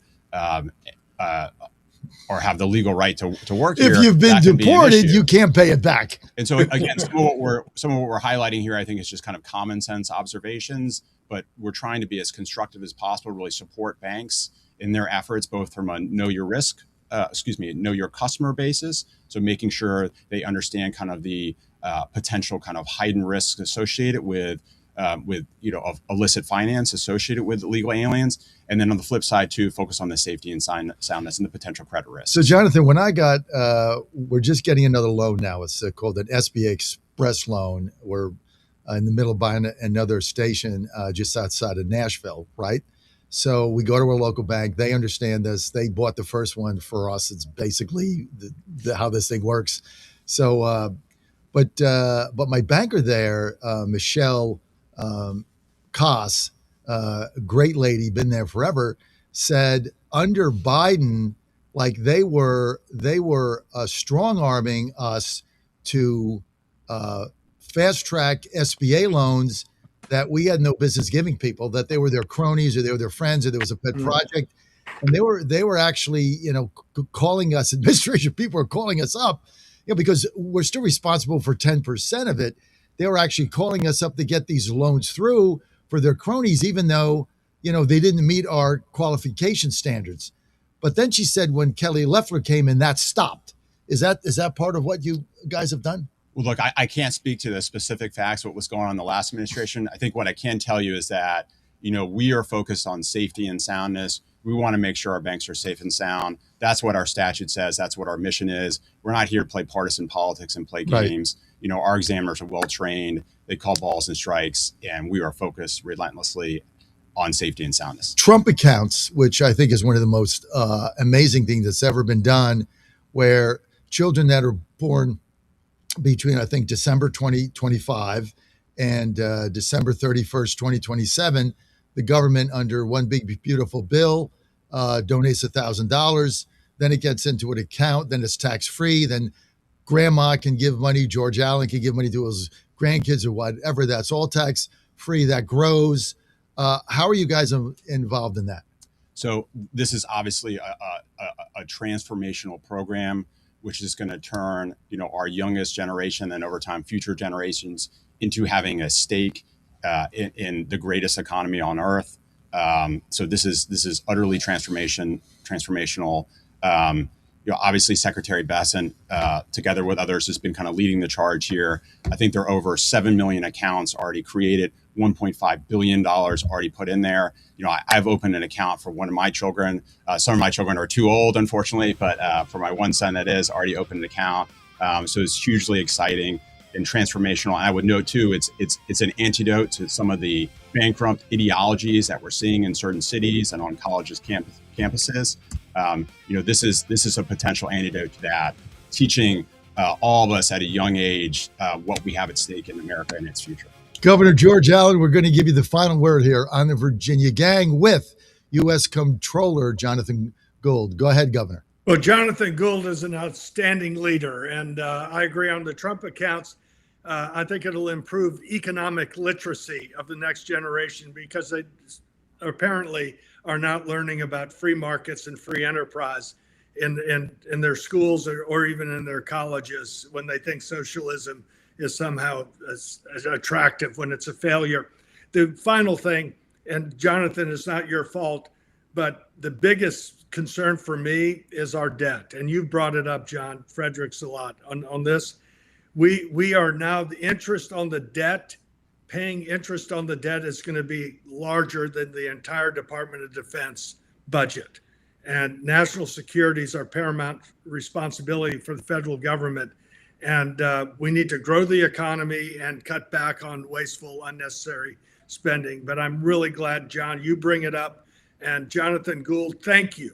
Thank you for your competent, professional, and principled service. And John, thank you for making sure that your listeners learn about Jonathan Gould, learning about what's going on to make regulations reasonable. And I've always said you need to regulate the regulators. And Jonathan's doing that. Governor George Allen, I want to thank you, George. Thanks for being with us. My best to your lovely bride. Tell her I said hello. Sure will. Always love when we get together with the former First Lady. Tell her I said hi. Great lady. And Jonathan, want to thank you for being with us. But I can't end the show without giving a shout out to your number one assistant here, the best in the administration, Rebecca Naus. I've known forever. Boy, she sent me an email. I responded to her in, I think, 20 seconds.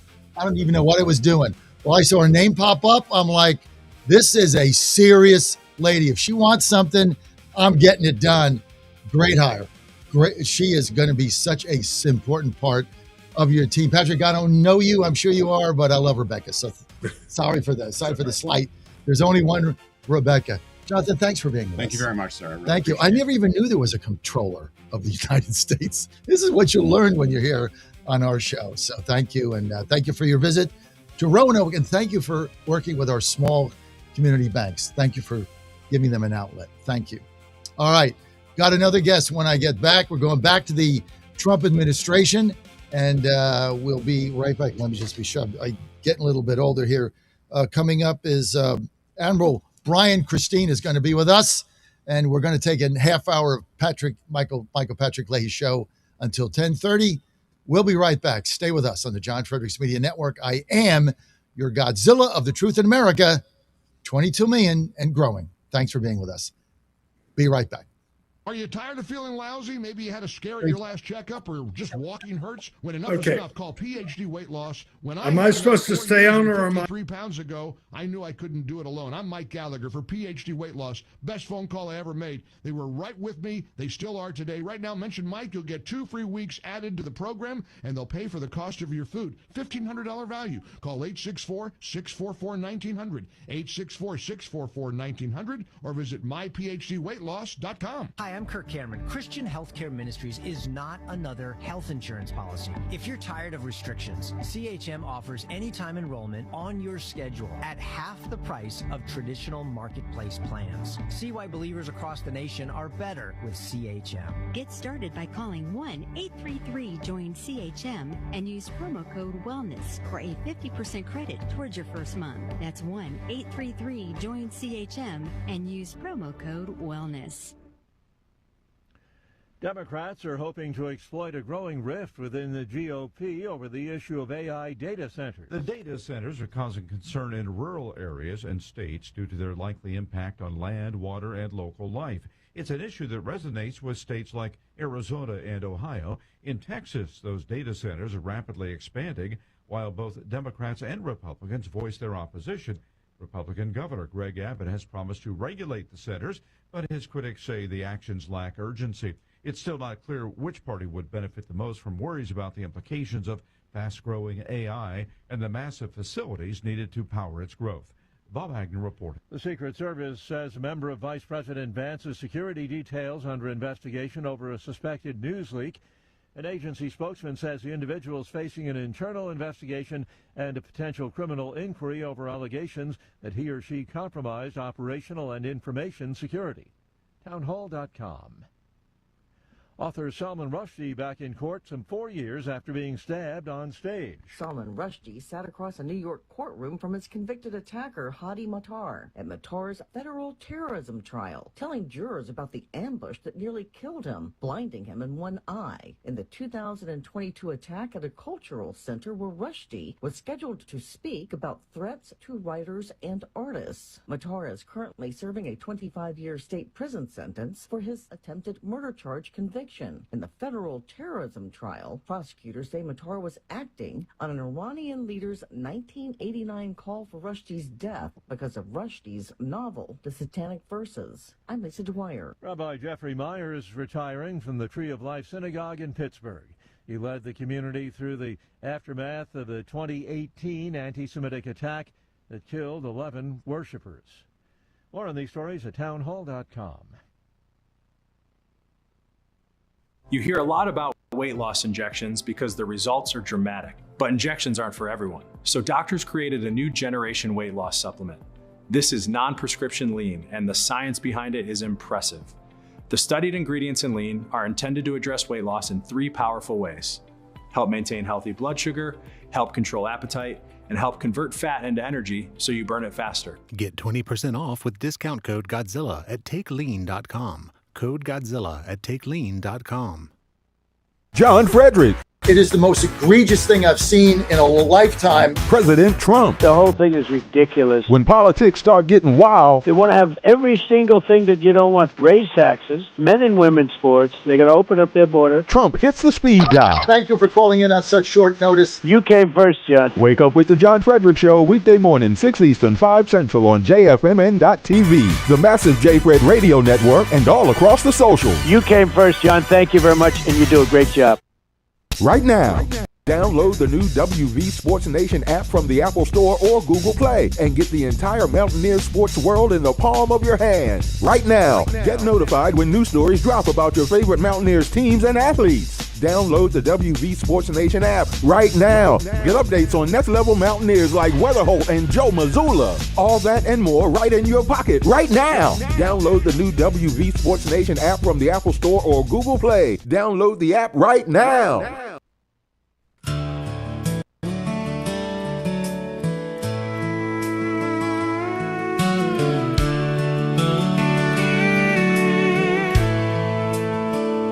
Sunrise paints the fruited plains around the grill. My family's here,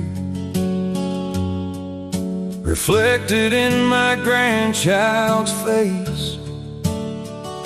Another year, another grace. We gathered round the old oak tree. My heart swells for what we're meant to be. And as the flag waves strong and free, I whisper thanks to dear liberty. Oh, liberty, land of the brave and true, blessed by God in all we do, from golden shores to mountains grand. The greatest blessing in this land, we raise our voices clear and bold, a story that will not grow old. I remember Sundays, pew by pew, my own kids growing strong and new.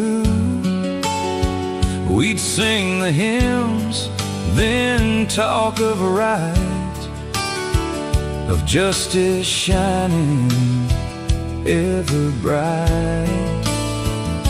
And later on, at summer's close, the crack of bats where heroes rose, we cheered at games beneath the sky,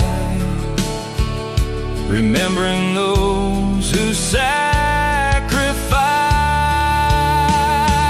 Oh, liberty, land of the brave and true, blessed by God in all we do, from golden shores to mountains grand. The greatest blessing in this land, we raise our voices clear and bold, a story that will not grow old. Live from the studios of the John Fredericks Media Network, it's the John Fredericks Show. Grab yourself a cup of 1775 coffee, sit back, and get ready for the best 4 hours of talk in the universe. To be part of the show, just call our toll-free number, 888-480-5646. And now, here's the Godzilla of Truth, the Oracle of the Deplorables, the man who trucks the truth from coast to coast, John Fredericks. Well, this is a bonus hour of the John Fredericks Media Network. We're extending this to 10:30 because we have a very special guest. And as you know, I am your Godzilla of the Truth in America, your Oracle of the Deplorables, coming live in Washington, D.C. We have a very special guest today live with us in studio. You know, one of the things I do, this is the perfect guest, because one of the things I take every day is, well, my testosterone, Zeus, from the Wellness Company. Take 2 every day. It's my testosterone. You get a little older, it gets a little depleted. Nothing you can do about it. Just happens as you get older.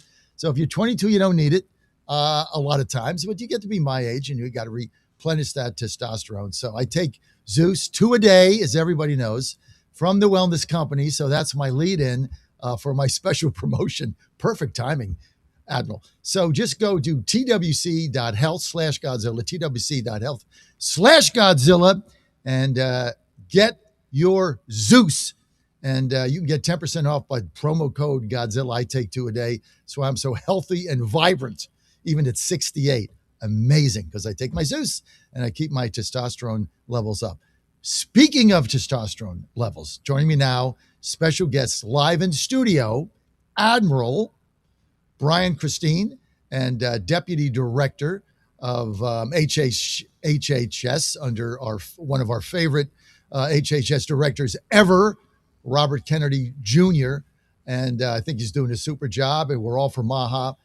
Admiral, thanks for being with us today. It is a great day to be here. Thank you so much, John. Listen, to serve President Trump as the Assistant Secretary for Health at the Department of Health and Human Services, to work with Secretary Robert F. Kennedy, to get to work and to help people like Secretary Pete Hegseth, this is an honor of the lifetime. I am so glad to be here with you today. And you're front and center right now because we all had tremendous expectations for HHS under RFK Jr., my good friend Dr. Oz, who's there running the Social Security situation, cracking down on the fraud. But you, as Deputy Secretary of Health, one of the things that you're involved in now is DOD Secretary Pete Hegseth wants to be sure that our enlisted personnel have the proper amount of testosterone in their system, right? Which we were just saying earlier, through no fault of your own, for some men it just depletes out and you got to replenish it. Walk us through. That's gotten a lot of criticism by the Dems and by the communists, a lot of the trans people, I guess, I don't know. But what are some of their criticisms and why are we going down this path, Admiral Brian Christine? Yeah. So, John, before I became President Trump's Assistant Secretary for Health, I have practiced 35 years as a urologist, and my practice was focused very specifically on men's health. So I understand the need for testosterone replacement in some men. And let me say that I stand 100% behind Secretary Hegseth on his initiative. What he's saying is that we need to screen our warfighters aged 30 or aged 30 and above, screen them for their testosterone level, because as we men age, you can have a decreasing testosterone level. That can occur. The other thing is that our warfighters are, of course, under incredible stress, and we know that there's something called operator syndrome. Operator syndrome is observed in special operations fighters, in our war fighters who are under incredible stress in their jobs, and you see a falling level of testosterone.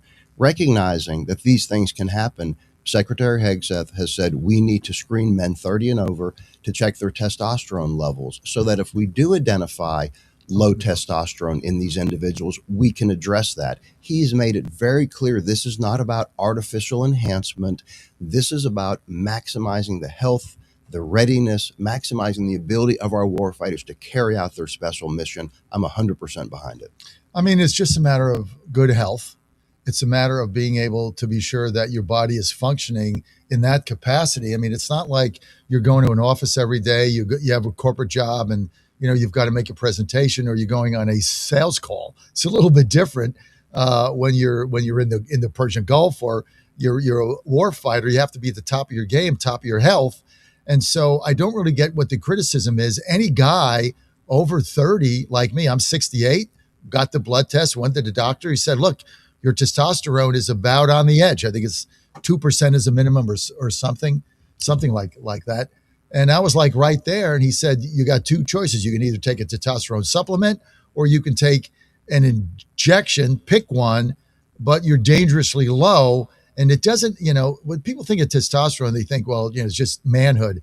I mean, it affects your level of stress. It affects your level of energy, right? It affects so many other things in your body. Absolutely. Admiral. We know that, for instance, men with low testosterone have higher rates of obesity, higher rates of diabetes, higher rates of cardiovascular disease. Those chronic diseases that Secretary Kennedy rightly says are ravaging our country, there are higher rates of all of those in men with low testosterone.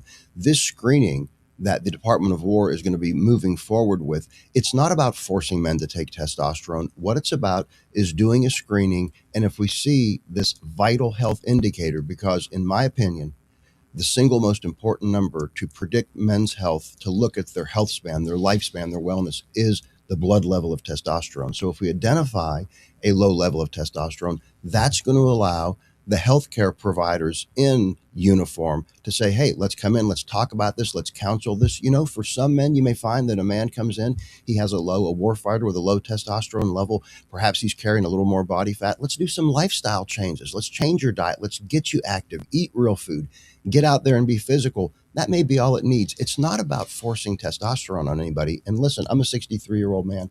I take testosterone. It's made a tremendous difference in my life, but this is not about artificial enhancement. It's not about forcing testosterone. It's about maximizing the health of our war fighters, taking care of our folks in uniform. Now, do you prefer the testosterone be taken via oral pill or by injection? Which is more effective? I personally do testosterone injections. I do several injections a week because that way you can space it out during the week and keep a steady level. In my practice as a men's health expert, there's certainly different ways to administer testosterone. A lot of men would pick self-injections. Some men didn't like to do the injections. That's what I do for myself. But there's a whole host of ways to treat low testosterone. Again, what we're talking about is maximizing the ability of our warfighters to carry out that critical mission to protect, to defend, to be there for us in America. I think this is an incredibly wise move. And I say, Secretary Hegseth, I'm behind you 100%. So why have the Democrats criticized this? I mean, it's a matter of men's health, right? Why are they criticizing something that is, as a trained urologist, testosterone is an important part of all the things that you said: body fat, energy, stress level, etc.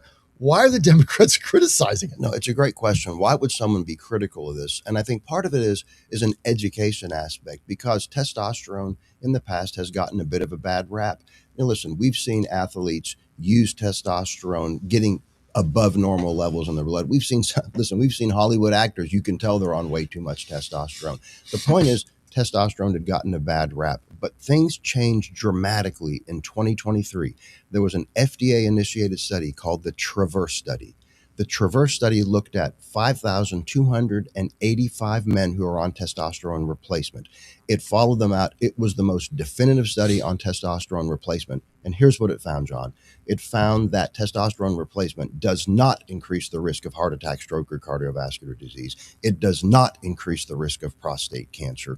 It does not cause a man who has prostate cancer to get worse prostate cancer. What the Traverse study found is that replacing testosterone to good, healthy levels is absolutely a benefit to a man.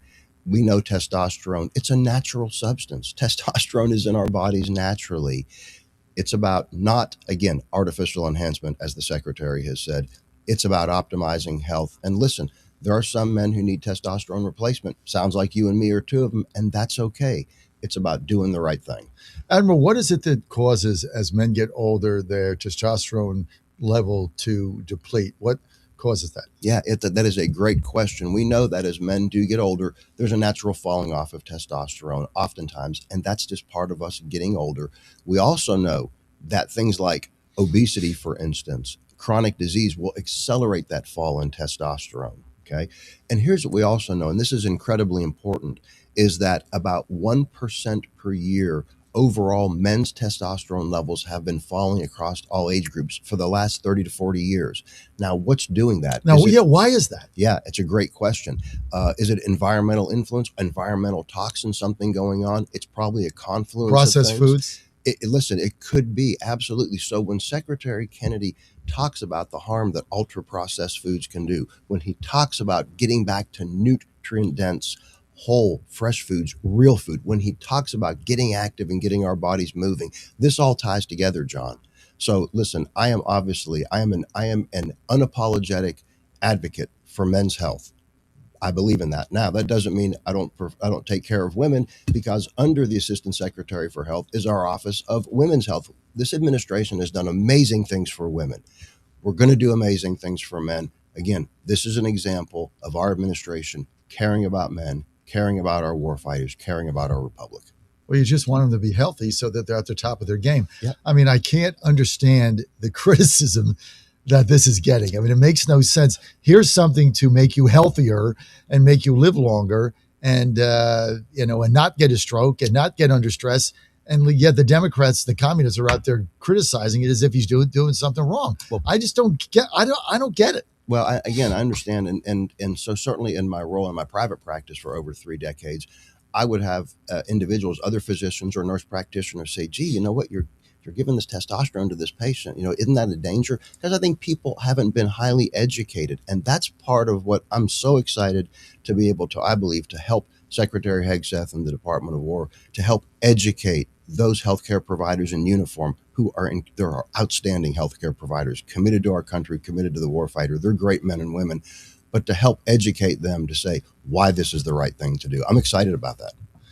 Tell me about, we're with Admiral Brian Christine. He is Deputy Secretary of Health and HHS, reporting directly to RFK Jr. Admiral Christine, tell us a little bit about what inspired you to take this role.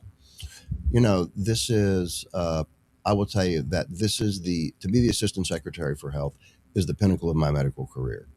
You can serve as the Assistant Secretary either as a civilian, or you could request commission from the President and serve in uniform, in which case you become the senior flag officer, the senior admiral for the Commission Corps of the United States Public Health Service. That's the uniform branch of the United States Public Health Service. People like C. Everett Koop, when he was Surgeon General, in uniform. It was important for me to wear the uniform and to serve the President and the country in that way. I had a very successful practice. I was very blessed. But to have the opportunity to serve President Trump, to serve our republic, it's a blessing. It was a once in a lifetime chance, and I'm so grateful to President Trump.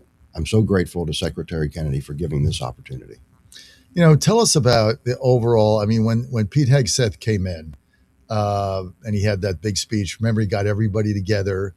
Of course, the Democrats criticized that. He got all of his commanders together.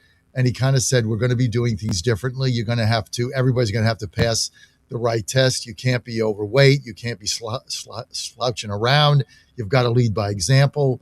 What was the reaction to that of the entire military brass? You know, it's interesting. I can't speak to that, what the military's reaction was. But for me, as a citizen and as a member of the administration, I was like, right on, Secretary Hegseth, because he cares about the warfighter. Listen, he was in the field. He knows what it means to be a warfighter. He brings that experience and that passion and that love for the warfighter into his role as the Secretary of War. So I personally thought it was great. And understand too, John, because you make a really good point. When we talk about testosterone screening and such in warfighters, people always go to, the young warfighter in the field. But we have to remember, think about that. At the Department of War, you have, for instance, men at all age groups serving. There are men like you and me who are a little bit older. You want all of these men in uniform to be sharp and to be ready and to be mentally and physically fit. Having a good level of testosterone is vital for all of those things in all of those men. So it's a spectrum. Yes, you have those war fighters out in the field, but you've also got those individuals who are doing logistics, doing incredibly important things. They've got to be mentally fit. They've got to be ready. And to have a good level of testosterone will help them do that. Well, the same thing with our commanders, right? Absolutely. I mean, many of them are older. You look at admirals, generals, absolutely. Lieutenant colonels. I mean, they're not in their 20s. They can't get there in their 20s, so they're going to be older. How is this going to be administered? So what will happen is that on the annual screening evaluations, the annual physical, if you will, for our warfighters, men or warfighters 30 and older will get routine screening for testosterone. For those younger, if they wish to be screened, they can request it. They'll get the blood test as well. And then, of course, based on that blood test, based upon the symptoms of the individual, then they'll be counseled as to what to do. And so that is being rolled out. And I think that the military is going to do it in a great fashion. It's going to have gold standard science, gold level science guiding them. This is going to be about the health of the warfighter. I'm very, very fortunate, very blessed to be able to have helped produce some of these guidelines, produce recommendations for the screening. I'm going to be there to try to help out educating our warfighters who are rather our physicians and nurses in uniform who take care of the warfighters. I'm going to help that education process. It's a privilege for me to do it. It's a privilege to work with Secretary Hegseth's team. It's a privilege to serve the President and Secretary Kennedy in this role. What was the genesis of this? I mean, who went to Hegseth and said, this is something we need to do? Yeah, I don't know specifically, but I do know that for those of us in the men's health space, the true experts, we have recognized for many years that having optimized testosterone levels are really, really important. We've recognized that if men have low testosterone levels, if they're having symptoms and such, we know the negative effects that it can have. It's interesting. Men with low testosterone have a 1.5 to 2 times greater risk of mortality across all causes versus a man who doesn't have low testosterone. We know that testosterone replacement is safe. We know that testosterone replacement, when it's indicated and done properly, makes a tremendous difference. So what is the level? I mean, you've been in urology, you said, for 3 decades. You're a physician in there. If average guy that's listening to my show now goes, okay, I'm going to get a blood test, see what my testosterone level is, and he's over 40, what should it be? Yeah, well, so in general, the screening ranges are above 300. You want the blood level to be above 300. That can go up to as high as 800, 850, depending upon the lab. It's a wide range. We want the testosterone level to be there in that good, healthy range. In the 300 to 800. Yeah, that's the screening range in general for labs. We know that levels below 300 are considered to be hypotestosterone or low testosterone. Again, we always treat the whole patient. We don't ever treat just a number. We have to look at the whole patient, look at the whole individual, symptoms, what's going on in their life. What like weight, body fat. Exactly, because, again, let's say men aren't sleeping well. That can affect their testosterone level. Let's say men are under a tremendous amount of stress, like some of our war fighters are. That can affect their testosterone level. So it doesn't automatically pull the trigger to say, we're going to start giving testosterone. What it does say is we have to look at this number in terms of the overall health of the individual. Some individuals, it will be appropriate to place on testosterone replacement therapy. Some individuals, it won't. You can modify other things. This is about looking at the whole package, the whole health spectrum for our war fighters. Well, I think not a lot of people pay attention to men's health specifically. I think that's one of the issues that we have. But for our listeners out there, I mean, I think the message here beyond our war fighters, if you're over 40, go get a blood test, right? I say over 30. I say over 30. 30. That's And what is it we're a going to be doing. specific, like when I went, they said you have to do a specific blood test for testosterone. You can't eat. It's got to be at 8 in. Is that? Yeah, it doesn't. Is that the way it works? So the way our testosterone works, the way our bodies work as men, is that our testosterone levels are naturally higher in the AM hours and then fall in the PM hours. That's the normal, what we call a circadian rhythm, a daily rhythm. So ideally, testosterone levels should be checked in the AM hours, let's say between 9 and noon, something like that, or between 8 and noon. You don't have to be fasting. You don't have to be, just for testosterone level, you don't have to have nothing to eat after midnight, for instance. But again, morning levels are best. If a level comes back and it's abnormal, it's low, oftentimes we'll repeat that to be sure. So because we want to make sure we're doing the right thing. But again, getting a blood test, easy to do. It doesn't commit anybody to any kind of treatment. What it does do, it'll give us a number that, again, I believe for men is probably the single most important number to look at their overall health. And I like your comment about men's health. We work so hard at the Department of Health and Human Services and in this administration to support women and Women's Health Initiative. I don't think there's been any administration that's been more supportive for health of women and children than Donald Trump's administration and Secretary Kennedy.